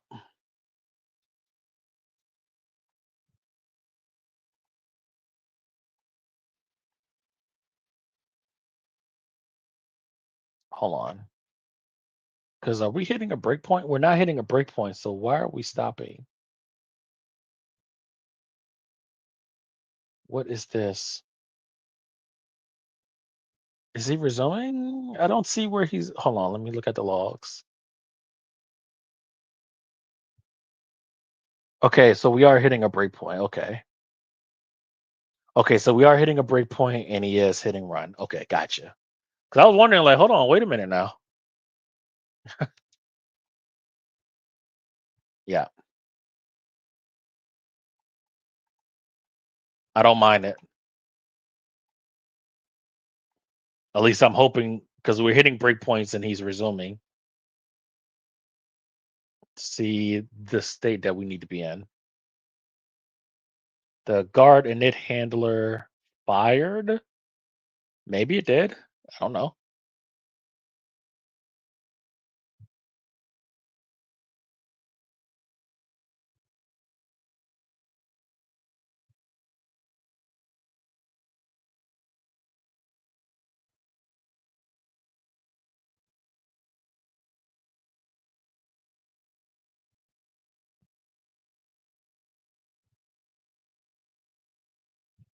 All right. Now it thinks it found the guard action. We'll find out. Well, I'm not blocking. Venom may be blocking.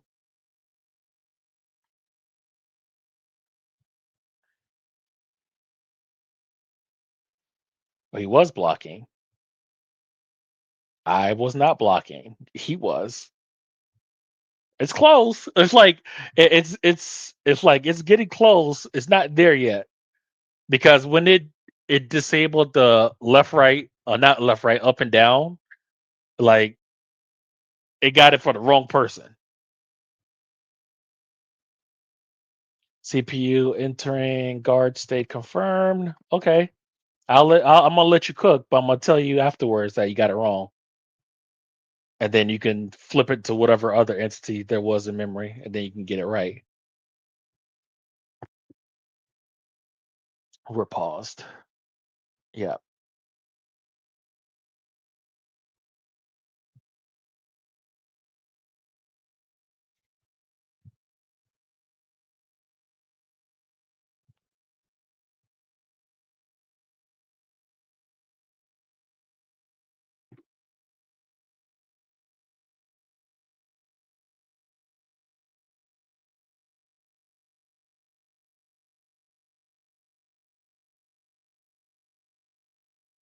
And we can't move because we're paused.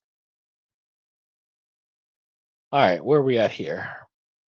613. Yep, DX11 rendering Geetra, which is exactly what we want. And just to double check on that, we're gonna go. Hopefully, is in this CCG files folder, maybe. And it's not. That's okay because we're gonna combine them later on, anyways. So references here, CCG files, and then here, and then DX11, and then rendering. Okay, this is what we want.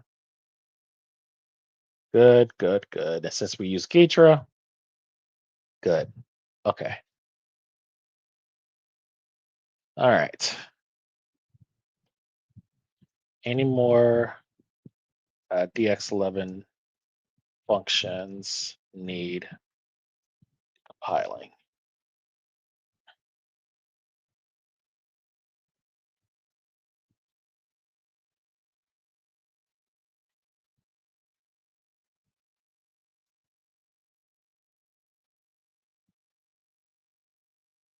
Hmm. Step out executed. Okay, so you stepping through code now. Let me get deeper in the call stack context, looking for a state transition caller. Function prologue. I think I want IDA a part of this as well. Uh, CPU entity entering guard state confirmed. This is wrong. Or maybe, well, I think here, yeah, definitely here is when Venom looked like it was doing something. I don't know if it was going to guard, but this is wrong. This is when I was blocking. So it's right that somebody was in a guard state. It's just the wrong person.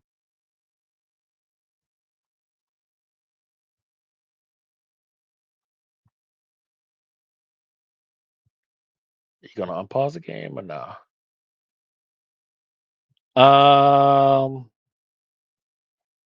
56 registrar stubs. Add a scan word and decompile. These are all small type registration functions. Uh, that just set up vtable pointers. The agents correctly skipped them. Since they found the vtables directly and decompiled the actual method implementation said. Um, yep, make it Geetra.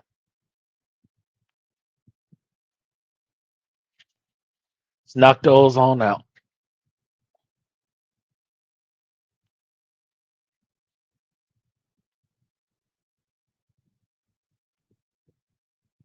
And we'll rename this. We'll call this MVC decomp.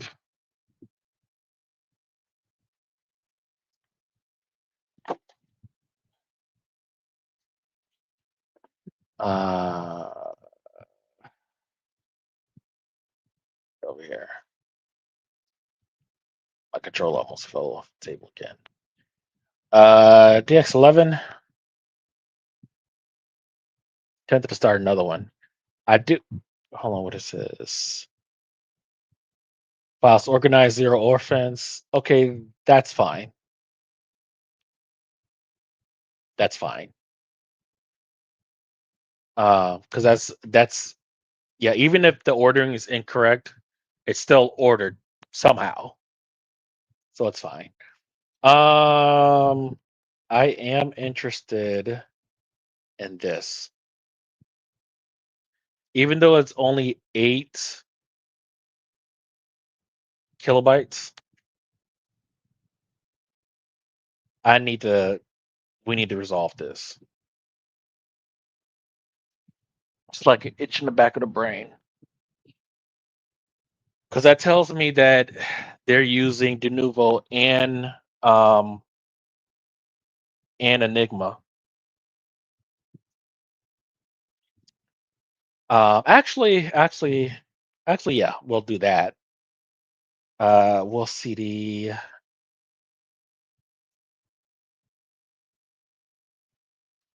Let's go back a couple references, and then CD one more back. Okay, and then we'll rename this to MVC2 decomp Enigma. Okay. Uh, how'd you get 0%? That's okay. That's fine. Because we're going to be running this in headless mode anyways. That's okay. Even though I'm certain that there is, and there is there anything on it? What's on here? Okay. Maybe this is just lagging. Make sure it's the right folder. Let me try that again. Because it shouldn't say 0%. Because normally, there you go. There you go. It's not perfect, guys, but that is never good when your coding session is off to false information. I don't know why I just did that. That's never done. It's never done that before. But whatever. Okay, so I thought we defeated Enigma protection before, but I suspect that it could be preventing us from creating hardware. I know I spelled it wrong. That's okay. Hardware breakpoints, crashing, uh, game crashes every time hardware breakpoint is hit. Also, another thing that's annoying me is the uh let's see, raw binary file file um my agent says it's related to de novo. How do I spell this? Den.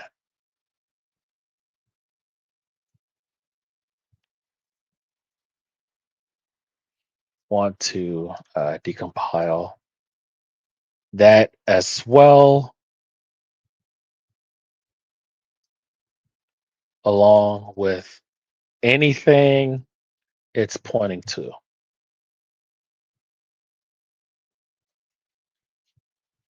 While channel is going to jump to like number one of my YouTube is coming back with this long story.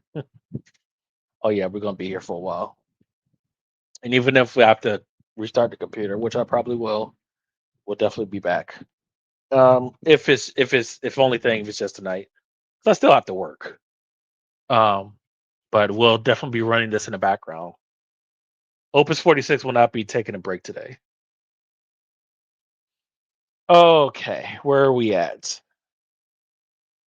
Launch targeting all 14. Okay, cool. Where are you at? Both patches verify the original state. Close the game and I'll apply the patches. All right, let's see what you find. It's going to be wrong, but you're getting closer. Call chain for CPU guard per frame action handler per character function decides intercept state's position. Let me now verify. Okay. All right, let's detach.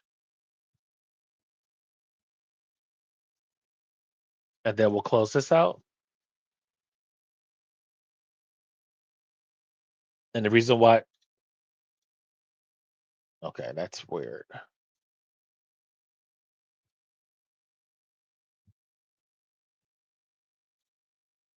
Okay.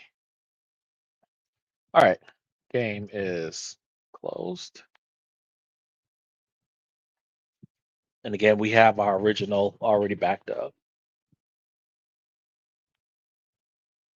So now we're on version 4 of our AI patch.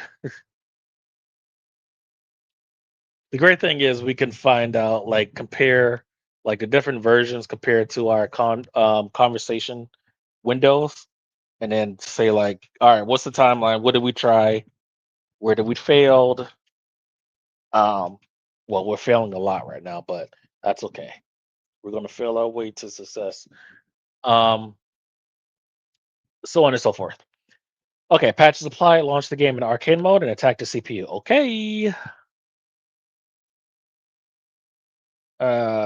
Here, references here, and then here.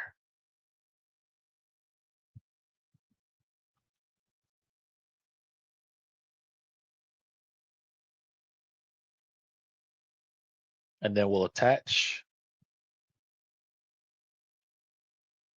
because we don't have any breakpoints, do we? We don't.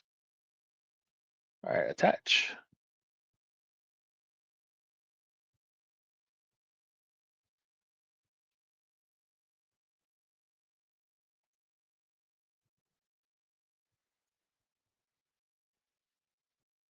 The Japanese version being default is annoying me, but it's not that big of a deal because that's an easy fix.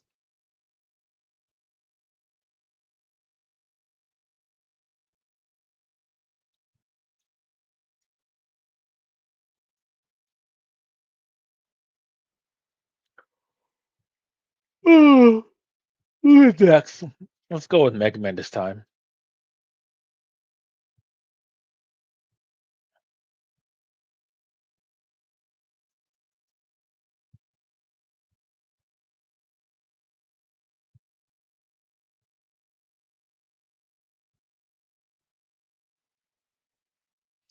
Let's see if the patch works.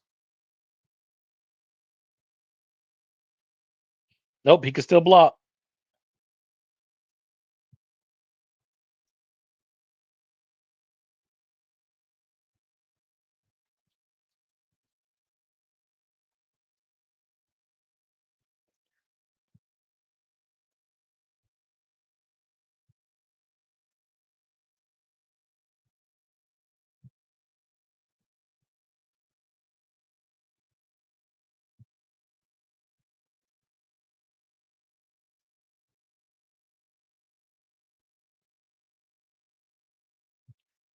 Okay, let's see. It's not Denuvo, it's the SCY version of the XC, which is Enigma's Protector hidden import redirection table. It contains 18 DLLs with 271 standard Windows API imports, completely benign data. Let me investigate. Now I have a full picture. Let me clearly. It's a raw dump of okay. It imports. Yep. Nothing to decompile it. Just data structure. All right.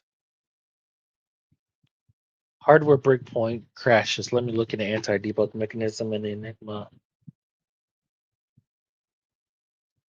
Uh, you see how it's going for binary ninja again.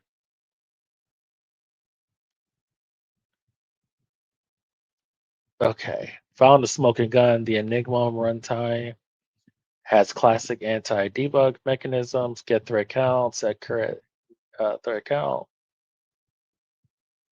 Detects debugger via process debug words. Why are we not using IDA? Complete picture. Um, before before you before you cook, uh, double double check with IDA and use IDA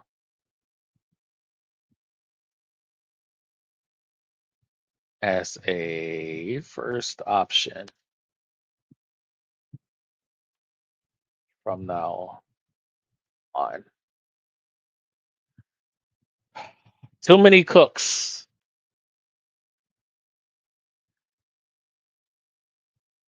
Okay.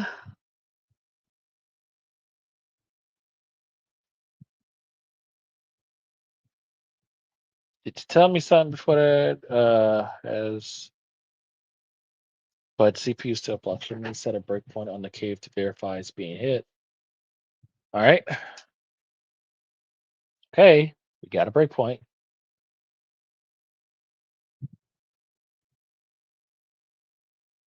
Never fires despite constant system breaks. Let me reevaluate.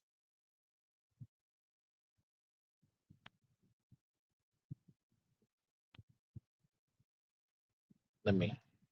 I just uh, unpaused the game and a breakpoint was hit. Let me double check that to make sure.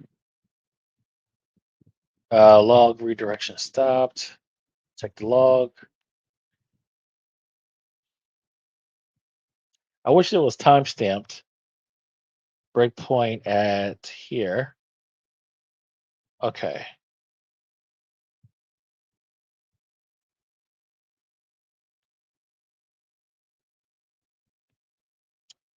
My problem is that we don't know if why would it pause? Um, well, if it paused, it was on a breakpoint, but it would say breakpoint hit here. Let's see. Is that right? No, that's not right. Continue, just to make sure. Because if it hits once on that, it'll do it twice, and then I'll know. Matter of fact, let me clear the log. Keep the breakpoints intact.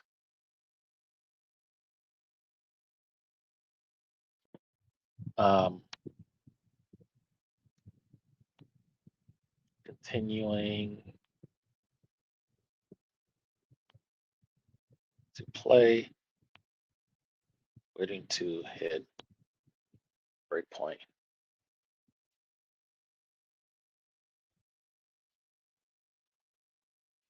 So the breakpoint is not getting hit on when they block.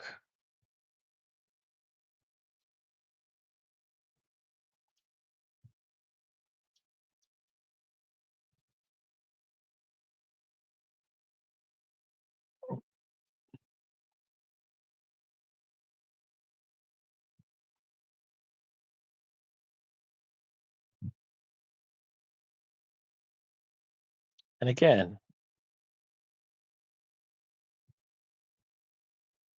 maybe it's the bot that's pausing it instead of waiting to hit breakpoint. That's fine.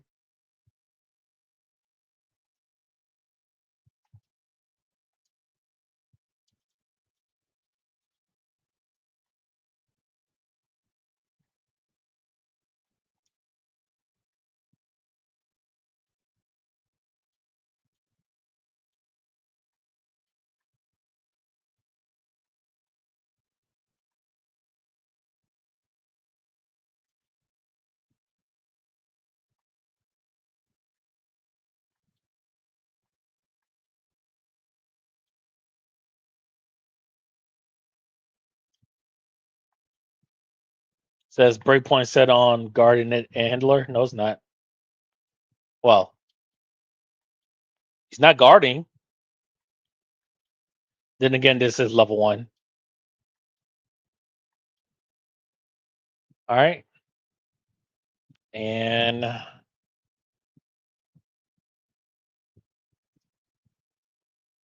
no breakpoint hit. All right, let's see what we hit. I don't completely neglect it. Here's what's tested and built, scripts. Yep. Single video. Yep. Let me look at this real quick. Huh? Skills, YouTube Scout. Okay. 4.5 megs. Oh, 4.5 kilobytes. Okay. YouTube metadata and traversal. You building the unstoppable cheat bot? Yes, but that's only one thing I want to do. I want to completely dismantle a game to where we can do whatever we want with it. The AI being aggressive is just one thing. I want to be able to launch multiple assists at once.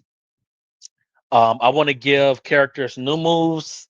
I want to be able to edit old moves. I want to be able to uh, adjust things, right? Be able to do whatever we want in this game. Be able to add features, all of that stuff. All of it, all of it, all of it. I thought honestly, I didn't think Opus 46 was going to figure out the sprite issue, the sprite scrambling issue. But after, having 10 agents scour the internet for background information on it, it eventually got there after about 20 hours. But this, I mean, we could do the same thing. We haven't kicked off any sort of research agents yet, but we probably will. Okay, so God mode, yes. I would casual economist. I would love to take characters out of CVS2 and put them in the MVC2 and vice versa. Um, yeah, I would love that. Now, of course, a lot of things will have to happen in terms of compatibility and everything, but absolutely.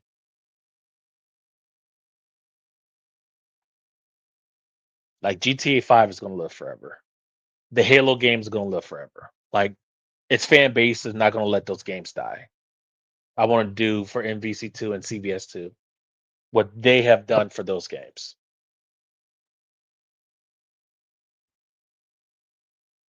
And just as a side, people think GTA 6 is going to be like the greatest game ever. I'm not giving my hopes. I'm not even really in a GTA like that, but it's like I would not be surprised if it's a disappointment. With all these delays and everything, I would not be surprised.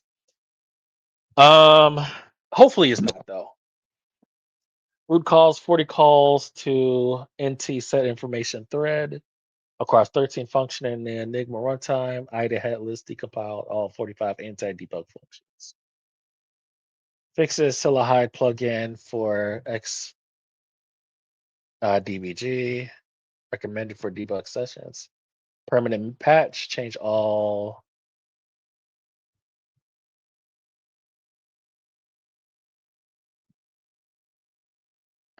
We have Silahide. Hold on. Scylla is already here. Is that it? It's one of these. I don't think it registers as a plugin anymore. Yeah, that didn't show up.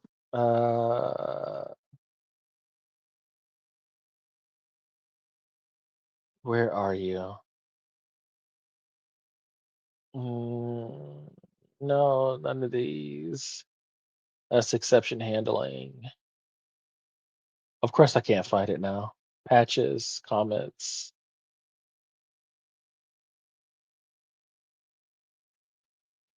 There it is.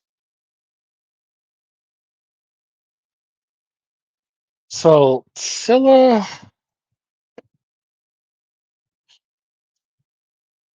attack attach an active process. Um, let me find out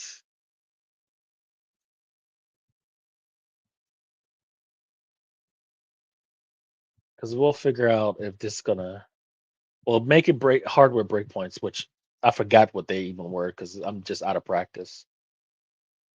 Um, it could be um where something's happening with the hard drive or something, but then that doesn't really help us. Uh, so Scylla Hide isn't a plugin anymore in x64 DPG. It's a part of the code base. Now I add an image there. Um, is this what you were referring to? Gotcha. So like adding KS and BGS to MVC2 should be possible. So we already have the Mugen 2D fighting game engine, right? I guess what you're asking, yeah, that would be nice if we could instead of using the Mugen fighting engine to create characters on top of, we can use the Naomi fighting game engine to build characters on top of. That would be awesome because then we wouldn't have to actually well, well, well. Here's my problem uh with that. The way that sprites are stored on the Naomi architecture, it's not sprite sheets. It's more like sprite kibbles and bits that are uh composed in runtime because like I said before, Naomi only has 16 megabytes of RAM.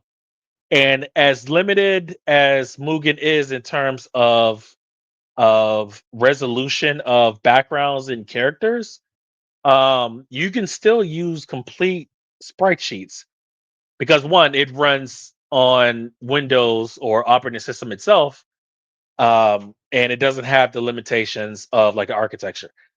But here with the Naomi ROM, and I don't think, well, the way that it was explained to me from Claude is that the Naomi ROM, the original arcade ROM for the Naomi architecture, which the Dreamcast is based on, it's used as data for the PC application. So the game itself or the executable is a wrapper, not necessarily an emulator. Not necessarily. I can understand the confusion, but not an emulator. An emulator, but not an emulator. The game, the actual ROM, the game is used as a data set. I know it's confusing, but yeah. I don't know if running it on top of Naomi architecture would be superior to the Mugen game engine. It would probably be better to just, I mean, there is Ikemen, Ikeman, which is completely open source.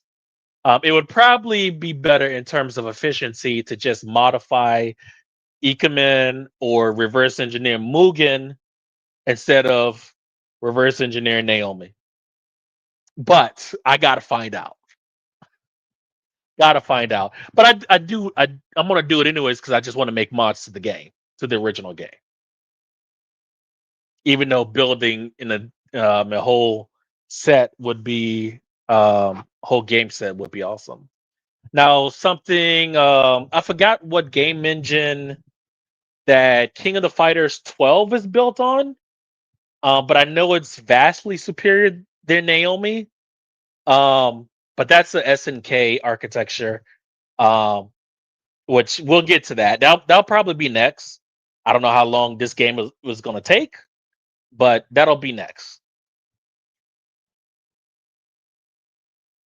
It'll be. I definitely want to use like do like some background swapping because some of the backgrounds in MVC2 are kind of annoying. Okay, so no, that's Scylla, the IAT reconstruction dumper tool, different thing entirely. Scylla Hide was the anti debug plugin. Okay, if it's now built in the x64 code base, it should be an x64 settings option somewhere to look for. Okay, options settings. I don't think so. Okay, so um check your x64. Does it have any anti-debug options built in? If not, we should just write the permanent patch script. Um, yeah, let's do this. We'll create another version because it's just gonna be the XC that it's writing to, right? Only going to be writing to the XC. And if so, then we can, where would those go? Patches? All right, so we'll just say we'll call this original. We'll call this original Enigma defeated, right? And then we'll place that in here. Yes, O and XC. Okay. Um, yes, apply the patches and place exe in this folder.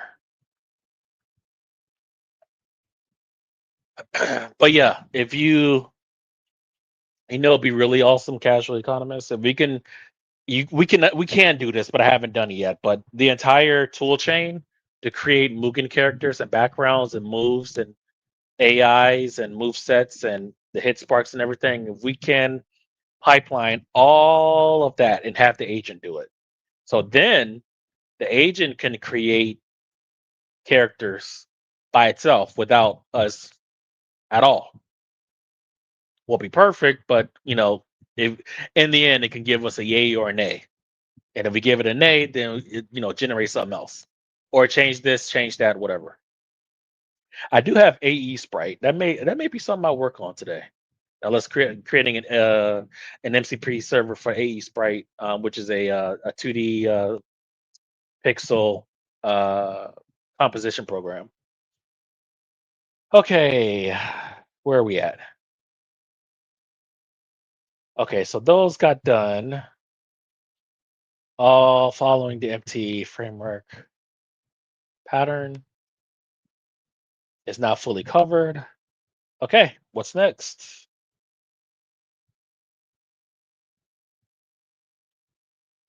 All right, where are you at? It's fine today. The guard firing with the CPU confirms. Are we paused? We're not paused. So what are we? Okay.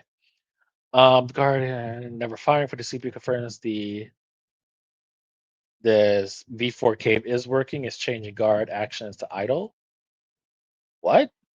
But the CPU still blocks through a second mechanism in the collision hit detection code that doesn't involve action state transition. Can you pause the game? Yep. F12 and Xdebug. Is that the same thing? I don't know. Okay, it is pause.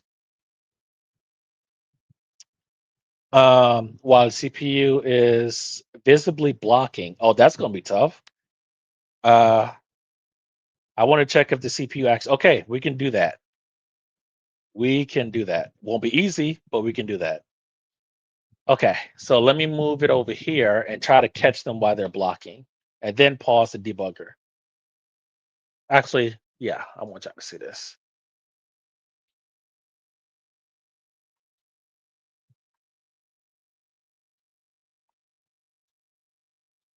See that? It's okay. It can be done.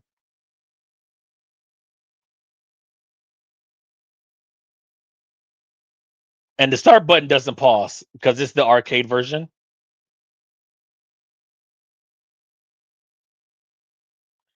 Pause. Pause. Block.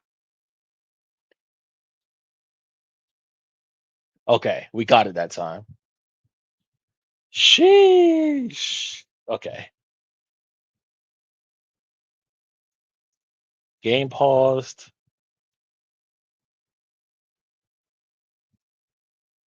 Debug paused. CPU is blocking.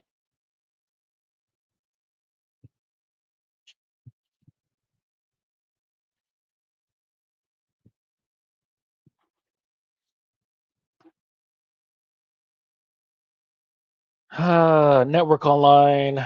Don't care. Audio engine. MT framework core. Yeah, let's do that. Full CS CRC. You know, yeah, let's do Enigma first.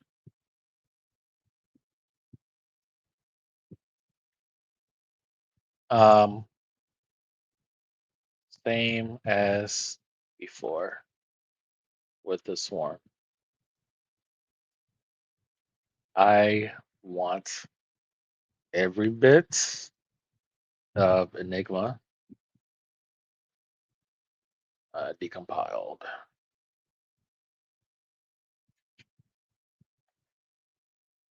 Okay. Done patch exe is here. Yep.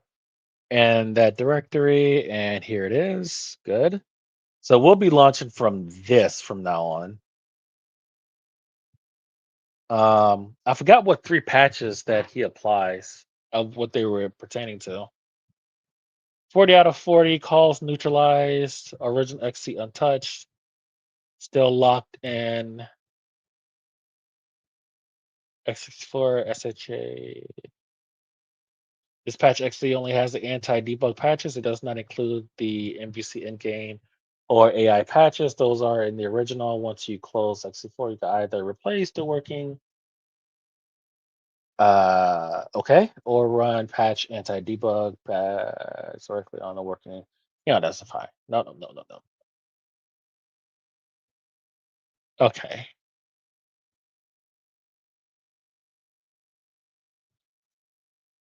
Um, actually, actually, well, we'll let this cook with Enigma because I should have had Enigma on this tab and then have this work on the MT framework core.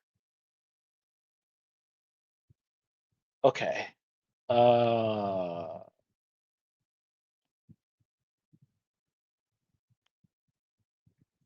let's start compiling on the MT framework core. And as I said in another tab or session, we're going to place all decompiled assets, and that's going to be not patches, decompiled.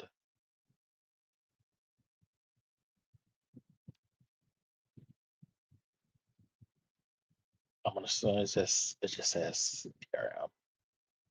Okay, that's fine. Don't like it, but it's fine. Okay, here and I should have documented. That's my fault. And we'll test the YouTube Scout skill later on today. Um,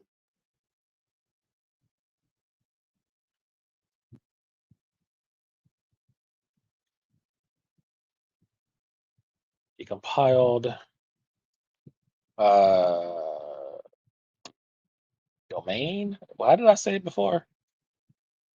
Domain and then sub domain.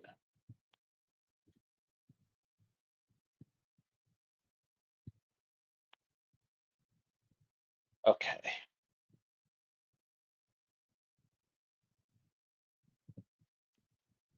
Here.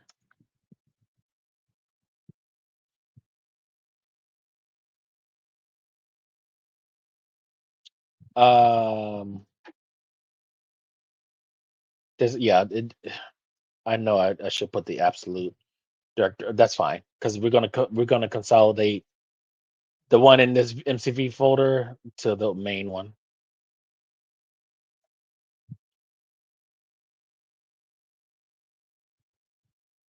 Okay. All output goes to DRM Keytra. Are we done? Oh no, it started. Never mind. Okay. Everything from Enigma. I have to figure out why we getting JSON files and not like actual source code. Quick question. Let me ask that now. Uh,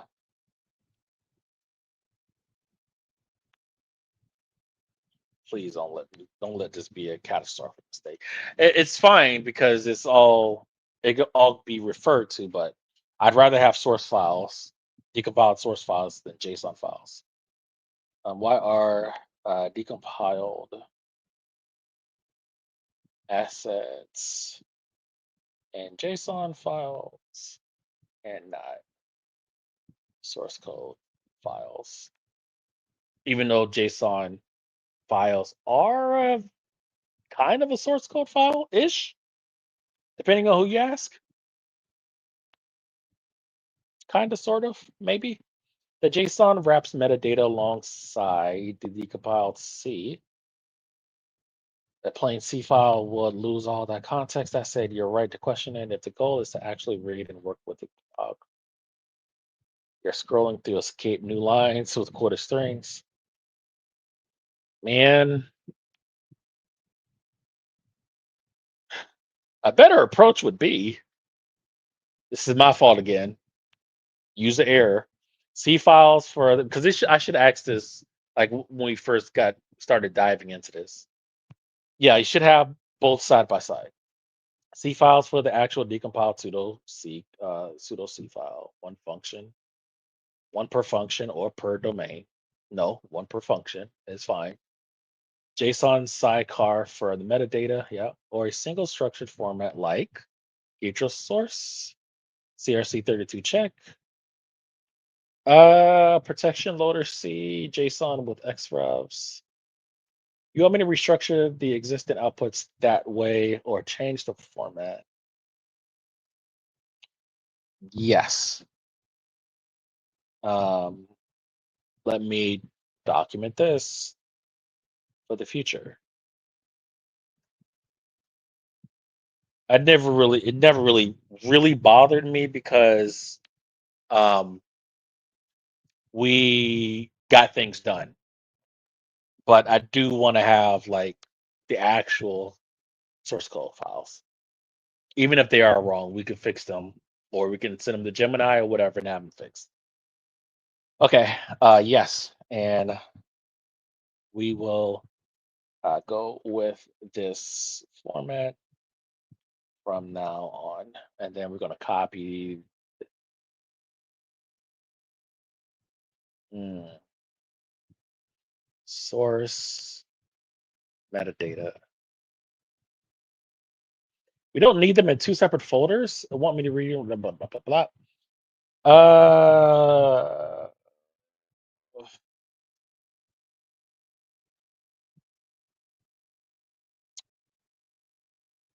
Actually, have that may mess it up.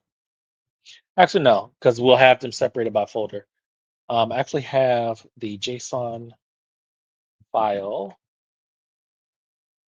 um, and the same folder as the C files. Uh,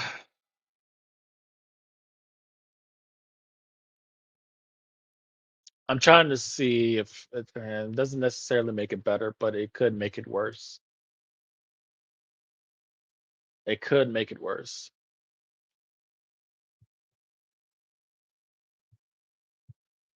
But then again, um, the agent would have to, bounce in and out of different folders to get to it. We'll go with this format, and if we have to reevaluate, we will. Let's see.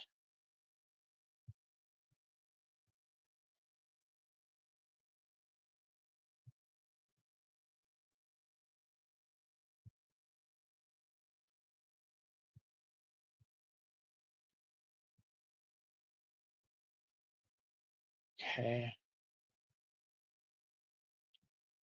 Okay. And then okay, that's working on that. What are we doing here? And we are paused. Do we make any headway whatsoever?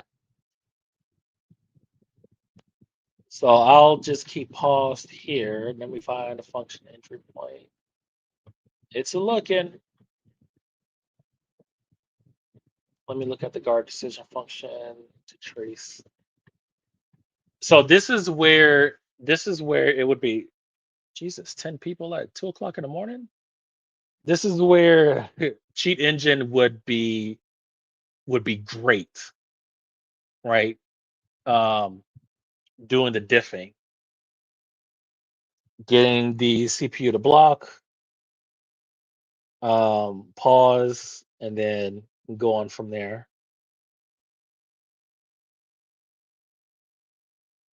Why didn't he mean to pause the debugger though? All right.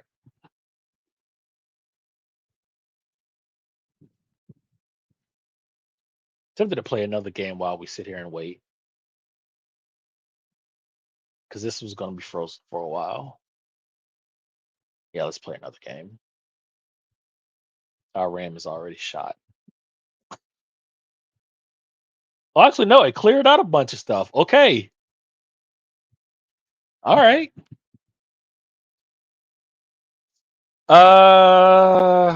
What game? What game? What game? Um, I'm not gonna play Geometry Wars because my computer quit on me. Like, all right, dude, I'll see you in the morning. Hey, you on some bullshit right now. Let me close Chrome, which I should have already had it closed. Uh, Let me close this Firefox window. Being careful to not close the window that we're currently using. Um,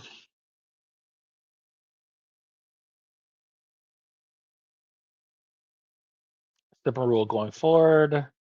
And then JSON, yes, just like that. JSON stays as is for tooling search. C file alongside it for reading. I'll extract this. So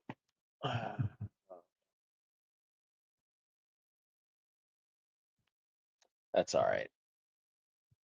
We'll just decompile the files again.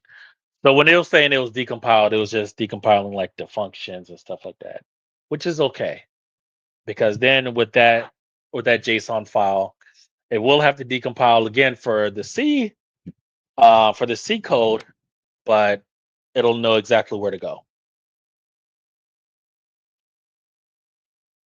All right, and this is the working batch files. What? What the hell is it doing? The pause command is blocking.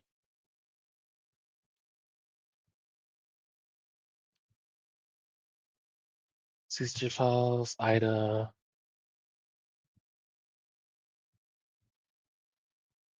Yeah, but you can make a copy of the version that's on this and then modify that, right? What are you doing? Oh, this is the okay, yeah, MT framework. Okay, that's working. Okay, it's all working. Test it end to end. Okay, yeah, well, let's compact and then we'll just kill this. We'll work on the skill later. Because that I want to have that just separate. Because there's a lot of pieces in that. The documentation harness, um, that it's going to require about focus on. Okay,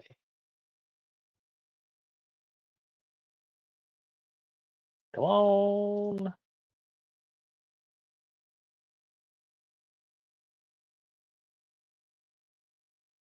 Oh, have y'all? Oh, let me show y'all this stupid ass little game. Let me show y'all this little stupid but addictive game, and I'll start from fresh.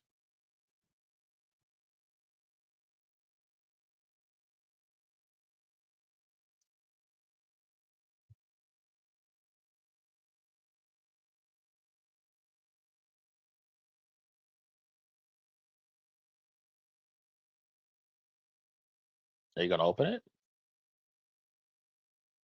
please? I'm sorry. Oh,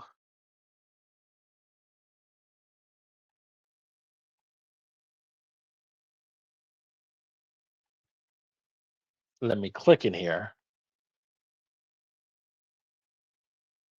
You're not gonna take my controller?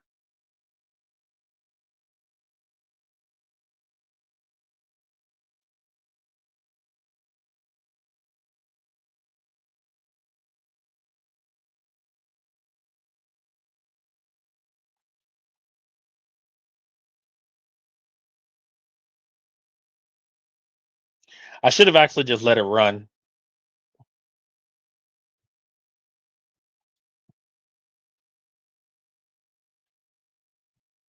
Do I want to do that? I need windowed.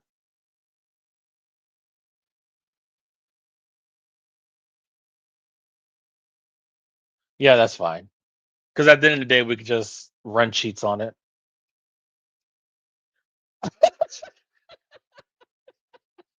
Actually, are you really sure? Finalize deletion. All right, all right, all right.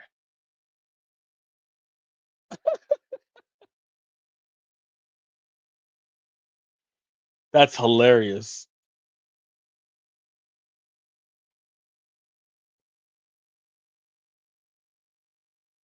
So this game, and let me turn down the volume because I got to hear myself think. I'm sorry, what? Are we not going to show me the apps that are running? Windows? Okay, I guess not. All right. So this game is you use clones while we wait, and of course now it's done. Both patches applied correctly in memory. Redirects guard decision to function. Okay, well let's see if it works before we even finish reading it.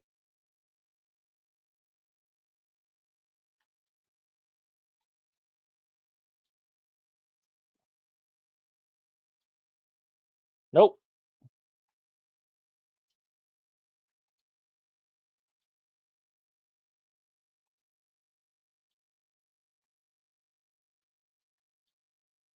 Can I block? I can block. All right, so that didn't work.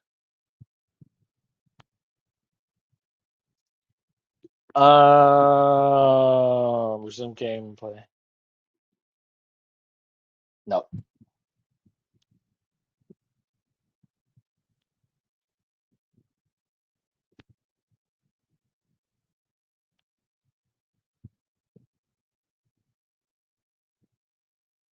Let's see. Got it. Some for JSON stand. Our two agents are still going, and that's still going. Okay. So this little raggedy ass game, you. Okay, so you start the moment you cross the little circle, you have to kind of like complete like this obstacle course to generate power. But the real power comes in when you create clones to do the same thing along with you or for you. So, for instance,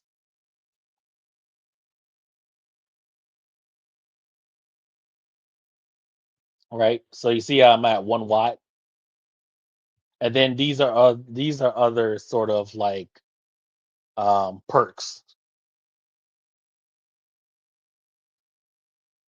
Why'd you unpause?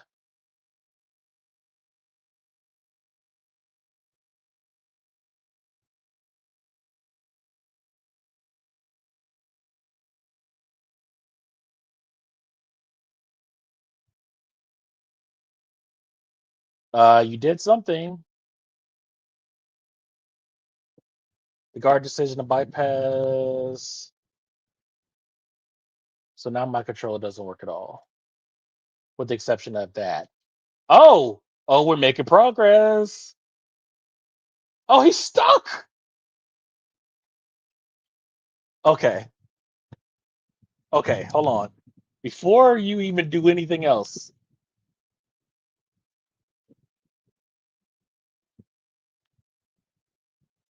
um, my player is stuck. Animation stuck.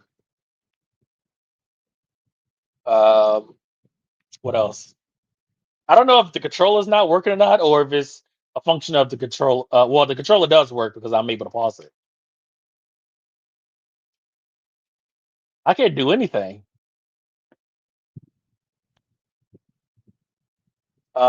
Controller doesn't work. Don't know that for sure because well, I guess it does. Yeah, the controller does work. Because I can still pause the game. Um, I can still pause the game, and that's about it.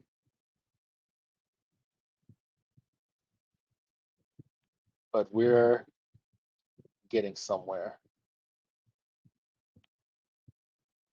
I think uh, whatever you're aiming at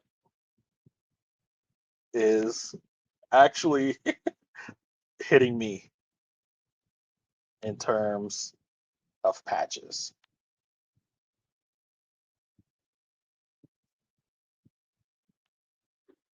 This is new. We're making progress.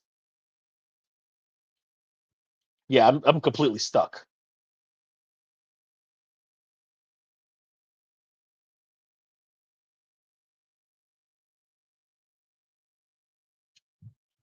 And why is my trigger button stuck?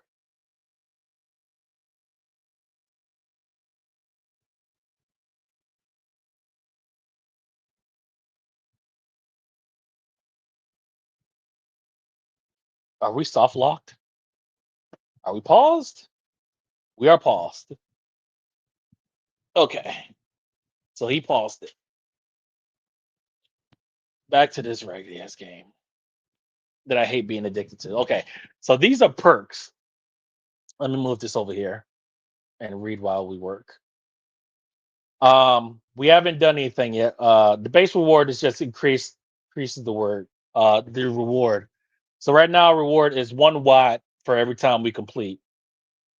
If we up that, so now every time we go through that little line at the top with the arrow pointing to it, then now we get 2. So we do this again. Can't hit the spike, and then 2 watts. We'll hit this again.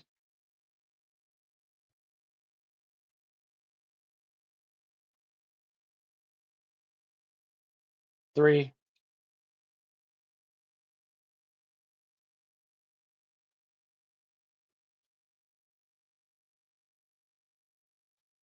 If we die, then we just end up starting. There's no limit to lives here. You effectively have unlimited lives. Okay. Both caves now use jump if not zero or jump if zero. Um Resume gameplay and test. Your controls should work again. All right. Our debugger is paused. It does work. What? It's repeating.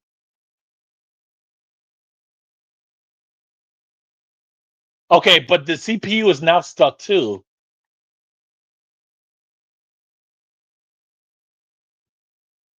That's crazy. Okay, so the CPU ain't gonna do a damn thing.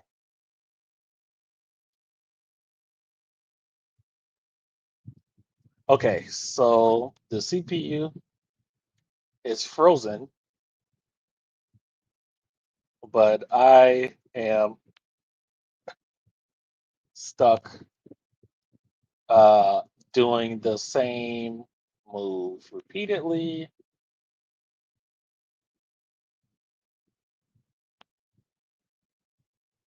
Even if my hands are off the controller. That's crazy. And I'm gonna lose.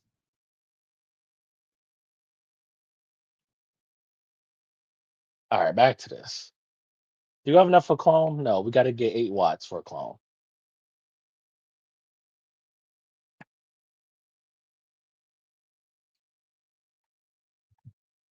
Still stuck.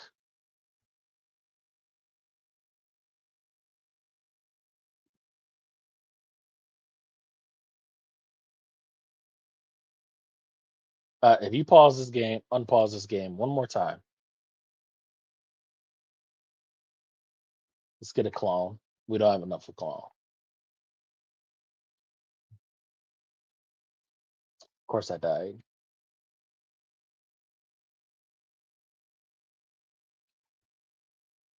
So you see our clone there? He traces our steps, and then he gets 4 watts. Or is it one? He gets one. What did I hit? Oh, I just did a short jump.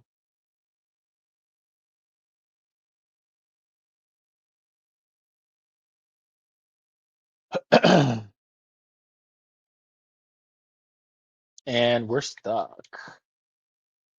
Are we paused? We are paused. Oh, we're stuck. Um, yeah, we soft locked the game. Okay. All right, so let's detach. But we made progress. Um, game soft lock.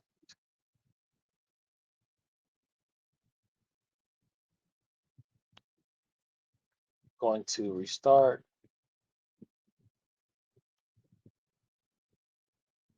Uh, yeah, going to restart. Please hold. Okay, we're not going to use the Enigma one yet, because he's on to something. I want to break his momentum. Here and then here.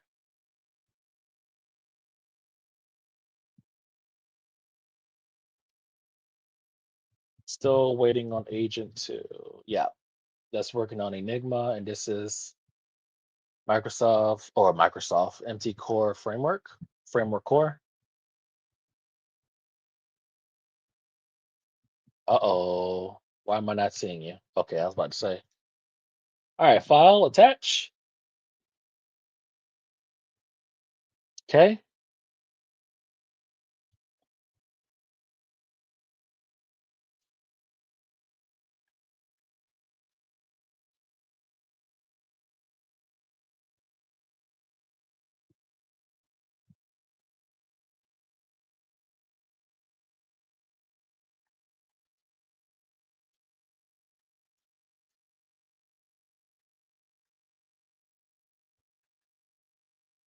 What's another character? Someone new.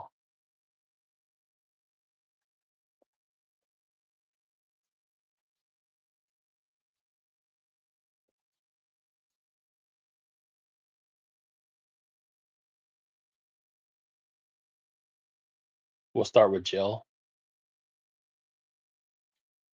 or Iceman,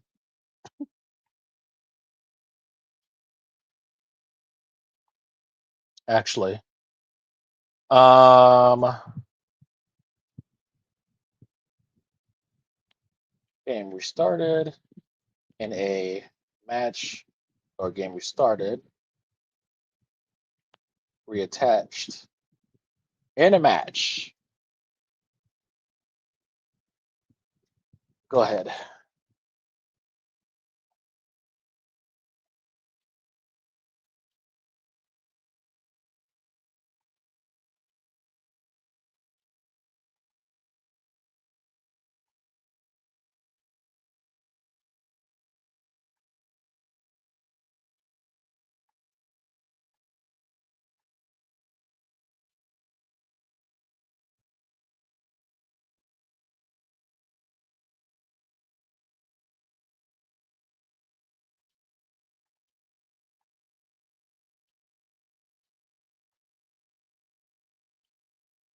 Well, let's see. Hopefully, yep.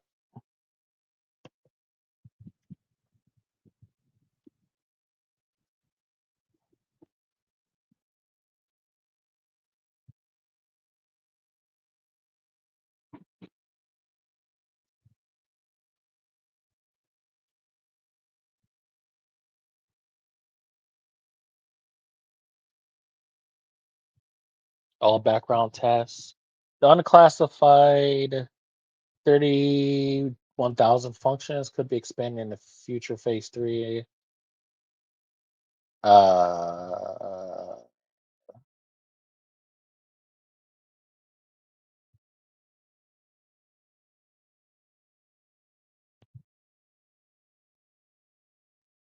it didn't actually decompile.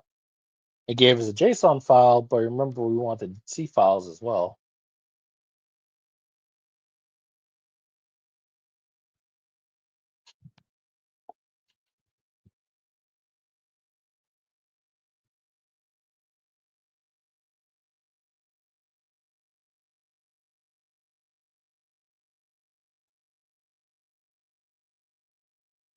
References, decompiled empty core.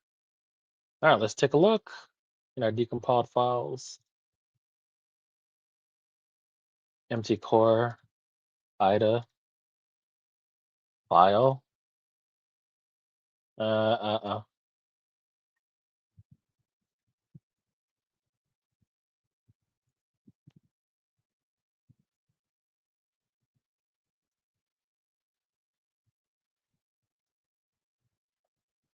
Generate those C files.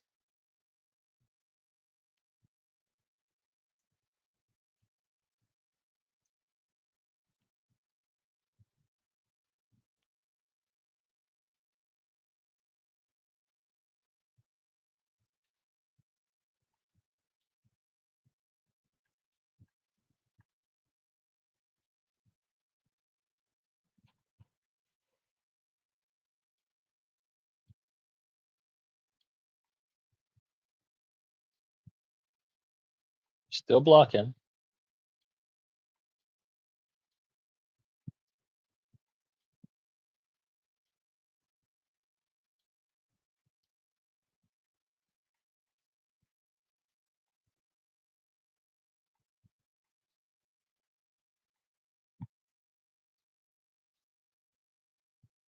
I want also another kind of like mod. I want Jill to be able to generate as many of these. It may make her OP. Like I want to put like 50 on screen if she can.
I don't know why I didn't show that before.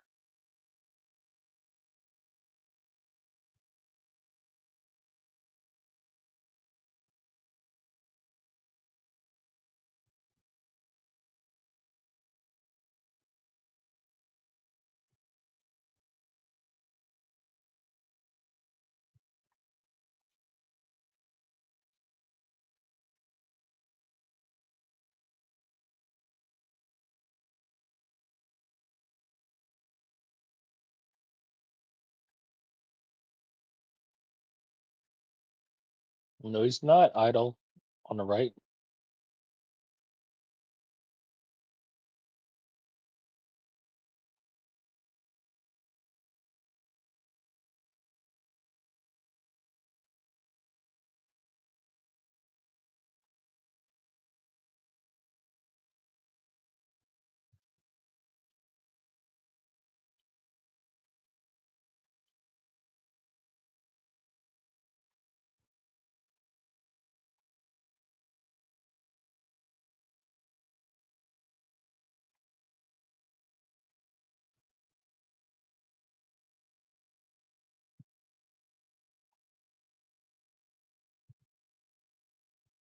All right, so they set a breakpoint.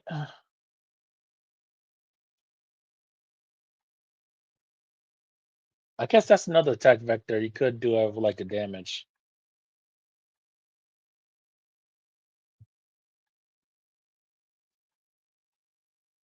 Okay, we did hit a breakpoint.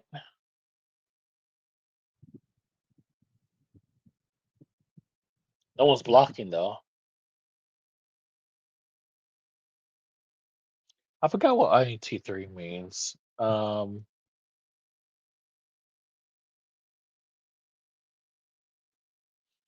Break if RCX have the equality. I have no idea what that memory address refers to or what that value is.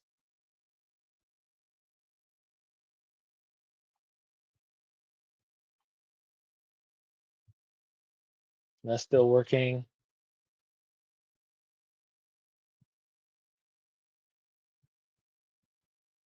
I have pseudocode embedded as strings, but no standalone C files.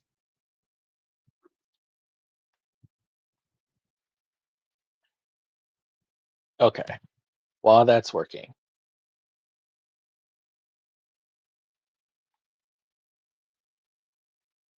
Oh, so all that time it only got up to 12?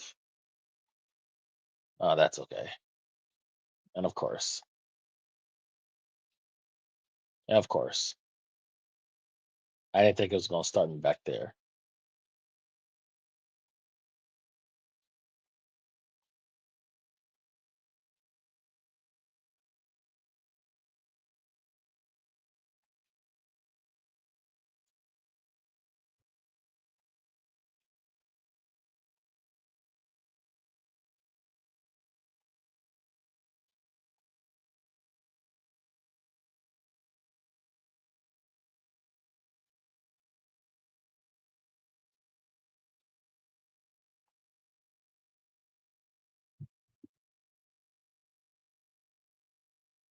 Oh,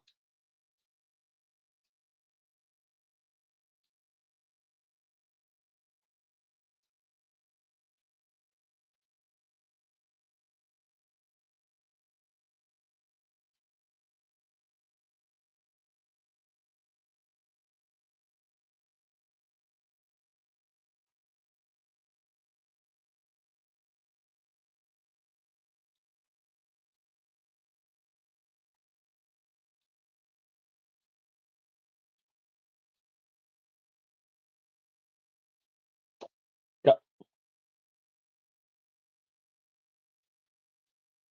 really? All right.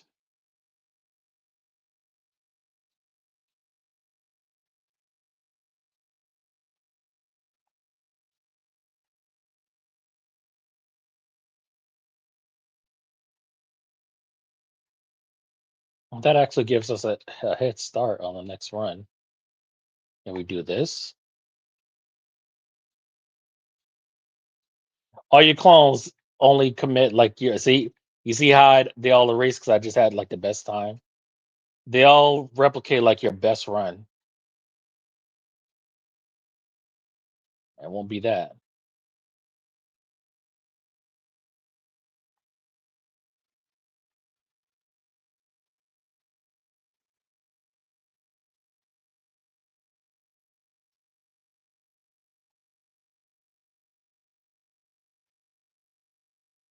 Oh, that was really close to being my best time.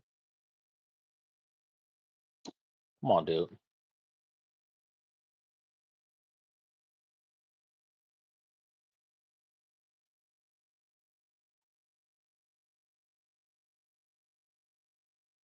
Can I jump over that?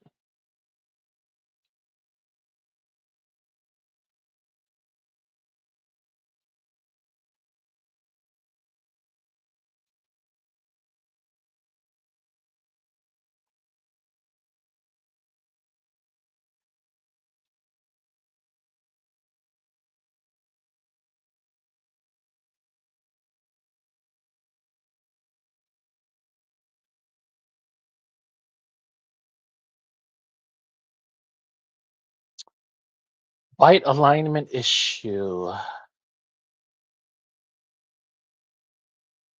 Okay, that's still going. Man, I'm telling you. MT core. All right. Decompile that JSON. Really? All? What does that mean? All? I didn't give it the spec. That's why it's doing that. Ugh,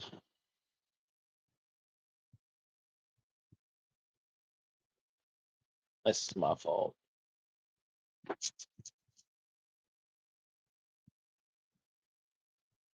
I think that's fine though. Let the agent sort it out. Uh,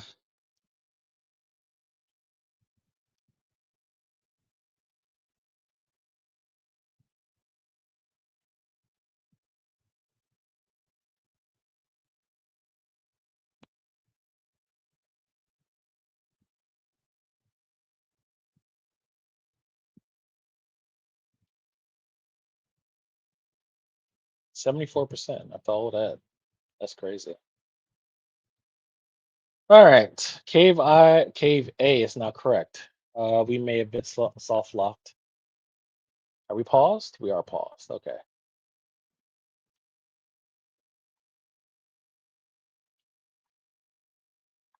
Did you see that? I got stuck in the air.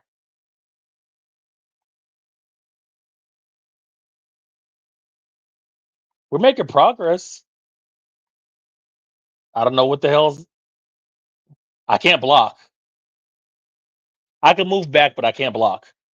So the bot actually achieved its goals. I would sink too many hours on a game like this. Yeah, exactly, exactly. Like this game, I want to say it only. I'm not at. I'm like at the last part of the game. Well, not anymore, but I deleted it. But that easily took like 6 hours off, and this is just a demo.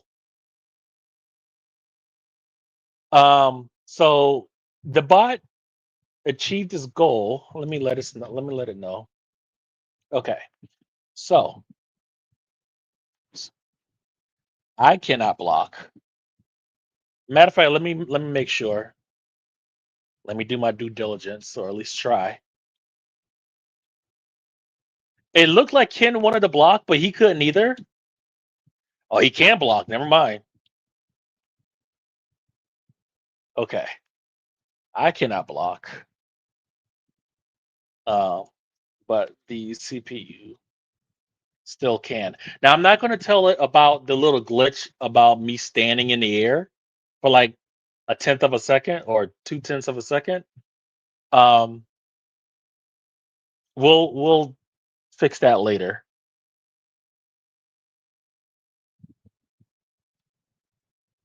So again, great job. Um, but wrong person.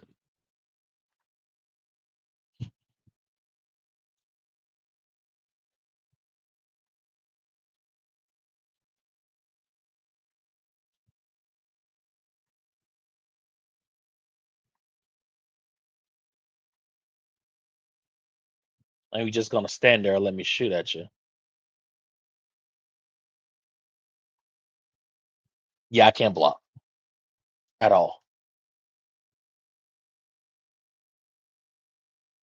And just to confirm, I'm moving backwards and block is backwards. What? Huh? Maybe. Oh, you know what? I think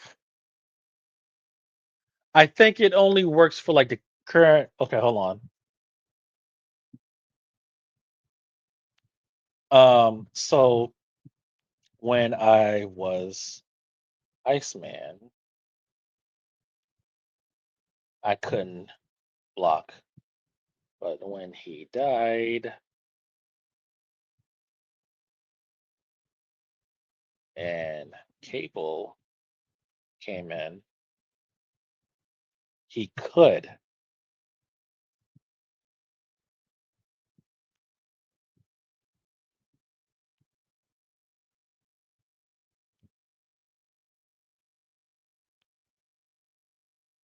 Oh, hold on. One you, John, you can guard normally if.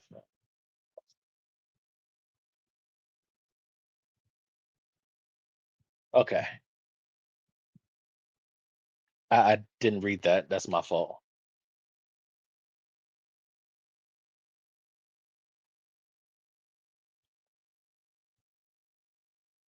We'll see.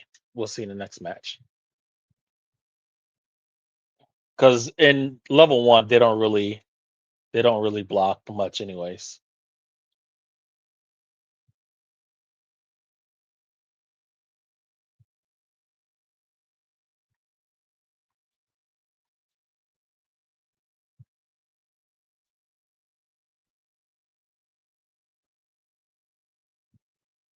Actually, let me see if I can block.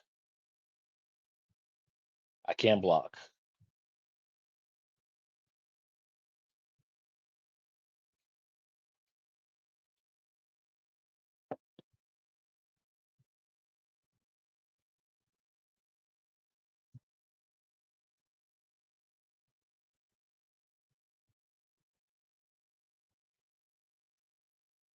Okay. 2 kilowatts. Wow, that okay.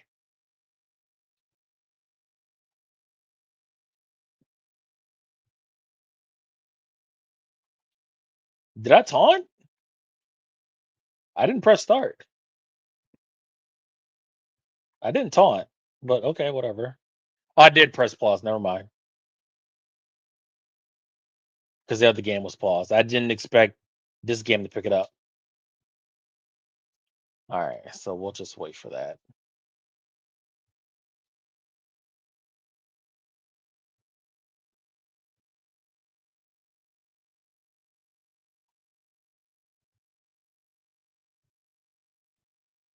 Um,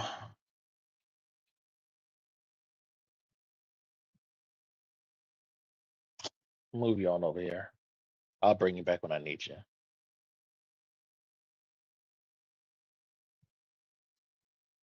I was gonna do that anyways, and the game crashed.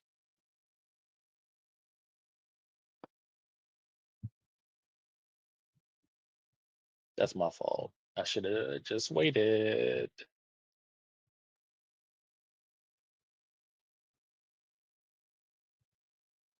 Okay, let's go again. Well, yeah, we're making serious progress. Maybe not serious progress, but slowly but surely. We are coming across some other things like air animation and stuff like that. All right, game up and running, and then we attach.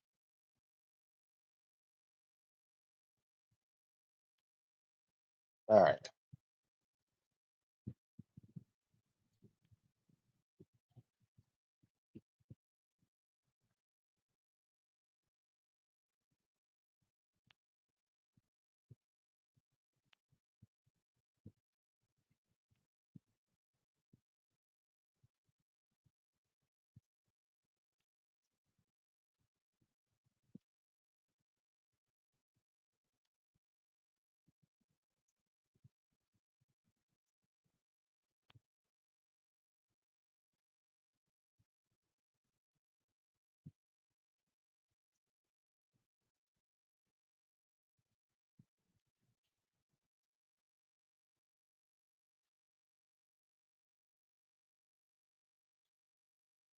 Uh, what did I pick before?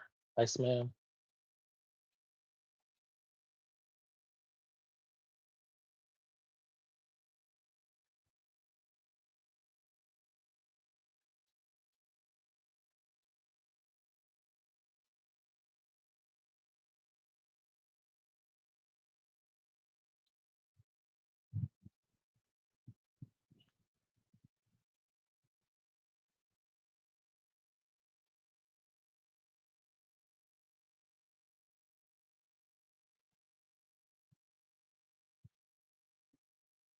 Okay. Let me see if I can block. Okay.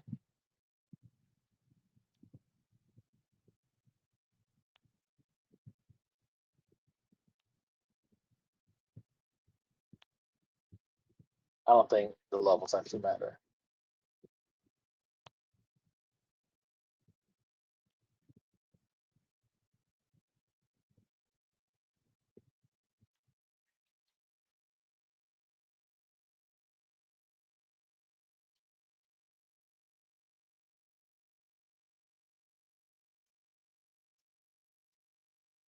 Let me just stop there, just in case. What the hell is this agent doing here? It's been 50 minutes. 14 megabyte DLL 2. Okay, that is a large file. I'll let you cook. Um, 26 functions out of 31,000 unclassified.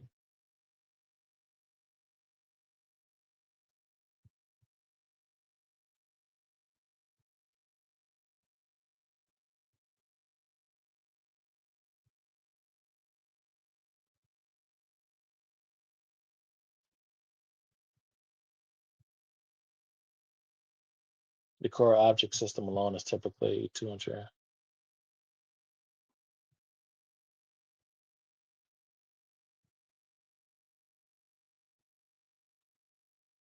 Want me to build that propagation pass? It would start with the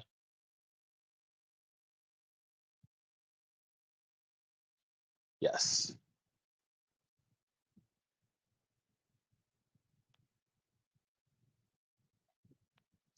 I use as many um, agents in the swarm as you need, but only use IDA, Hydra, and two.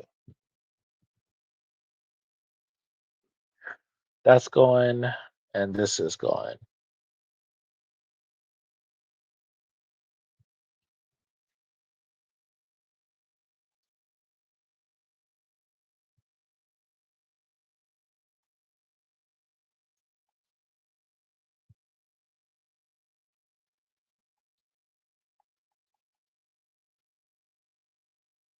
All right, I'll keep it here while I complete up the game.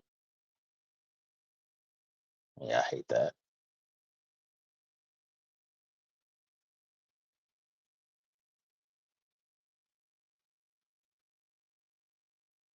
It's not gonna let me do it, is it? Nope.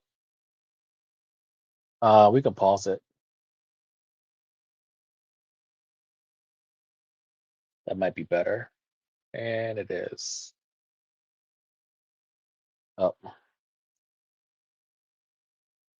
forgot about that.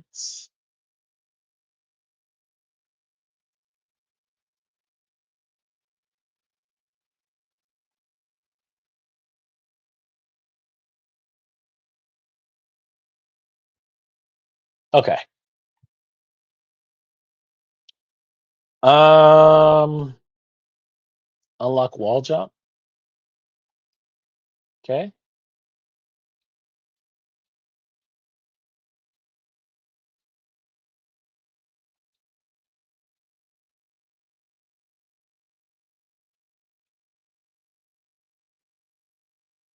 I think I so you can only okay. Yeah.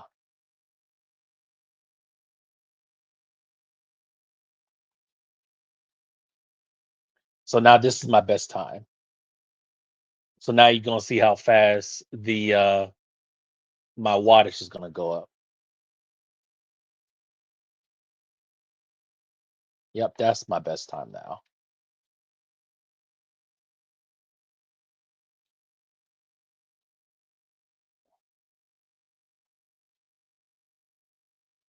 Damn, I keep getting on the tip on that.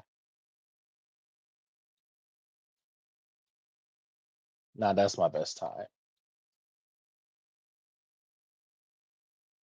Ooh, that was close.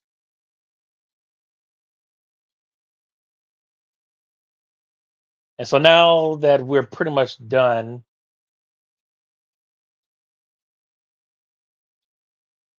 now you can just sit back, go to the bathroom, get something to eat, and wait till you can get enough for this. That's 700 something.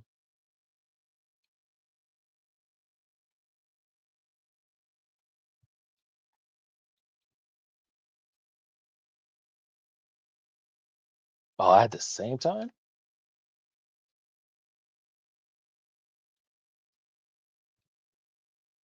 That's the best time.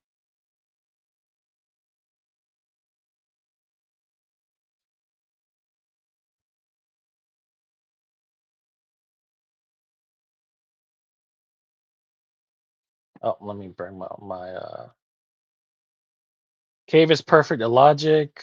If this and this said read the games. Okay. Let's go again.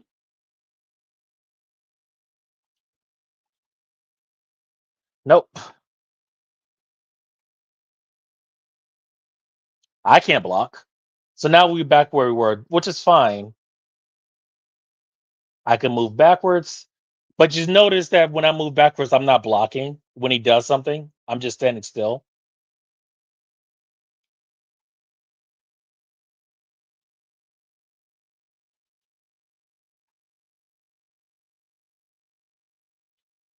Okay. And then we'll pause. I said pause.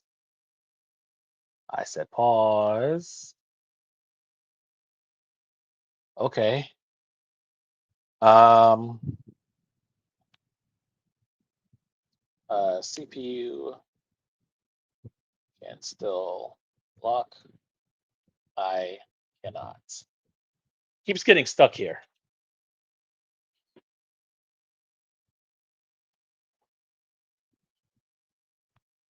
He'll eventually get it right.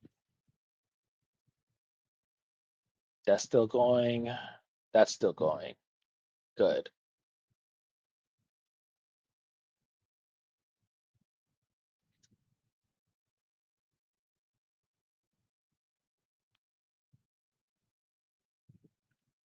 Ooh, 6.5 hours. That time went by fast. All right, so for some weird reason we cannot. Error setting block. But the game isn't frozen.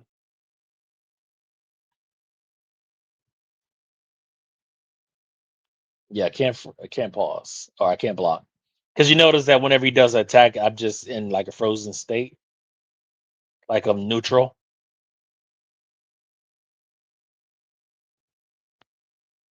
Oh, I did block. Oh, he must have just did that. Okay.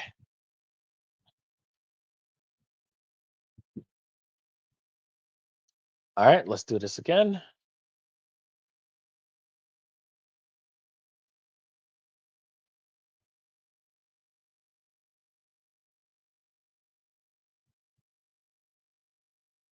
Nope. First of all, I didn't know he could charge his way through that. I just want to see him do it again. Yeah.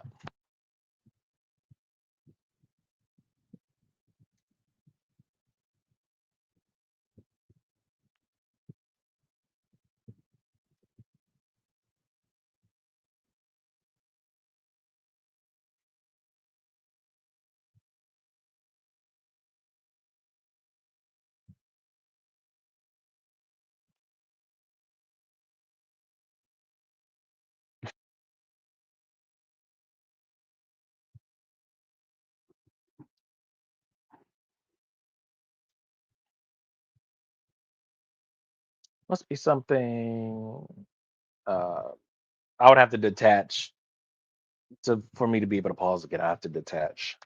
And I don't want to get him out of rhythm and here comes the compaction because we are making progress.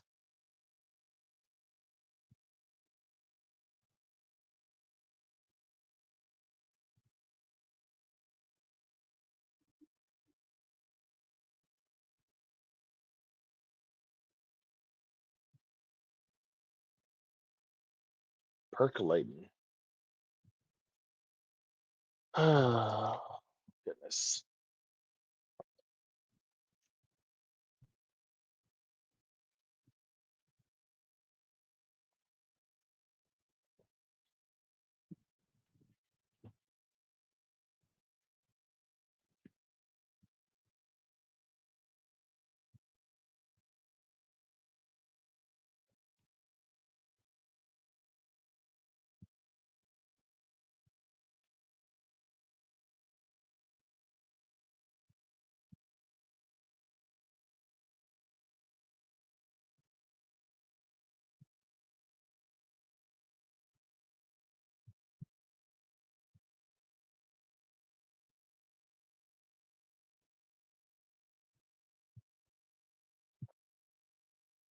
Um, Extracting Ghidra from D.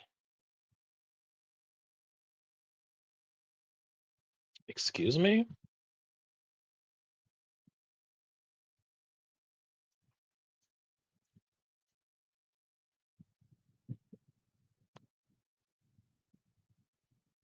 Ghidra executable. You are using. I don't have that on my D drive. Maybe I do.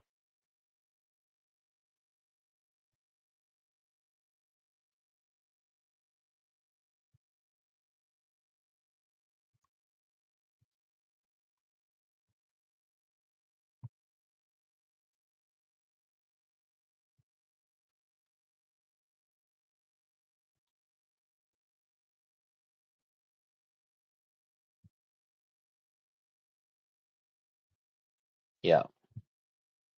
The state transition intercepts blocks path two. There are two more guard paths and a collision handler that go through. That function returns zero. The entity can guard. I need to make it return one for CPU entities. Okay.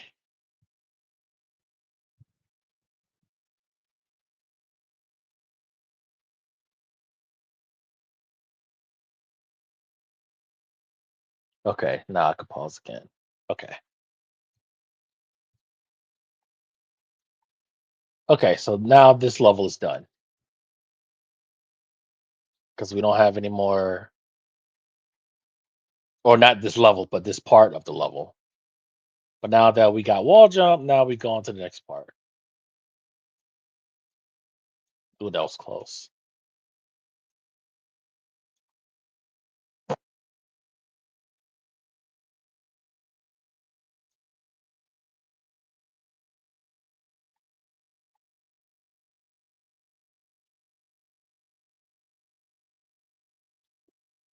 And then that energy continues to accumulate, of course. How did I do this before? Okay. Um, that's megawatts. Okay.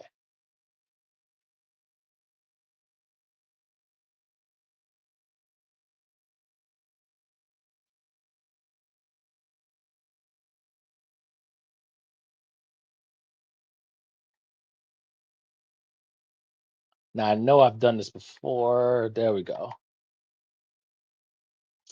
Ah, I didn't want to start there. I want to start over. Oh,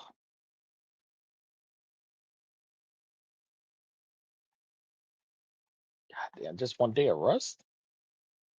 Yeah, that was bad.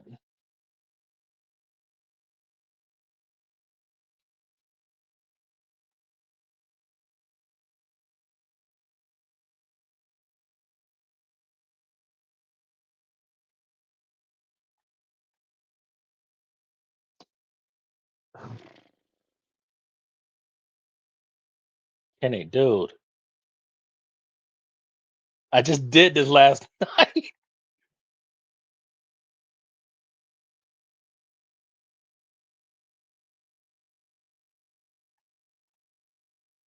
All right.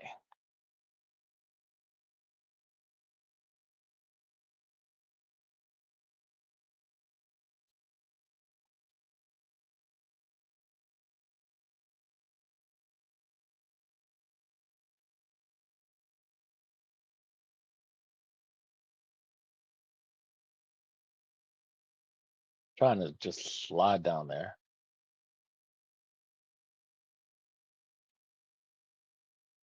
Oh, that was close. Not close, but it was risky.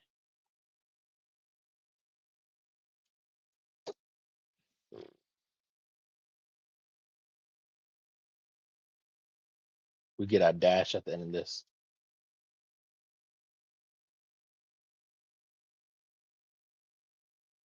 Um,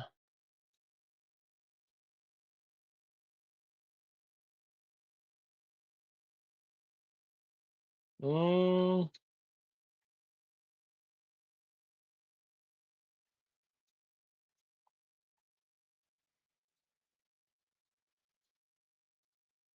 compaction should be done by now.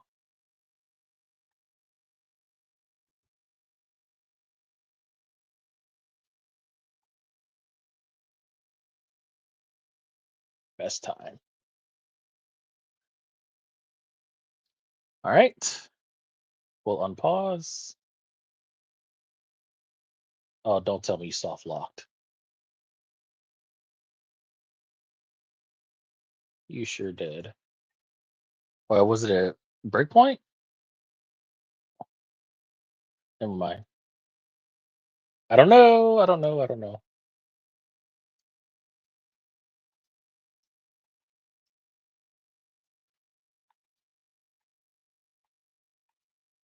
Why are you switching?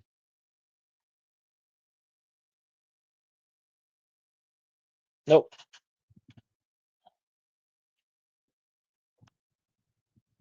Let me make sure I can still block.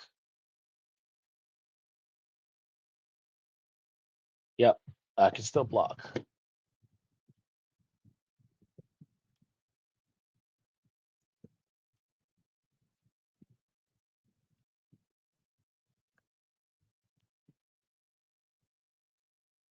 And we'll pause. I'm tempted to implement the five strike system because we've been going. I mean, it got it right ish twice.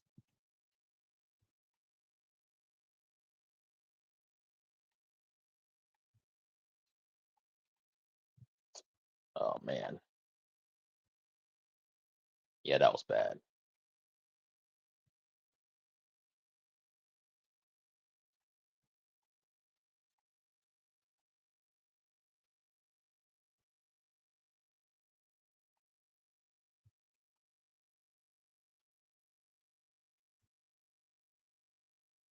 Really, on the top of my head.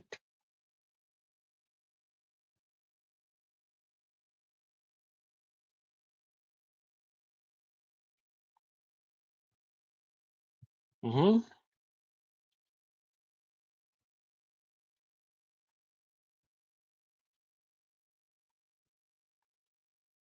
Nope, it's still running. Let's set a breakpoint. Okay.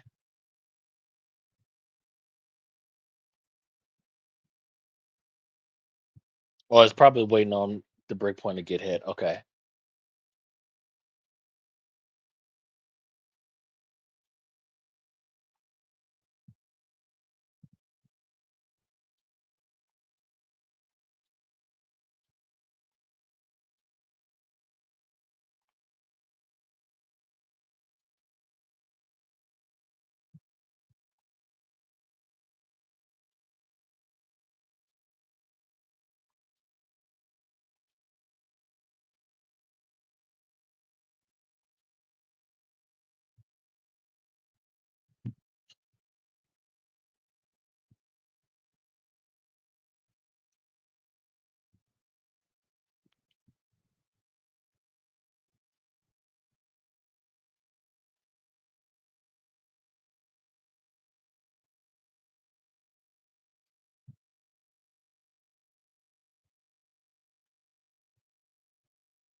He did a blog, didn't he?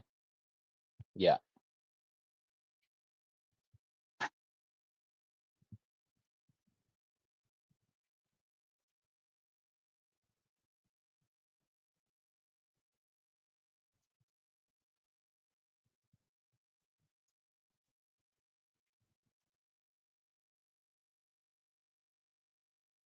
Okay.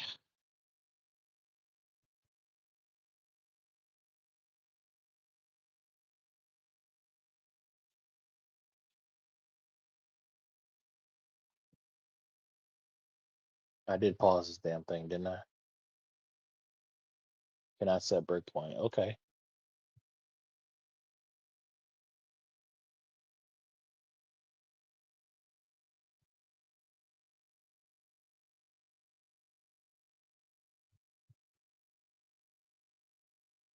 Okay.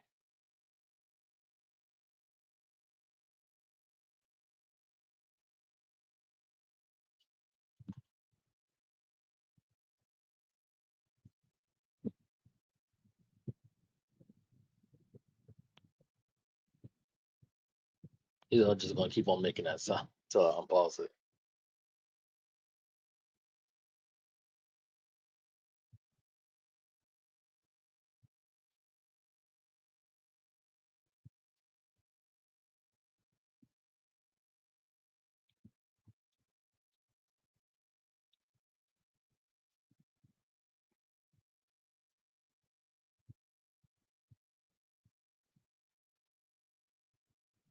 Now it's paused, of course.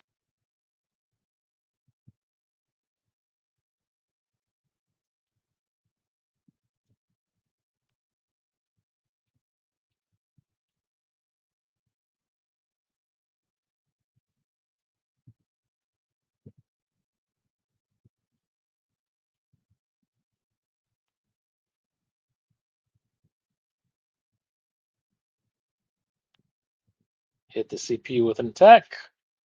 Yeah, if you stop pausing it, I probably could. The hit breakpoint was hit though.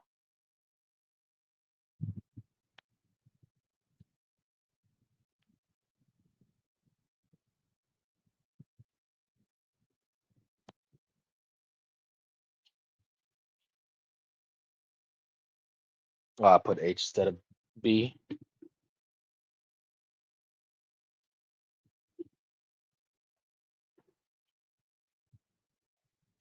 Goodness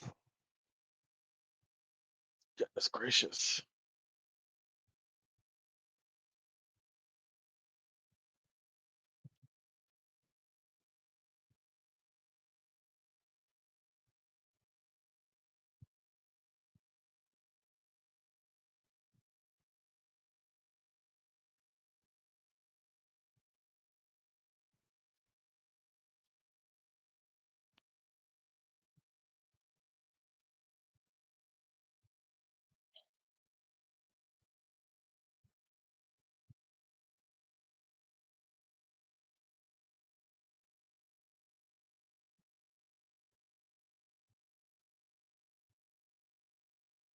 Breakpoint hit, but again,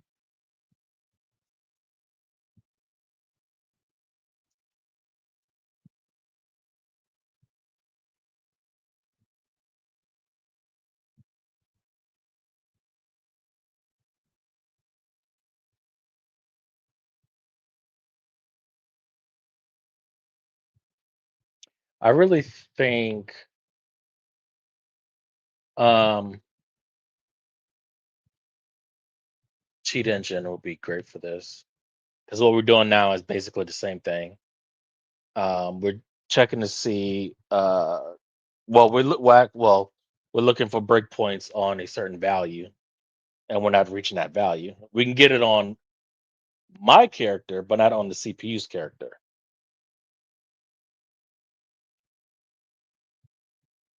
It discovered how to freeze both of us, but so it's in the right ish area.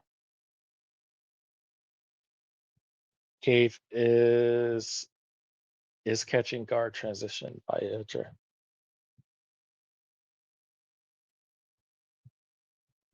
Another breakpoint.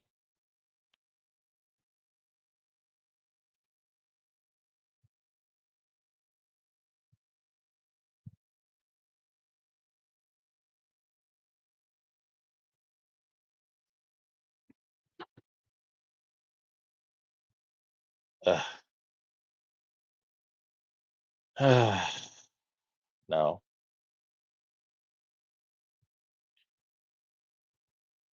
Maybe?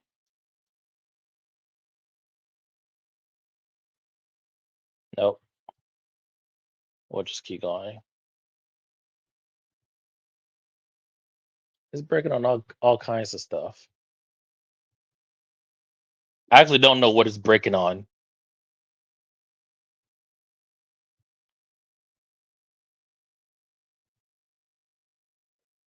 All right, so here's what I'm gonna do. I'm gonna just pause it on blocks. I'm gonna do that from now on. Kind of help push it along.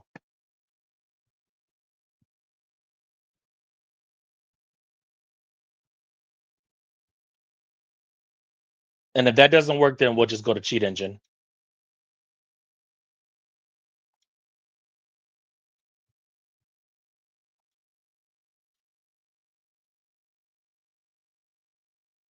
Nope. They move you on over here.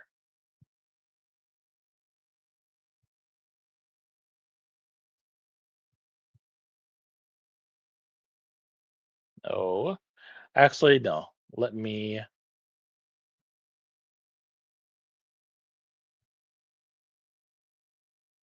clear this breakpoint, whatever this is. Yeah, that's uh-uh.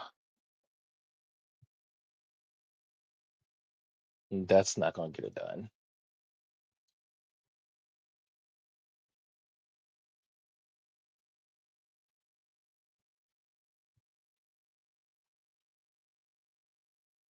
Did it block anything yet?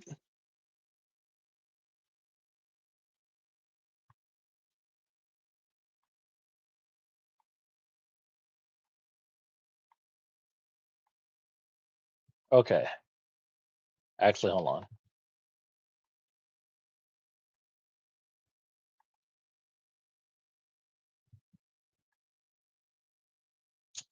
Of course I missed it.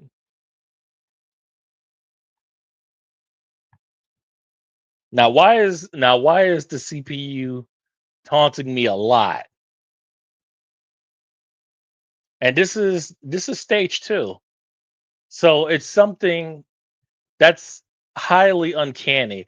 If the back-to-back taunt, which I've never seen in the 27 years I've played this game, I've never seen a CPU back-to-back taunt until tonight. Now I've never seen a CPU taunt on level 2 ever, because this is still like it's too dumb. So we're making changes, just not where we want.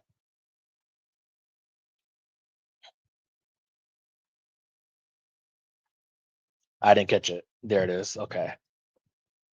All right. So we're gonna pause, and then we're gonna say, I deleted that break point, that break point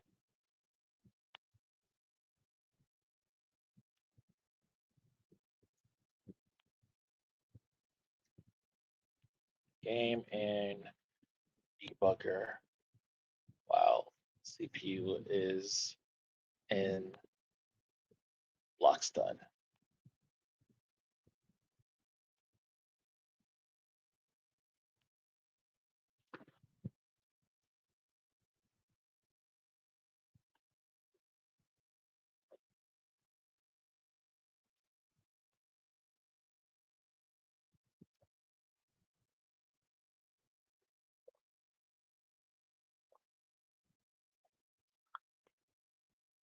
So now at this point, we're going to be doing what Cheat Engine does. Or at least we're going to do it manually. We're going to every time it unpauses, um, I'm going to delete the breakpoints because it's going to unless the breakpoints is correct. But if it's not correct, I'm going to delete the breakpoint and then initiate, get the CPU and block stun again, and then pause the game, pause the debugger, and then do it again.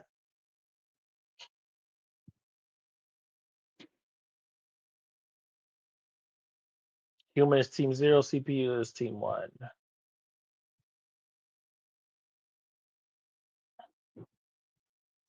Okay, while that's paused,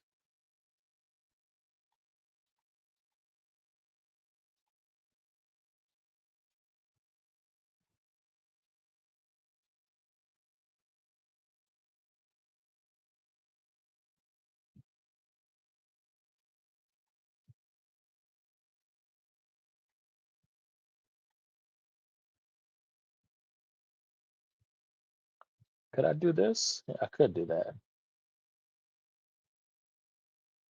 Okay, wonder if we can exploit that somehow. Canceled parallel tool. What are you trying to do here? Okay, so we just have to reinitialize unless it's frozen. No?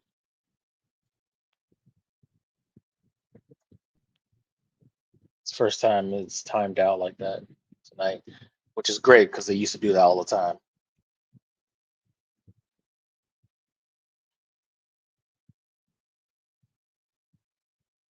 Uh, failed to parse. What are you trying to do? Oh, I think he expression. I don't know what the memories are. So trying to do.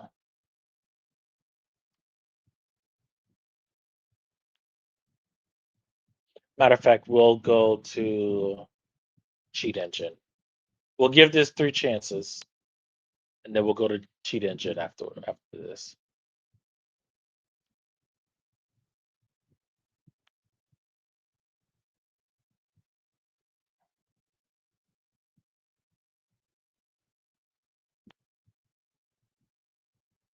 Where we're at, 75%. 25 left. Is it still going? Okay, so it must have just got stopped. All right, so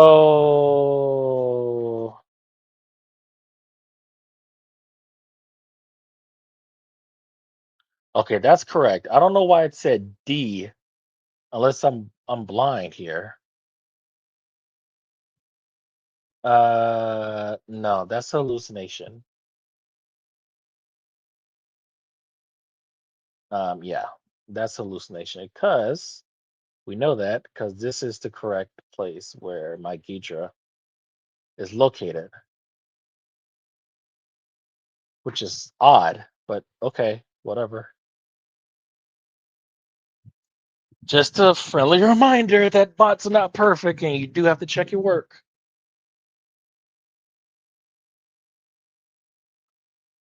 You're not at the place where you could do Jesus take the wheel. Hardware write breakpoint set on CPU's entity. Okay. So now we're back to doing hardware breakpoints, which we know is going to freeze the game. Now resume attack the CPU. We'll do it, but it's going to crash when the breakpoint hits. I forgot which cable I was for a second.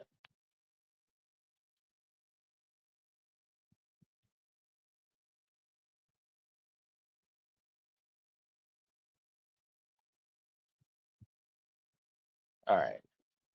So the breakpoint didn't go off.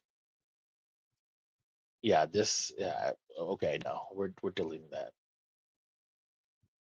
Um removed breakpoint because it didn't hit when CPU blocked game and debugger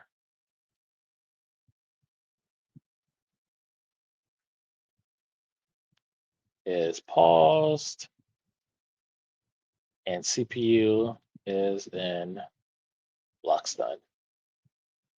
And I'll go until our context window runs out and then we're going to get cheat engine. It's just better at this type of stuff.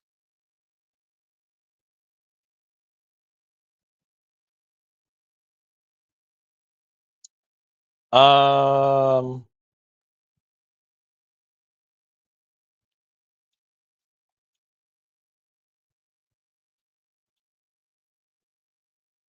9 kilowatts.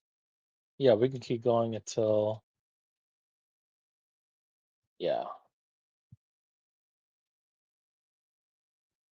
where are we at?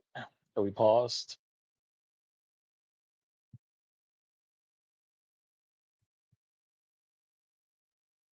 The hardware breakpoint on entity didn't fire, meaning either the entity address is wrong or the action is written through mechanisms we're not tracking. Let me find the real CPU entity. And if cheat engine for whatever reason or another, then we're going to use our version where the Enigma is supposedly defeated to do hardware breakpoints.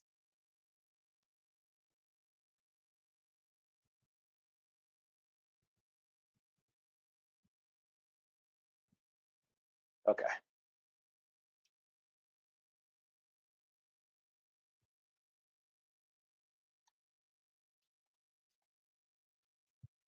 that's a good start.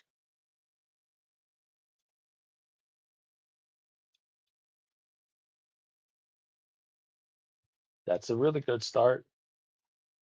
That's a really, really good start. There we go. 18 seconds.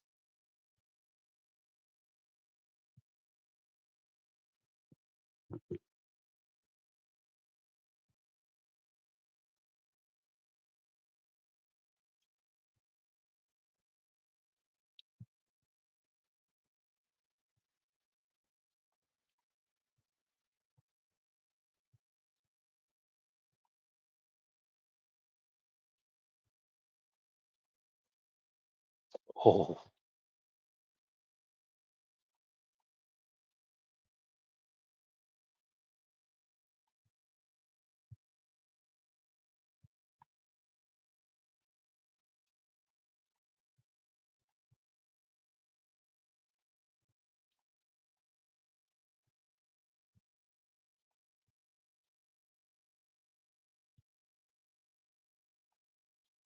well, I hit my head on top of there. That's what killed it. 1792. Oh, the exact same time? Really? The exact same time. Good start.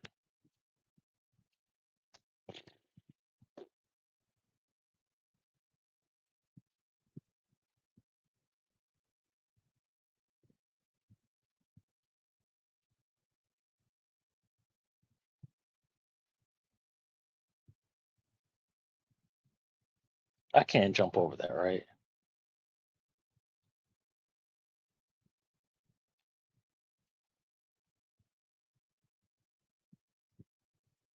Ooh.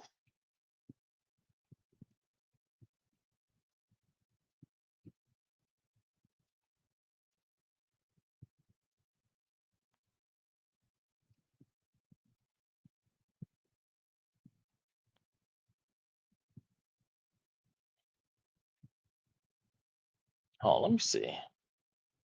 How'd you get down there?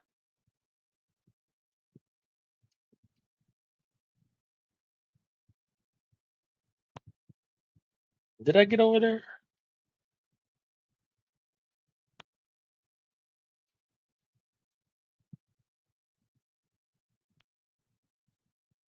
Huh.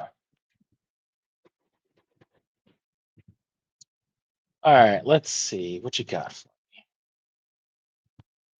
KB rewritten, logic, replicate original, load game state. This will completely freeze. CPU entity, no attacks, no movement, no anything, since every action gets forced to idle. Purely diagnostic. Okay,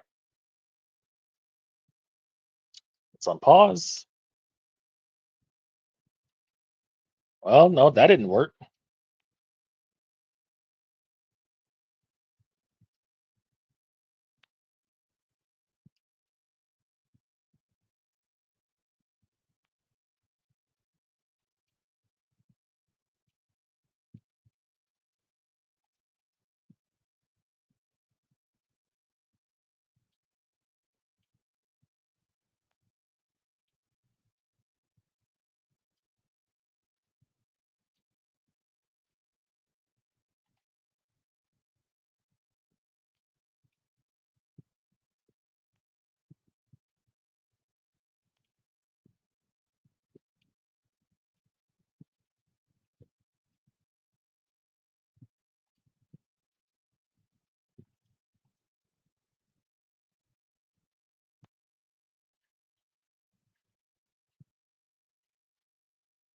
What?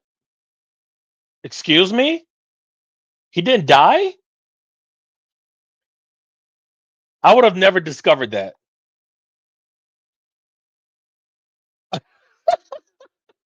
And we're finding everything except for what we're looking for. Okay, that's interesting. Wait, what the hell? Chat bugged out on you?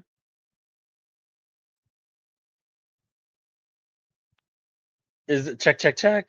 Audio's going.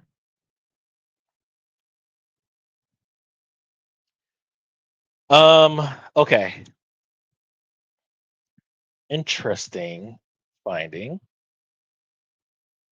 CPU still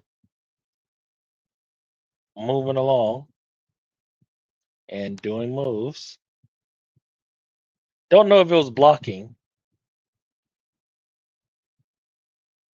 Oh, just had to leave and come back. Okay. Um, moving along and doing moves. Uh, I should be writing this to memory. Um, yeah, and doing moves,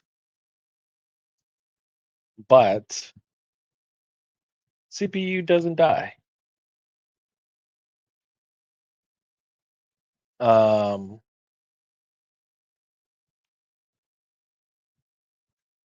put this in.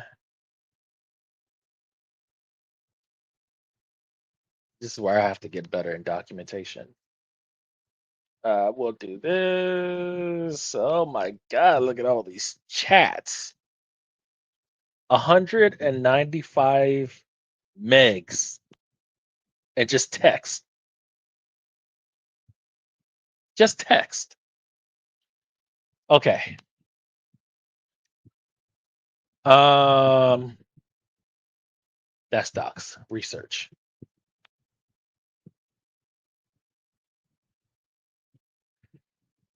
Put this in a file called uh, actually we'll do this research things tested .md um, place your action no actions you committed. I don't want to word this. Committed and its results. For instance, this result resulted in CPU not being in a frozen state like we did previously, but we did discover that CPU doesn't die when their health is completely depleted.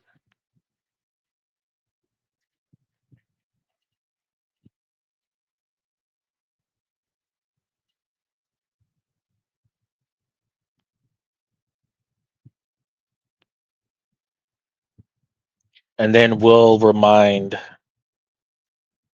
I mean, we have the chats too. We really have to. I don't know the prompt to go through all of those document text files and do kind of like a timeline of what was done, but it's in there. Like all of this is in these text files. That's why they're so huge. Okay, let's take a look. Uh, where did you go? References. No, not there. Not here.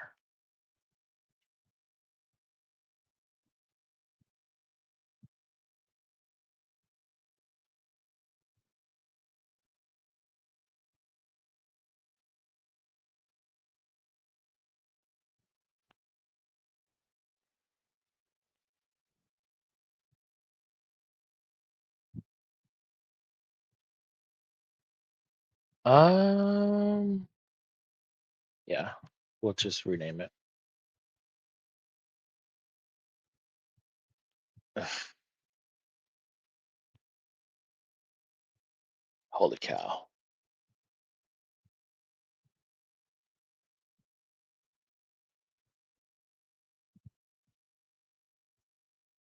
And we're just gonna put this in here.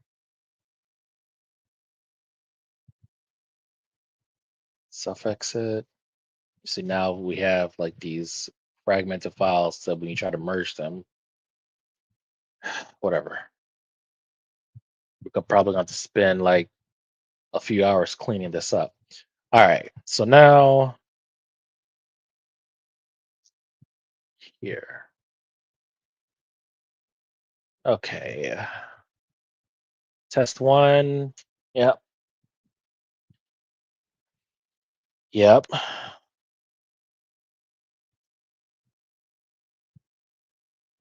Let's see. Actual result completely frozen and idle, unable to test. What? Oh, never mind.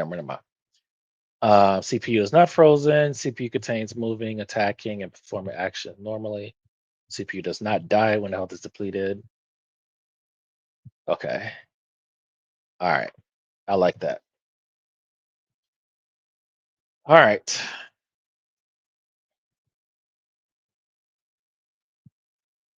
All right. So move the file to here, and you will be making entries to this file for every uh, on every attempt.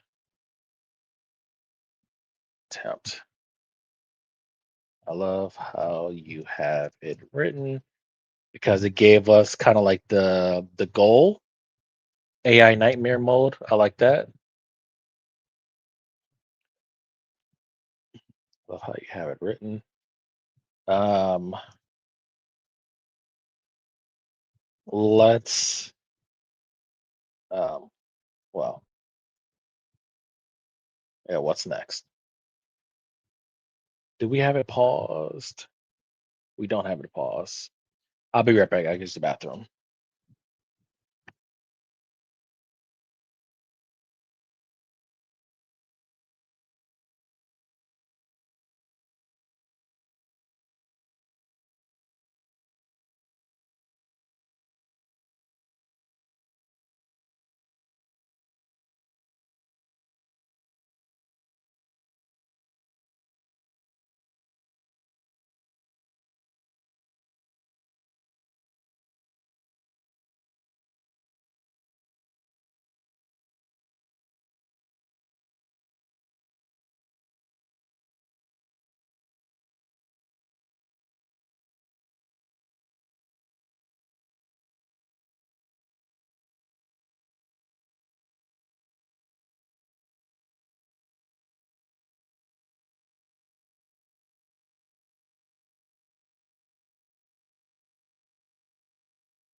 All right, we're back. Find the CPU's actual written mechanism. Okay.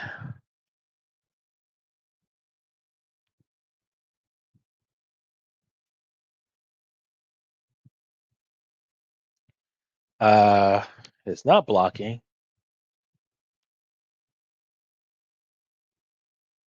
Oof. Okay.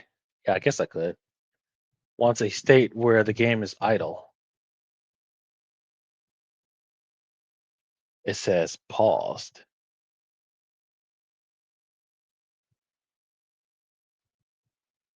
Okay. Now this is interesting because now we'll see.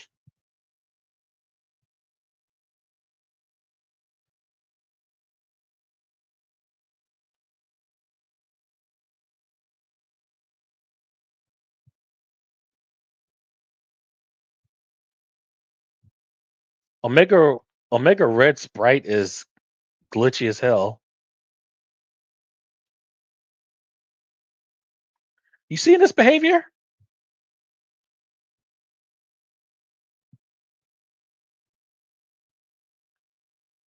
It's like it's jumping by default, and the only way it's not going to jump if it's doing something.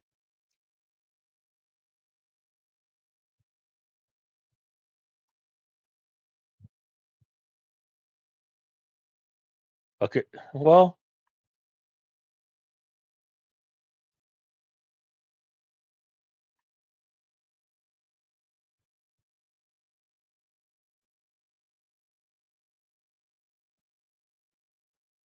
that's so interesting.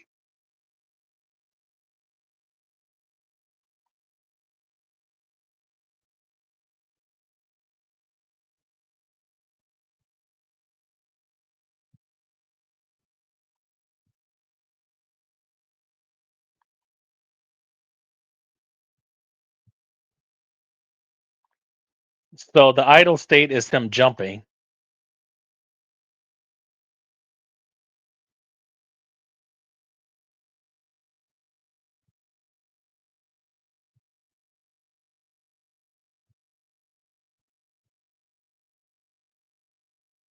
This is really aggressive for level 4. Or are we on level 5?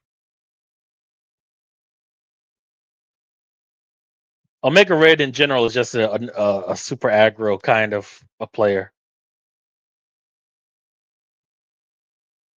He can block.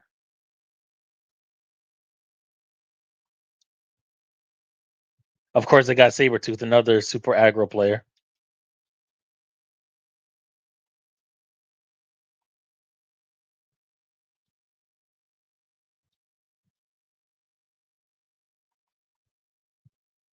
What? Why'd you cut that short?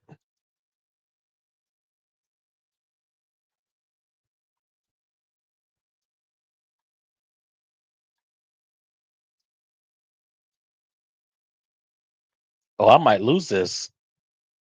Let me tighten up. Oh, he doesn't die. I'm gonna lose. I forgot he doesn't die. Oh, he's trying to block. He can't block. So we got okay. So I think I think we finally have it, but we got some other stuff as well.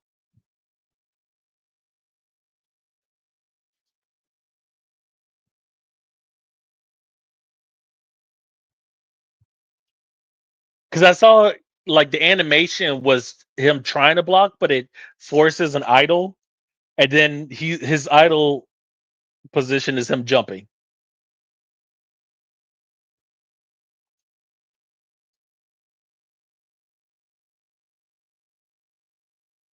Uh, I don't know. Cyclops, it is. Keep things simple.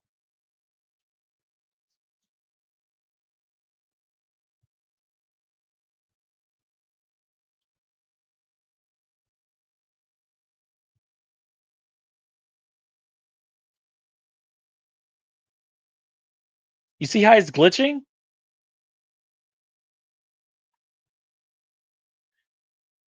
You see how the sprite is glitching? He's not jumping. He can't move. Oh, he wants to move forward and he can't move forward. He can block, but he can't move forward.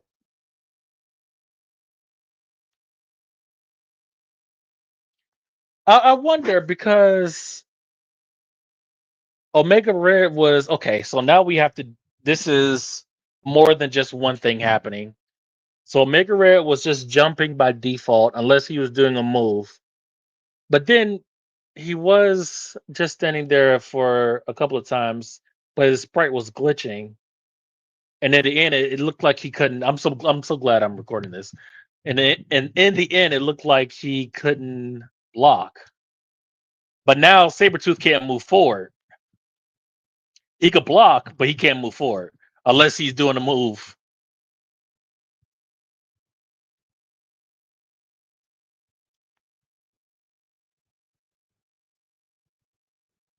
I know it's killing him. He wants to get at me because Sabretooth is a very move forward type of CPU.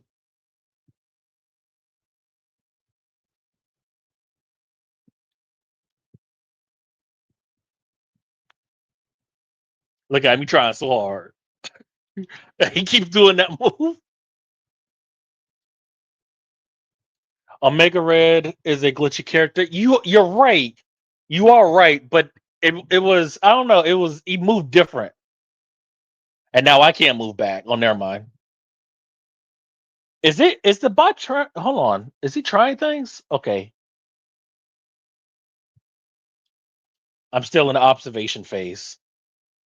I'm still gonna lose to this guy. He can't move forward. I'm terrible.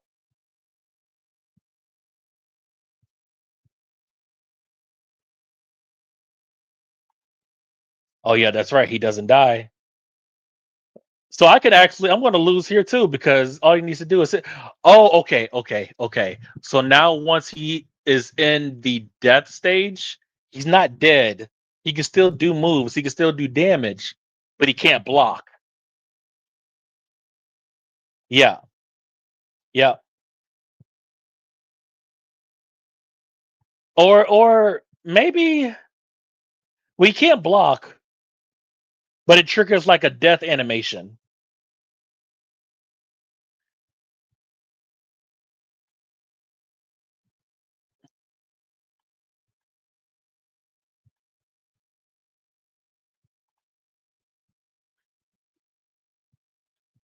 And and another thing, I'm glad Sun with the health peach or whatever that is, because now that doesn't we know that doesn't give him life, even after he's dead. Happy accidents, right? Because we didn't ask for that, and I'm gonna die, of course. That's crazy. Level two, doing that move.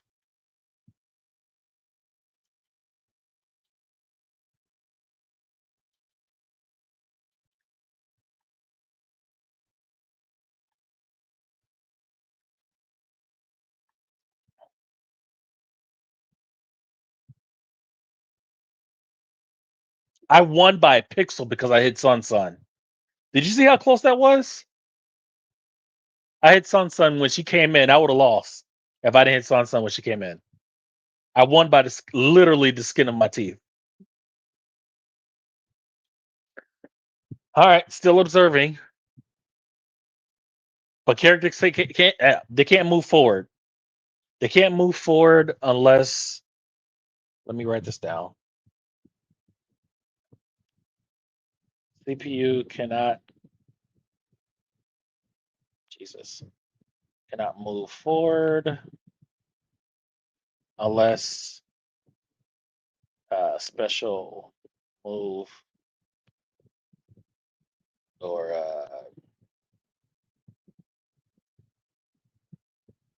yeah, unless special move. Um, when CPU dies,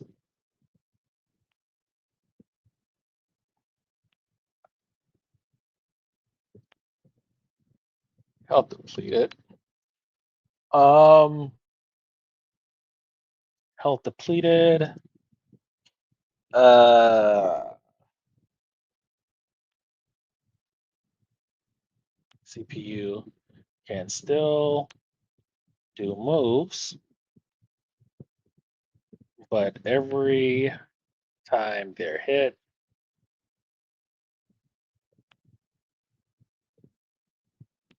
um, triggers a death animation, even though they don't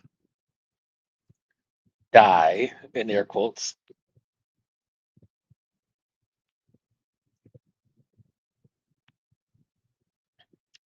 Um, let's see.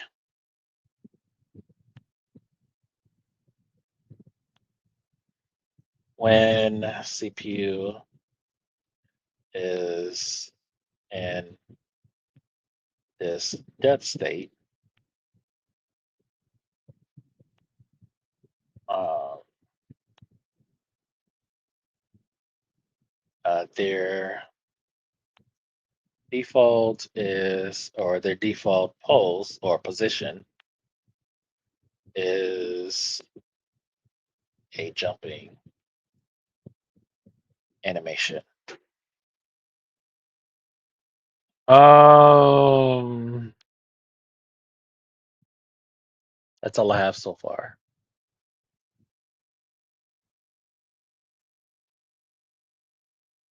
Now, economist, I want you to see how glitchy the CPU is. Never mind. Of course, of course. Well, Mega Man's his idle state is not animating, so that doesn't. And his eyes wasn't blinking crazy or anything. Of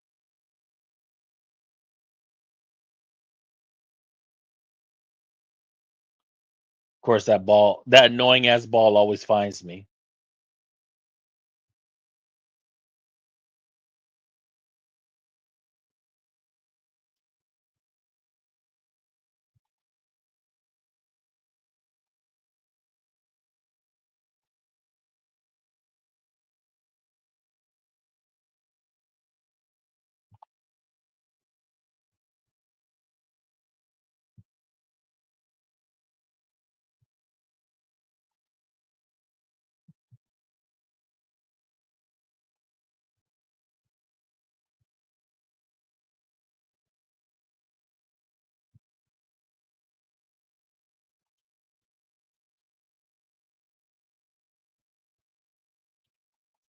So we know he's not gonna die.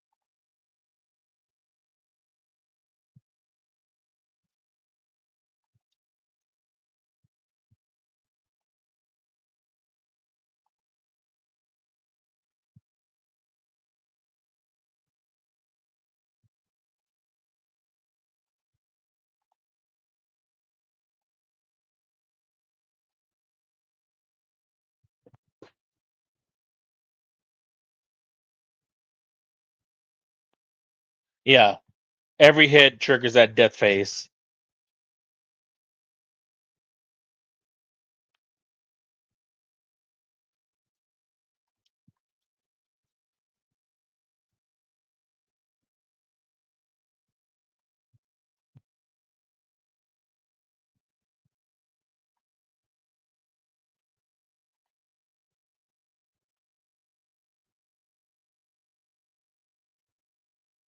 And he can't block at all. And he can't block because he's in a death state. And why would you be able to block it when you're in a death state? Um, When CPU dies, how depleted CPU can still do move, but every time they hit, triggers a death animation. When there, um,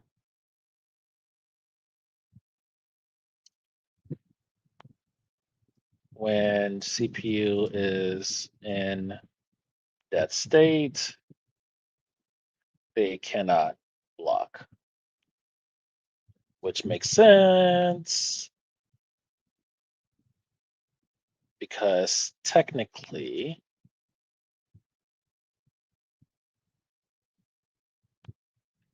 they're dead,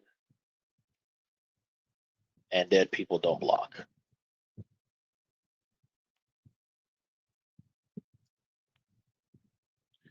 All right. I think that's about it for this round.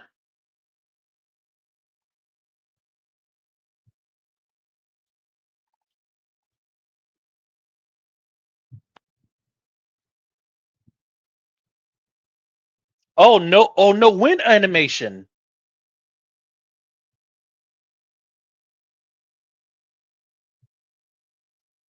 Okay. No win. Um,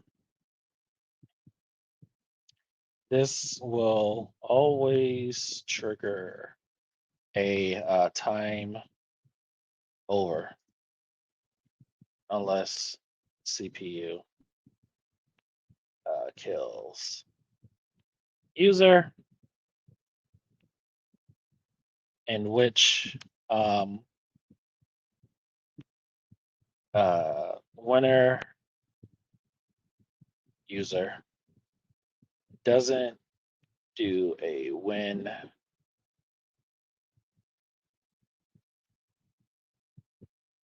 animation.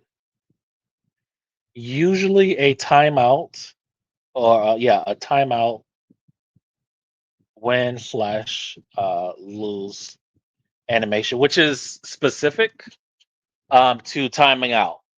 It's usually like a random frame um, in one of like their other moves. Usually timeout doesn't do a win um, or a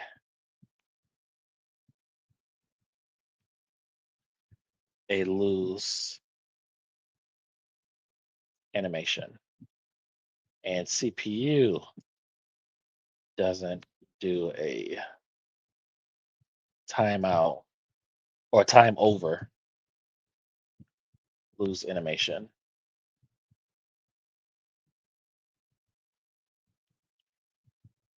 One more, and I think we can move on.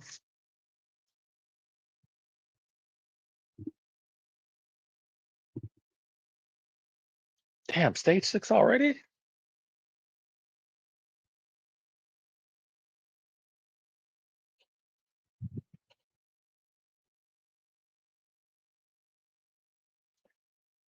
That's weird.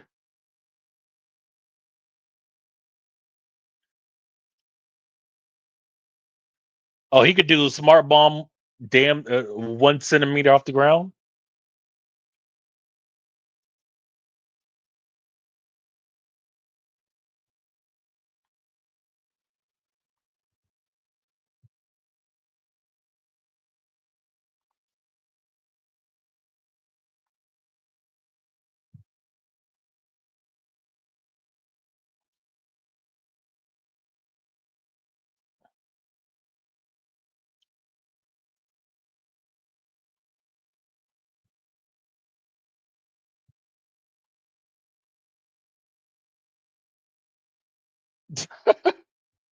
He can't move forward. I keep forgetting that.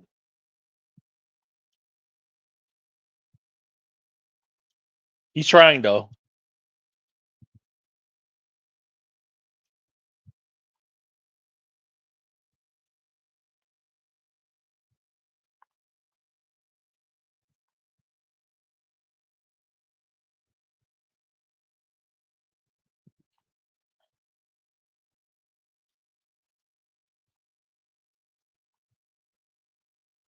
I could snap back. What happens? Hold on. What happens if they're in their dead state and I snap them out?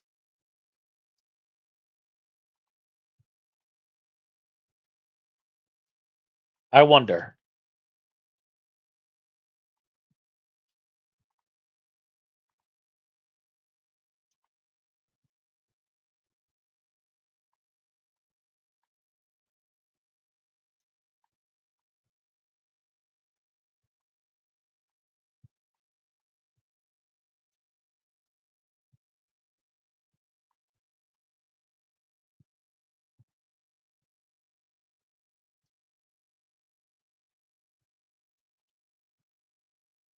I'm just getting my levels up, so when I kill them, um, I gotta kind of be quick about it too.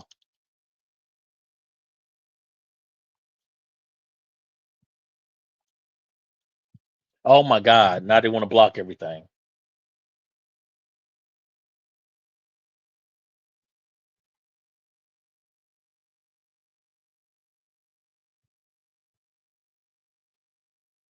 Now I know you can't block. Oh my god! Can I lose this? Nothing. Okay. You can still move.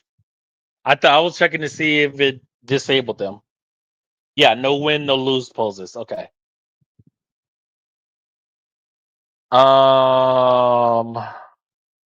don't know if the War Machine specific stuff is that important, but we'll document it anyways because it may be.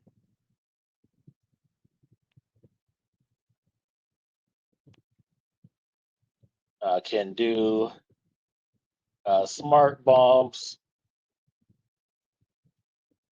uh, 1 centimeter off the ground. Potentially game breaking because now you could do all kinds of on the ground combos. What's another one? All right. Well, stop it there.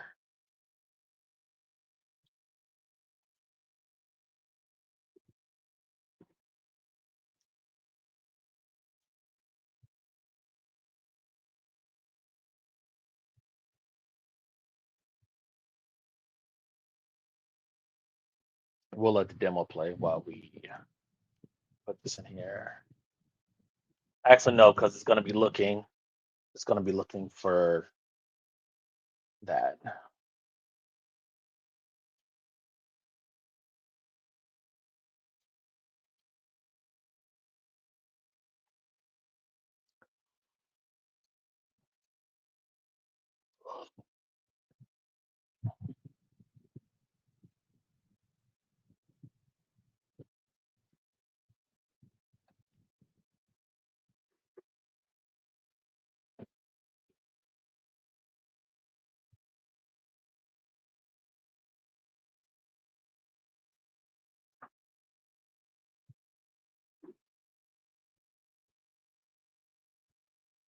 I like this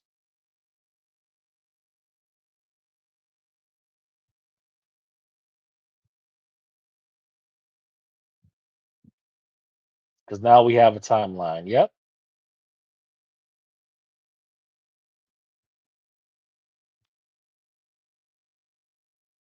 Wait, I don't want you to overwrite it.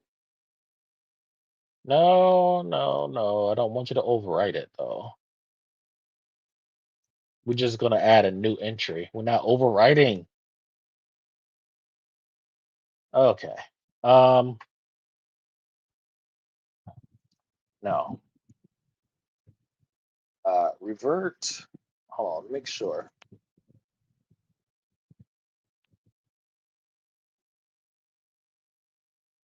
Okay. Revert those changes. I want you to add an entry. Never going to overwrite our previous entries. We need a timeline of what happens when whichever bytes slash bits are modified.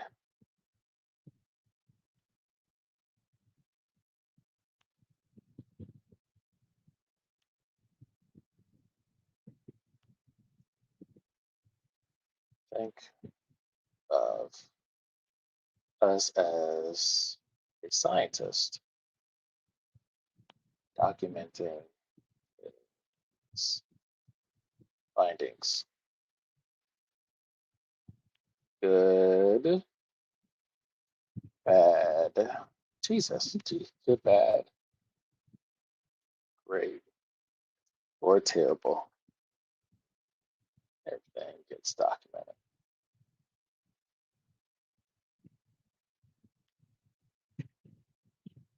All right.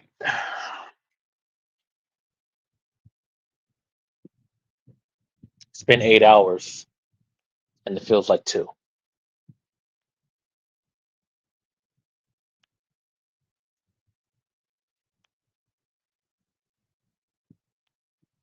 That is correct. That's what I want.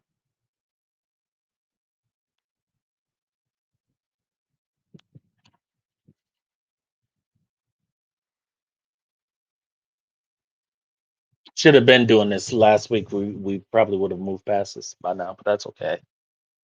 We're learning. Now for the next steps, I recommend Plan A, Binary Ninja, static search for all code that writes to uh, use IDA Pro instead.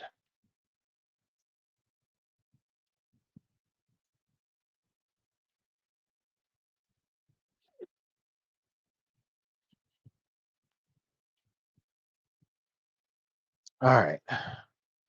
Yes.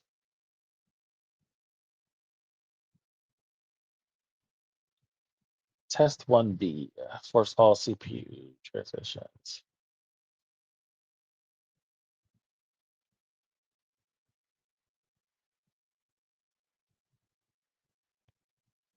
Okay.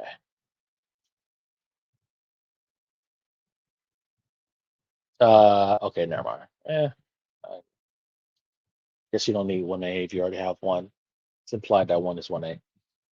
I don't have an IDA as NPC. Oh my God. Run IDA in headless mode. No, we're not doing that.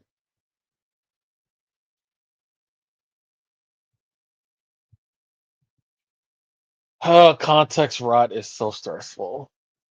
It forgot that IDA couldn't run headless after doing it a few hundred times this past week.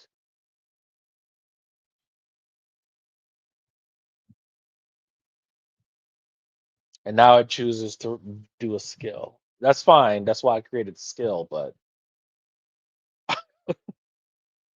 you can run just off the CLI. I'm tempted to just clear the context window altogether and just tell it to read the file. To find all rights and run it headless. Okay, by all means. While you do that, all right.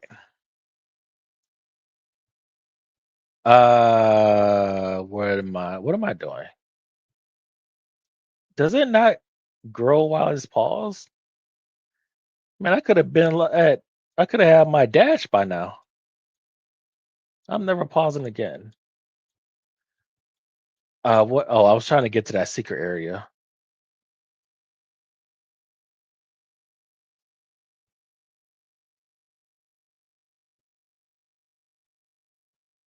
Megawatts. Um,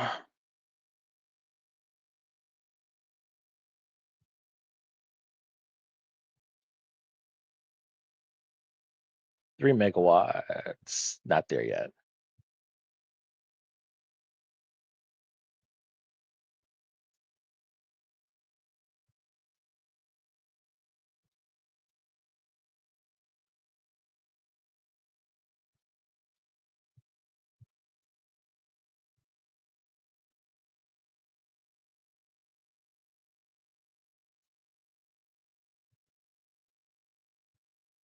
Let's get on up out of here. All right. Oh, got me right on my back.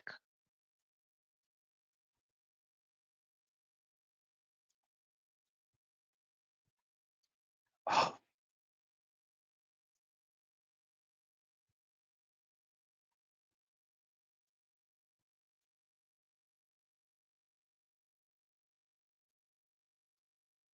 God damn it. Got me on my big toe.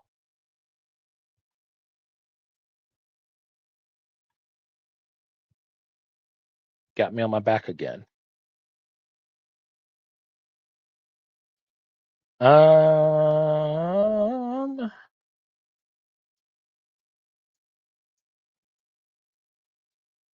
okay, that's capped.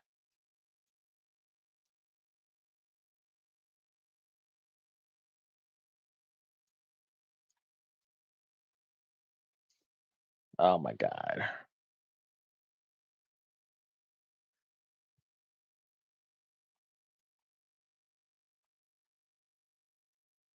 Economist, I'm gonna be when Tokon comes out, man. I'm probably not even gonna play the game. Well, I'm gonna play the game while you know hacking it, obviously, but I just don't. I don't have the time to even put in to even get good at the game. God, getting old sucks. You never appreciate being young until you're not young anymore.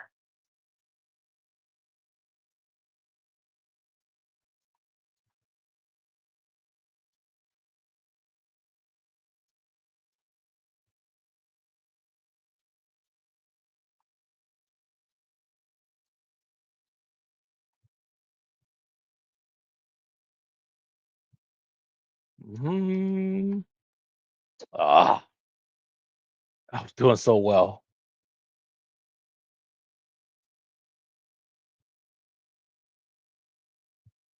All right, where are we at? Okay, and there's only one more of those, anyways. Dang, not even a little bit of time to enjoy the game before hacking. No, no, I'm not even gonna tempt myself. No, no, no, no. I might just play like the story mode or whatever. But I am not an online kind of a guy. I never have been. Let's see how good I am against the other. Nope, you win.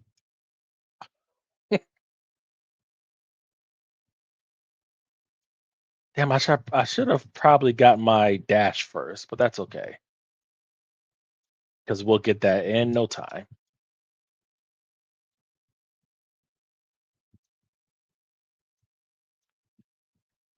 Oh, that was so close.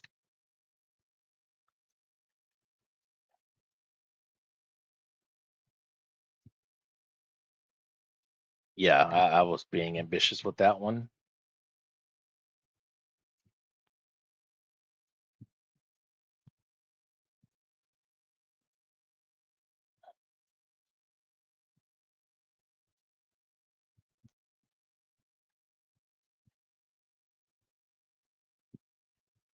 All right.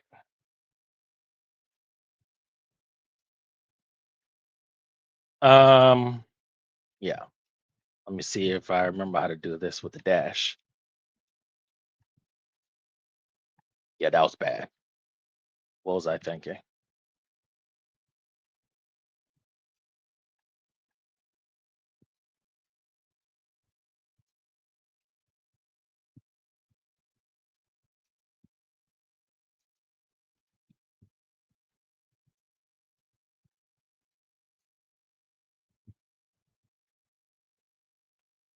Really, I didn't beat my whole time.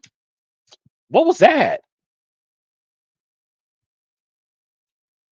Dude, I'm over here. I'm distracted with the Claude, seeing what it's doing. That's what I did before, and that was bad. That was bad.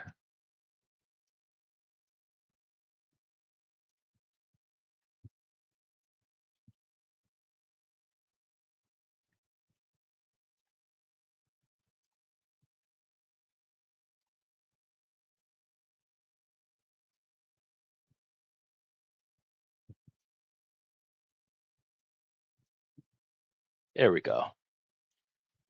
Okay, next piece. Is it still working? It is still working. What about the other stuff? What are we doing here? Each C has its per function header, send address. Okay, what's next?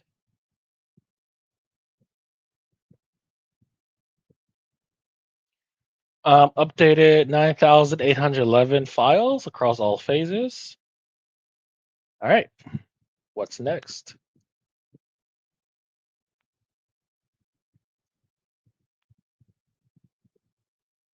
Any more to decompile? From what is it, MT Core Foundation? Oh, Foundation Core.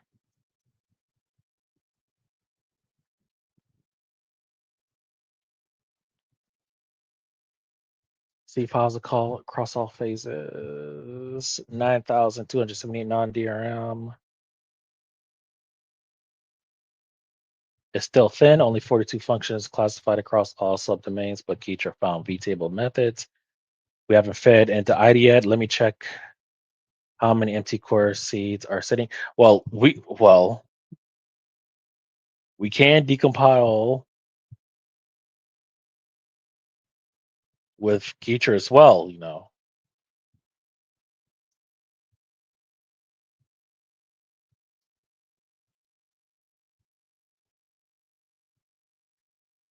All right, that's still going.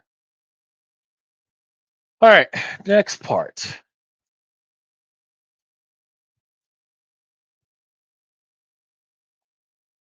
Oh, I remember this part. This is a little tricky.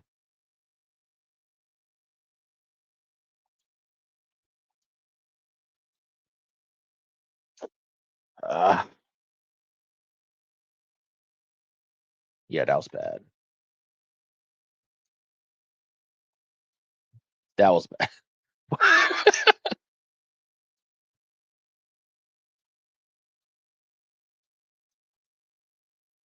uh,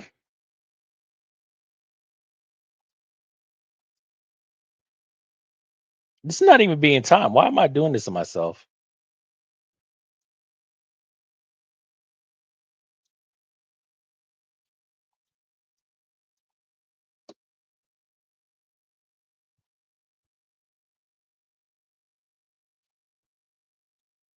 Damn it, Kenny. Other side first. Other side.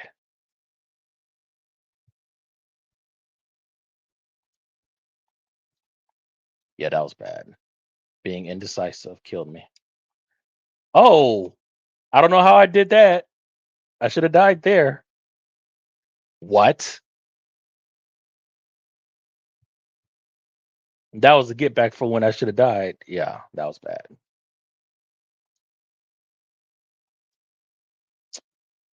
I'm acting brand new. I was doing this part like 30 minutes yesterday. There we go.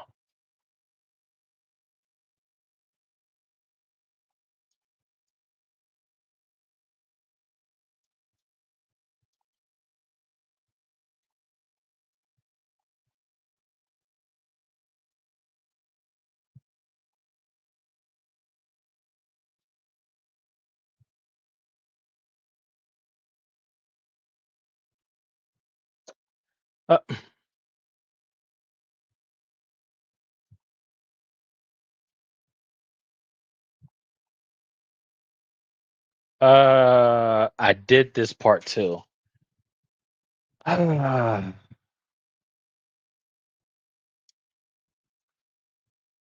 There's a certain pixel you have to stand on that makes it safe. You see, like this little area here. You can stand there. The problem is getting there.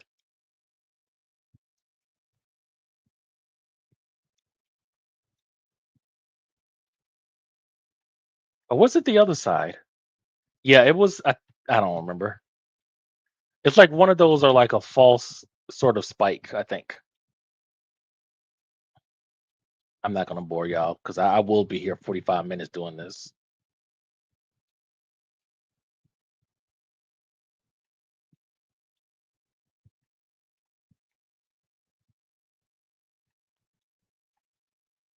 Maybe it's not that side. Maybe the false spike is on the bottom. One more. One more. All right. Let's get up out of here. What?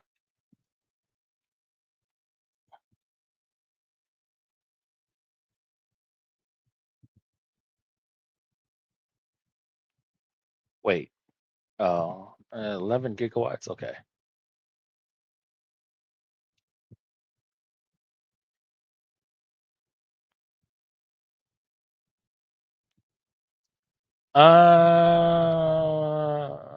Okay.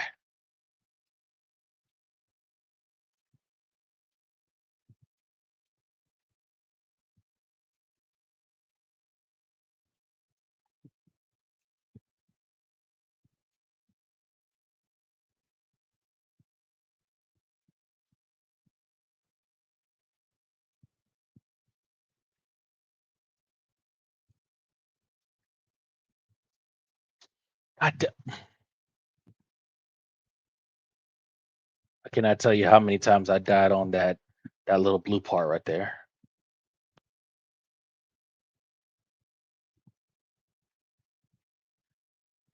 You can do that in one motion, but it's pretty tricky. It's not easy. All right. I won't pause it. As a proper setter, where blah blah blah. I'd recommend option one, find a dispatcher. And one CPU check. Want me to decompile?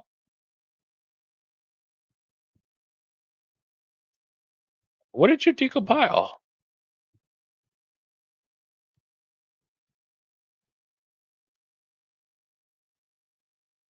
I'm confused.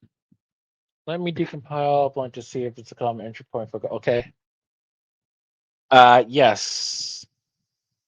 Use IDA. All right.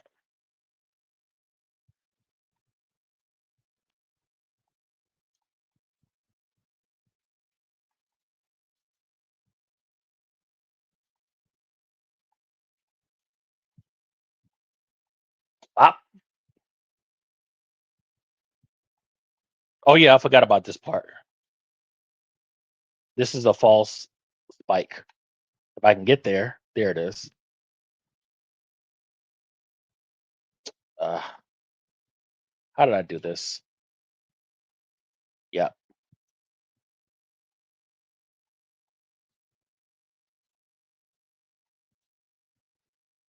That means I have to land on it. Where do I have to land?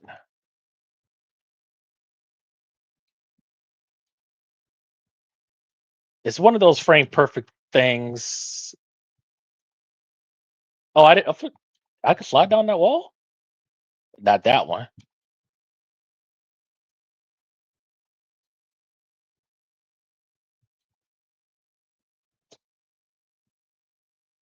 What?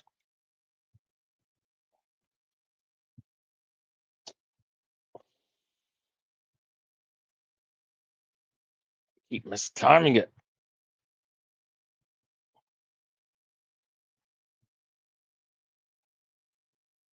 Oh,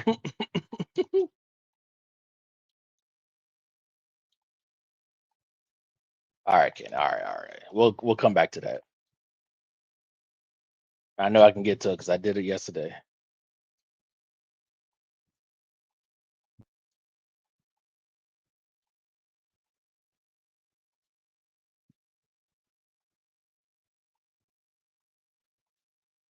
Yeah, just take the easy way. The 122 seconds on what?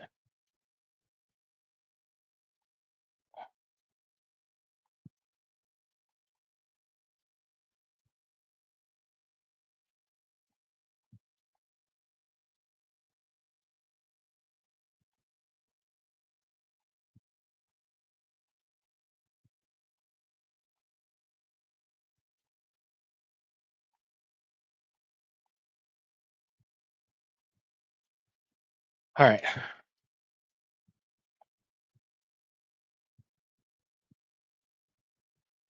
Um,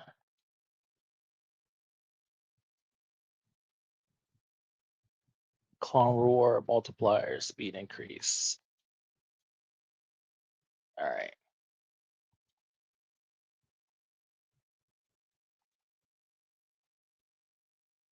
right. Head first into the spike.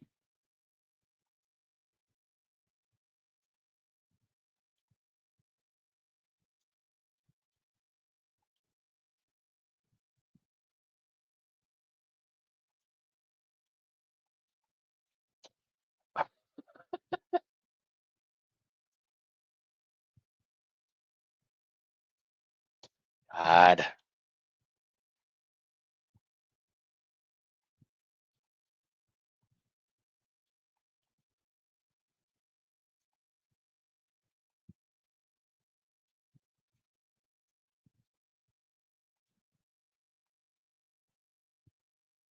Ooh, that was close.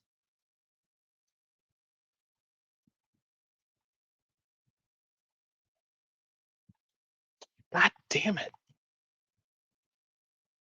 Almost had a best time.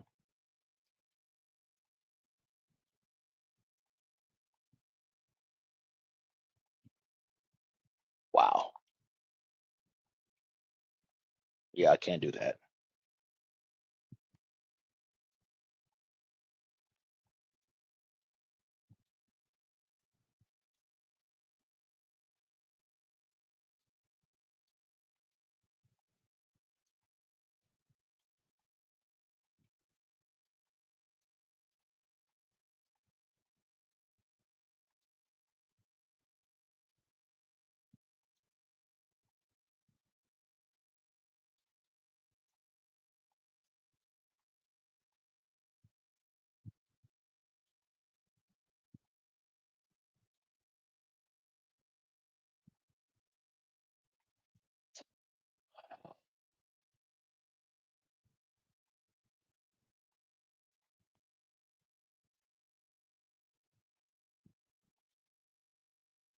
All right. Um, more clones, of course. Spirituals.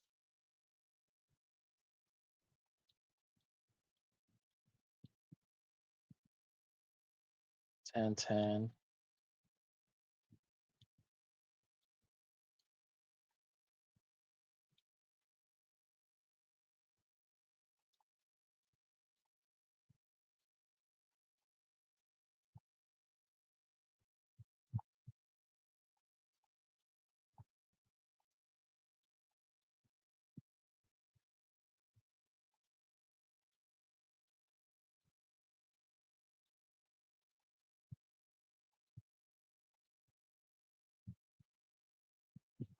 Okay.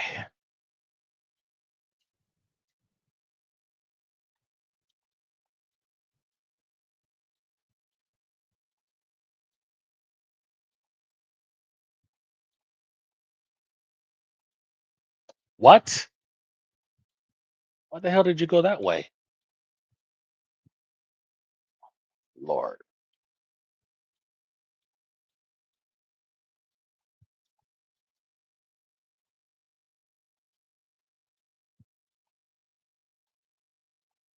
Oh, that was close.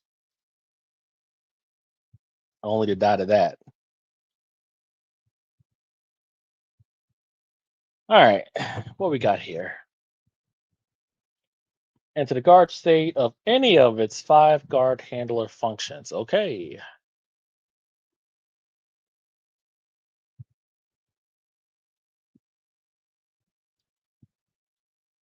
Well, what the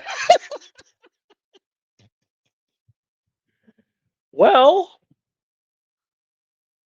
it can't do anything.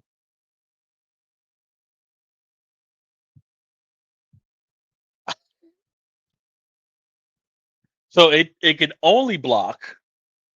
It's trying to get out of the block stun, and it can't.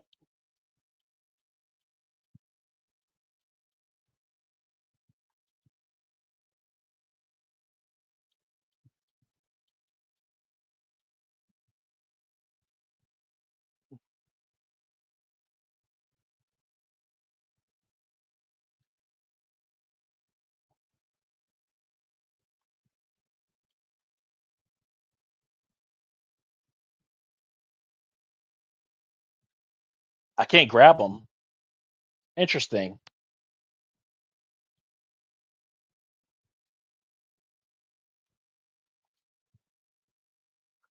I wonder why I can't grab them.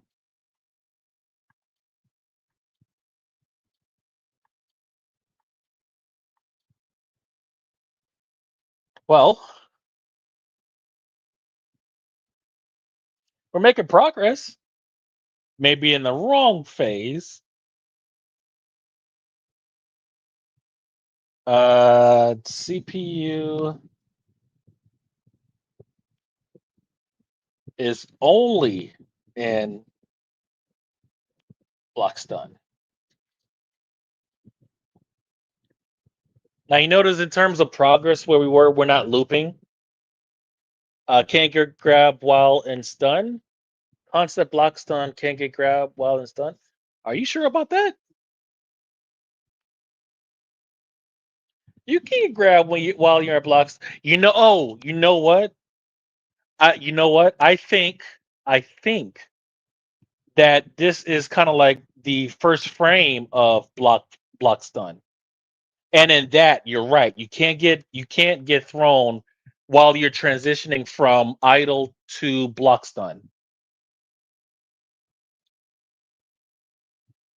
And that's where it's glitching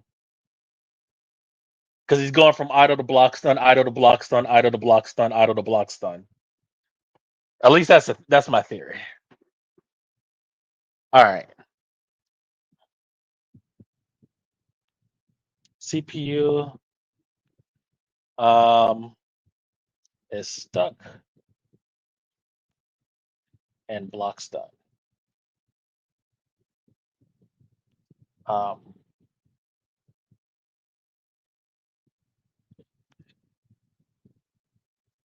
it looks like um, it's in a idle to.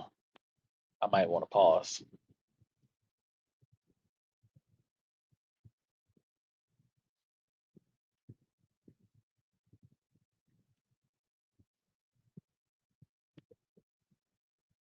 In a auto to block stun loop.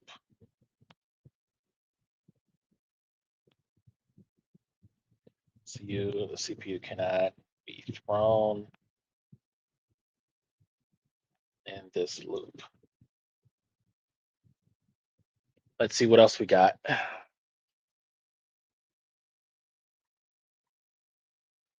Can we hit him low? We cannot hit him low. And then we hit him low. He's looping from low. Okay.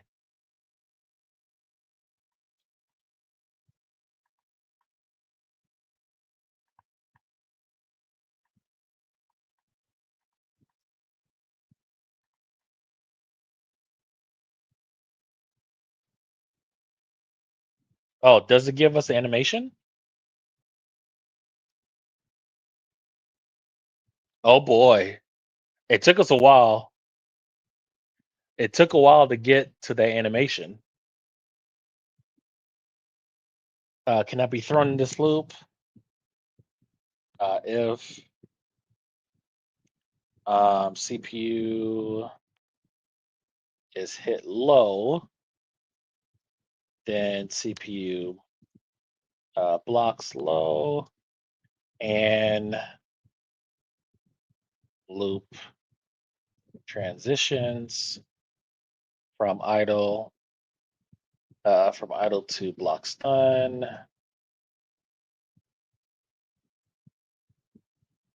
to low blocks done. Um, time over. Uh, Matter of fact, did it give the nope? It persists even through the time over animation. CPU persists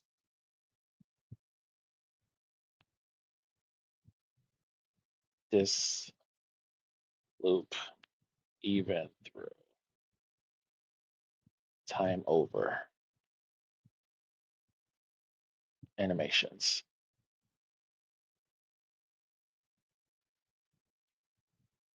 User can do a time over when animation. All right, we'll do one more, and then we can move on. Because he can't move at all. He can't jump. He can't move forward or backward or nothing.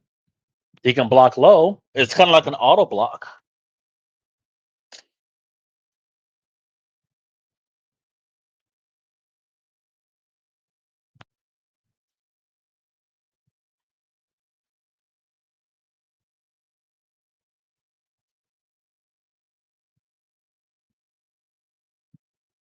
Now that's interesting.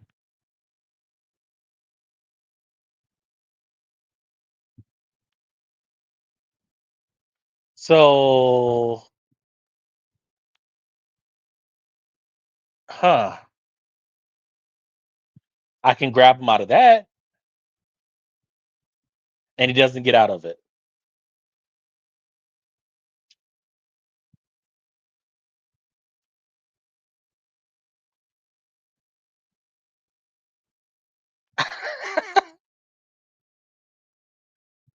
Now this shadow animation here, that's not supposed to be there either. Or maybe it is. I don't remember. I can't grab him out of this state.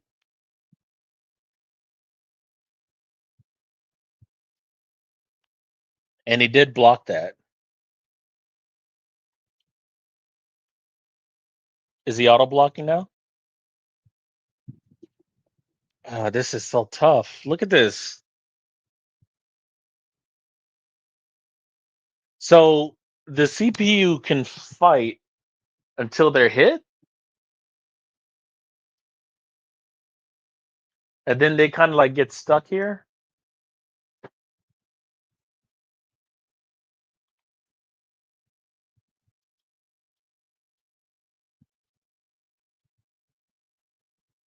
And now he auto blocks.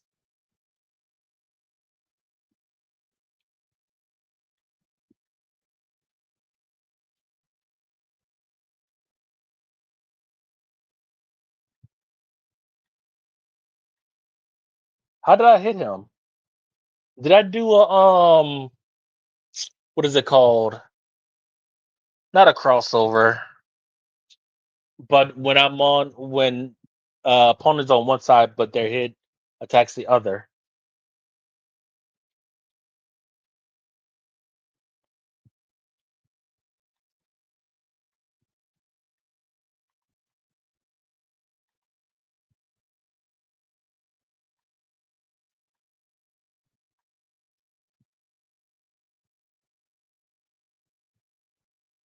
Interesting.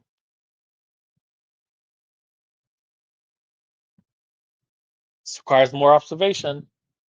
Dang, I did all my work for tomorrow.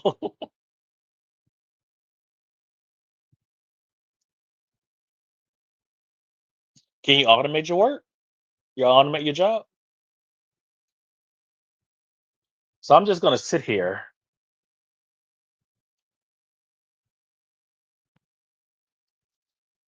because I want to see.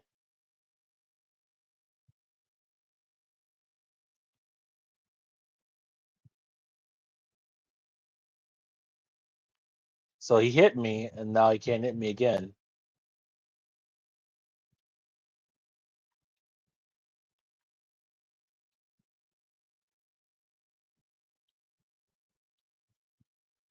Combo. Oh.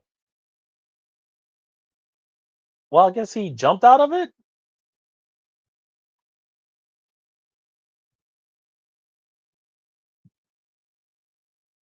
Huh. See how the combo counter doesn't stop.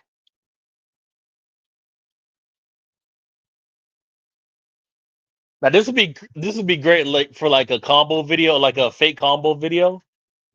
Like how did he do that? Hacking?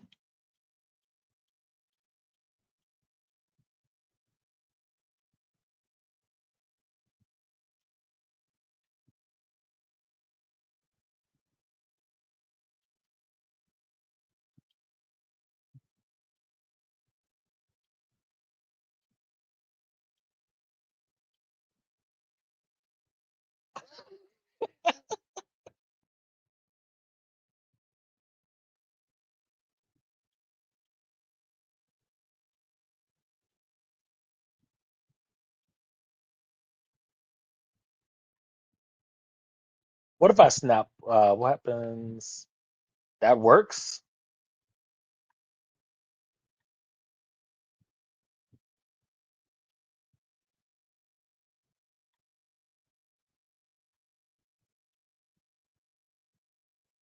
Why did they float like that? Interesting.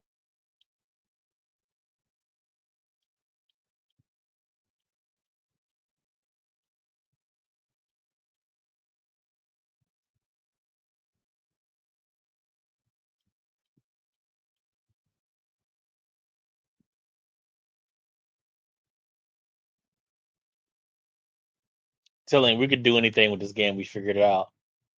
I wish I could, but no, can't. Oh yeah, that's right. That's right. That's right. Medical. Yeah, you can't do it with that. One day, but not today. And now I can't even touch the character at all. I don't know. I think it's too many observations. I don't know. We'll keep going. It's just interesting.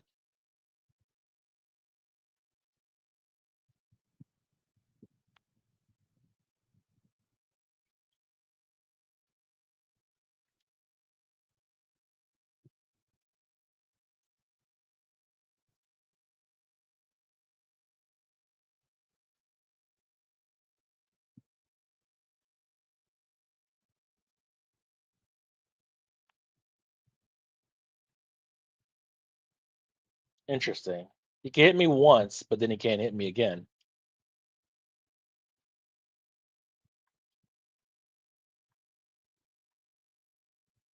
And of course, he rolls, and I can't touch him ever again.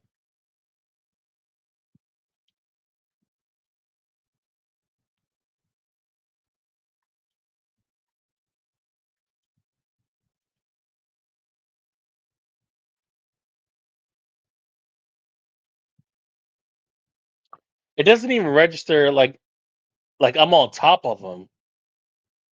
Not only is his pixels, yeah, it's kind of like his hitbox is completely disappeared.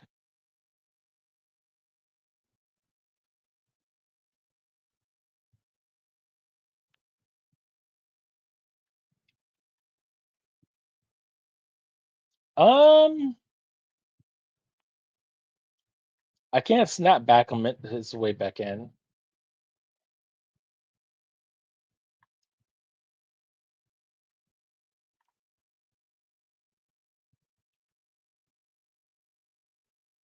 Now he's standing.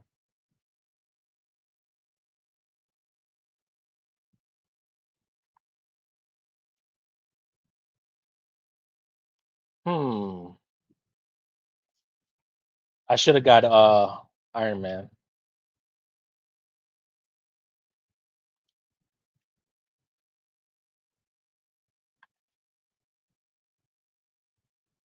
Hmm. Okay.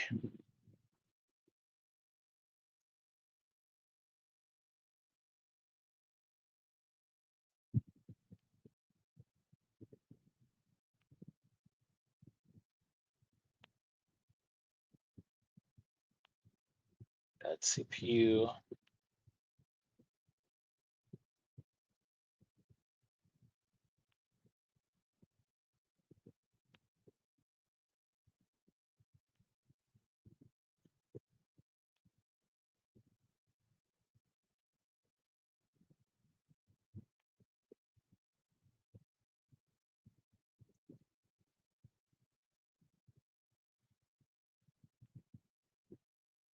I don't think the floating thing is specific. Well, no, every character did do that on the way in.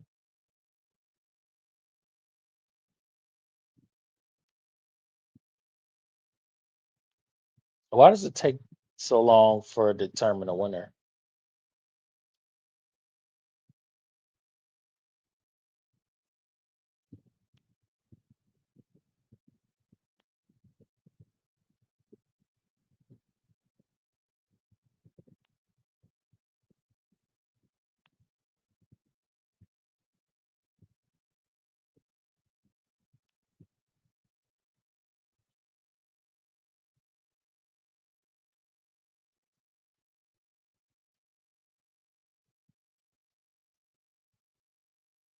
Are you going to spam those?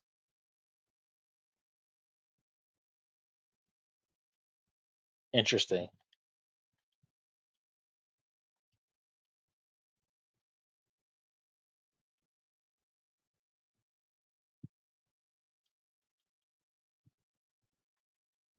Huh. Okay.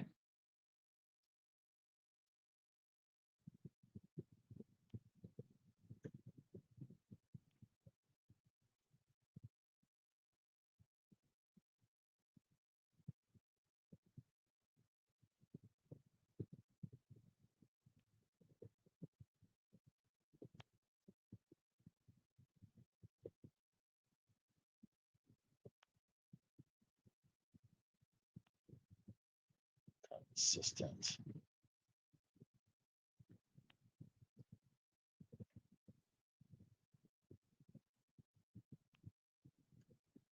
I think that's enough for this one.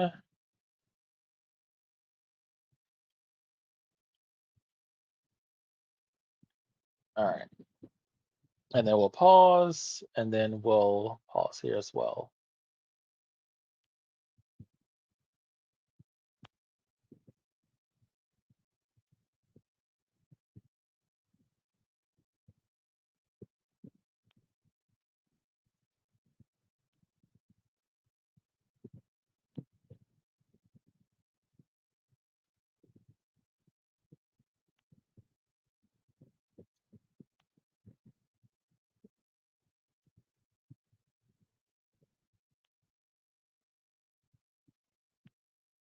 Might have to sleep soon. Got a nap before the sun rises. Absolutely. So, me too.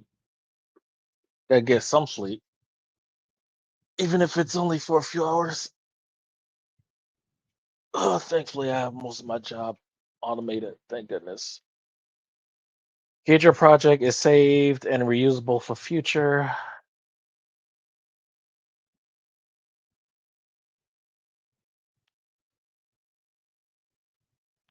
42 functions, Future 76.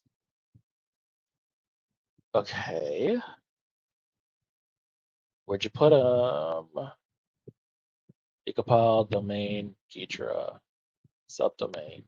That's fine. All right.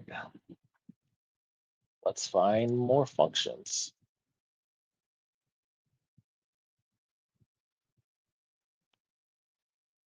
Yeah.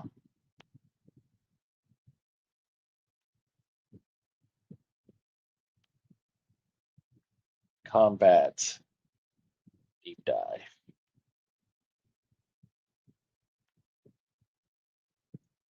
3 IDA agents in a swarm.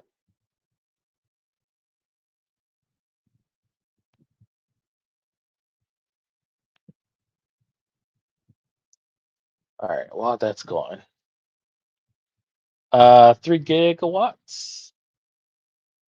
That takes 540. Wow. 10 clones.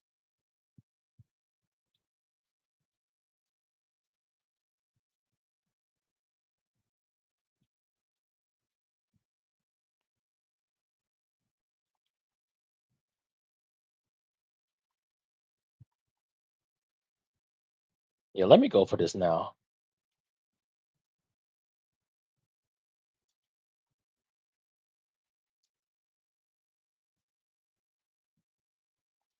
Oh, almost had it.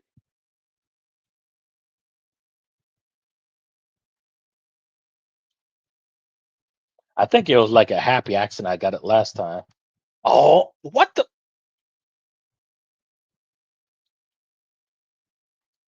There. Oh my. No, you did not. You didn't do that.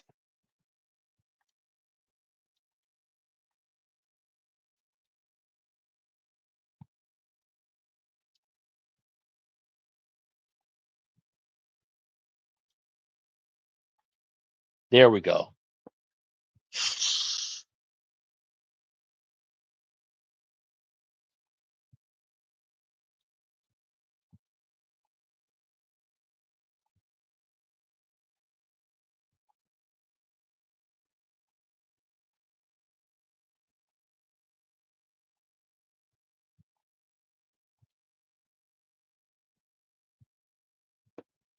All right.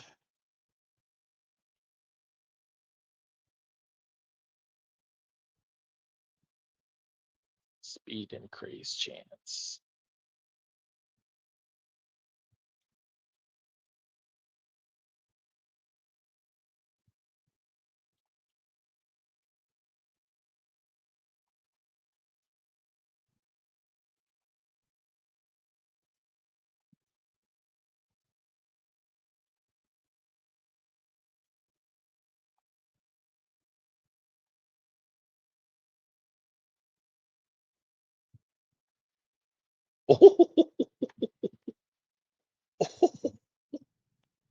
Oh, that was clean. All right. The key insight: these guard handler functions are dual purpose to handle both guard entry and state cleanup, returning zero wholesome breaks. Everything we need a more surgical approach. Know up to specific move bite. Okay.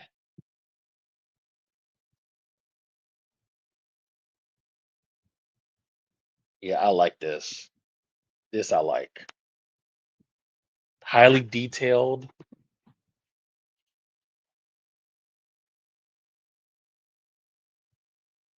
So if anyone in the future wants to use it with their agent, or if they want to do it manually, they know what works and what doesn't work and what does what.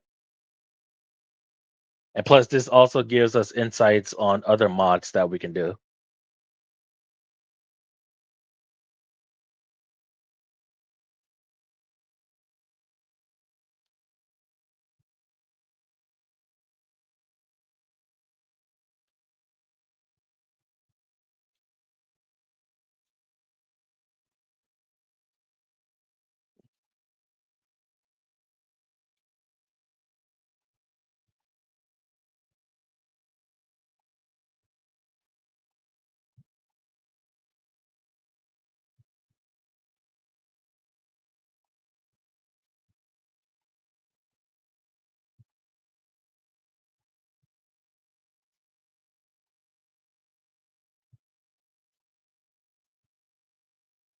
Uh-oh.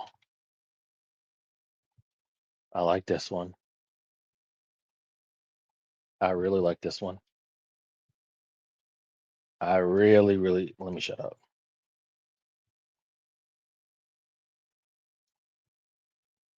Oh,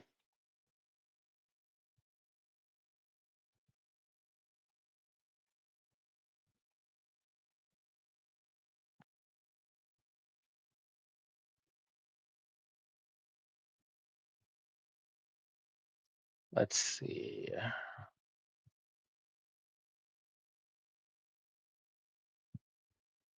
Mm,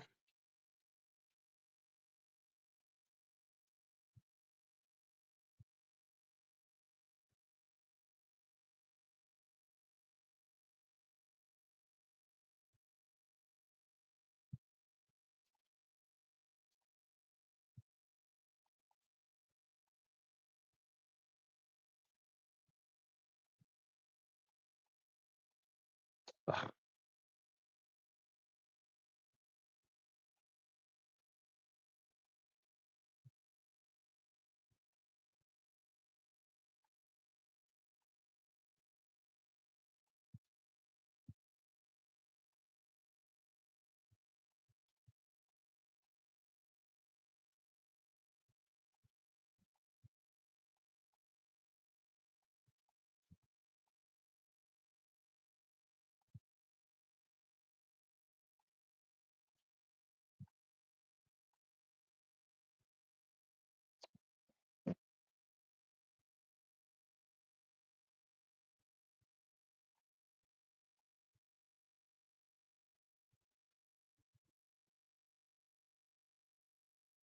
Um,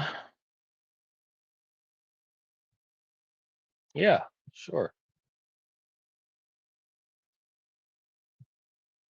What are you doing over there? Entity slot. Okay. Uh, clones. Do I go for clones here?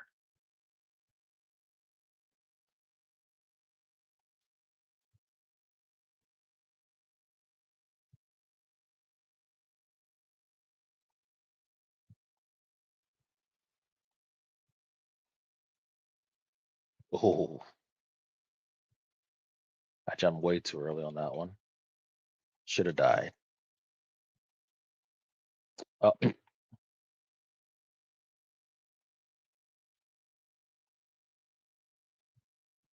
really?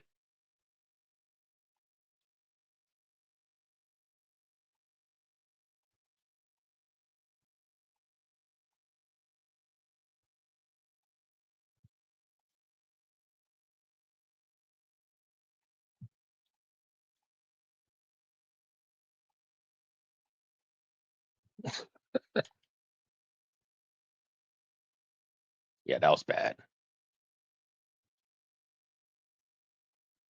That was clean. That was good. Hmm. Yep. What?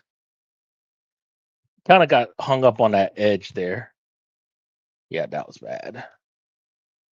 What was? Oh, that's Ida. Never mind. Oh, wait a minute now.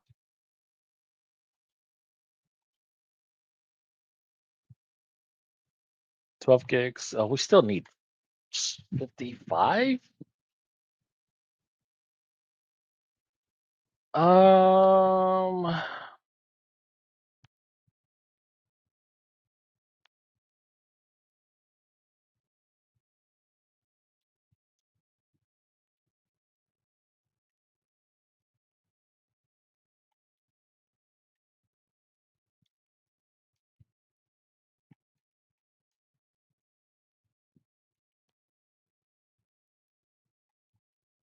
was bad.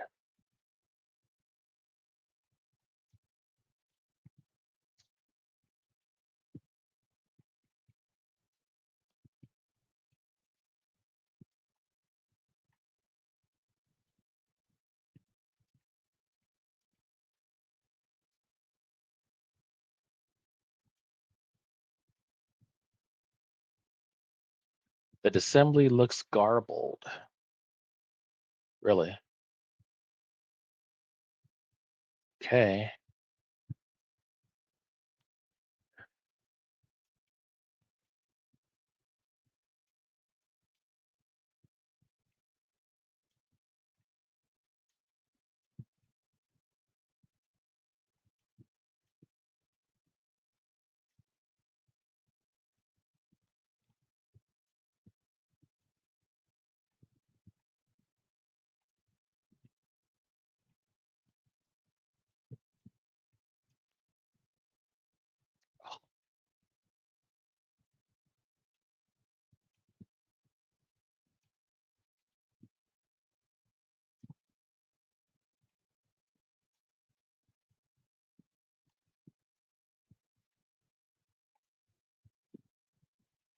I gotta just take that at in one stride. Oh, and we still got the best time.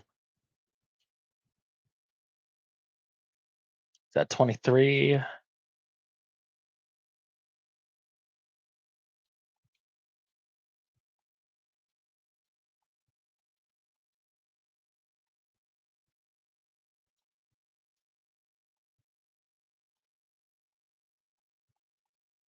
Ah,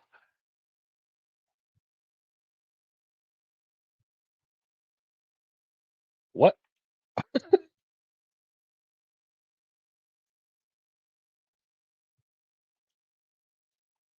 What if I no? Yeah, I can't do that one. I don't know why I keep hesitating.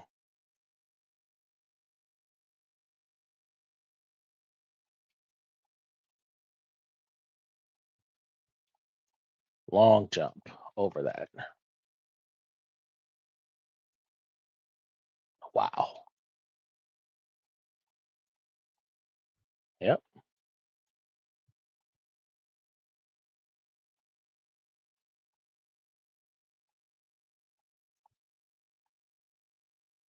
What? Here, here.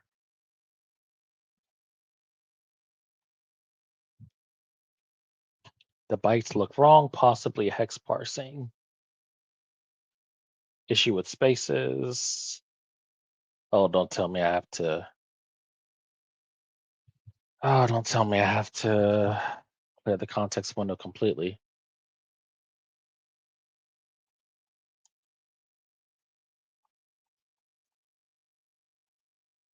What am I doing?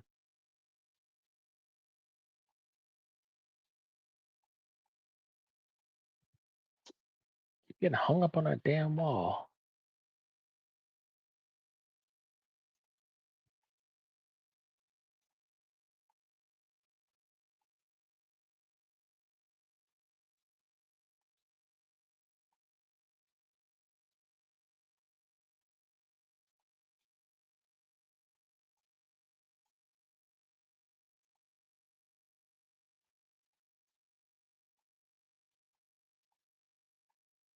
Oh, I could have probably done that in one motion as well, but that's really risky. Just like this one. What? Damn, that was my best time.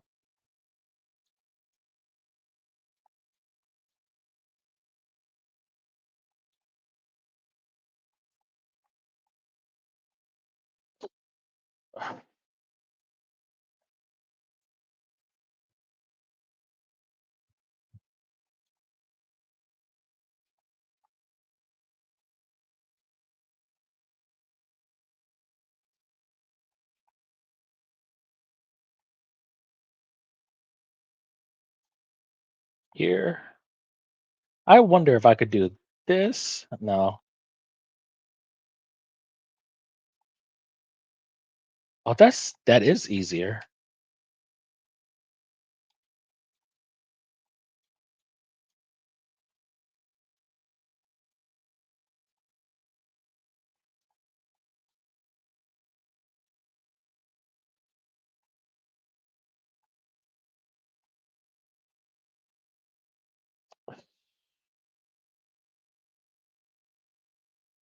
Yeah, I'm jumping too early. That's why. Yeah, so here, here, here. Yeah, no. That's what I think I'm finding a rhythm to it. Oh, I hopped on the spike.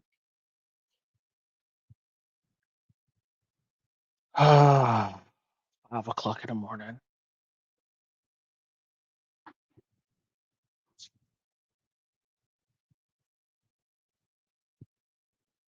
We'll skip the already. So we got 4 agents running. Is it 4 IDAs? Sure are. We got 4 running here. All right, guys, I'm gonna get some sleep. Um, I don't know what time I'll come back on, but I am gonna come back on. Thank you all for tuning in, and I'll see you later on today. Good night.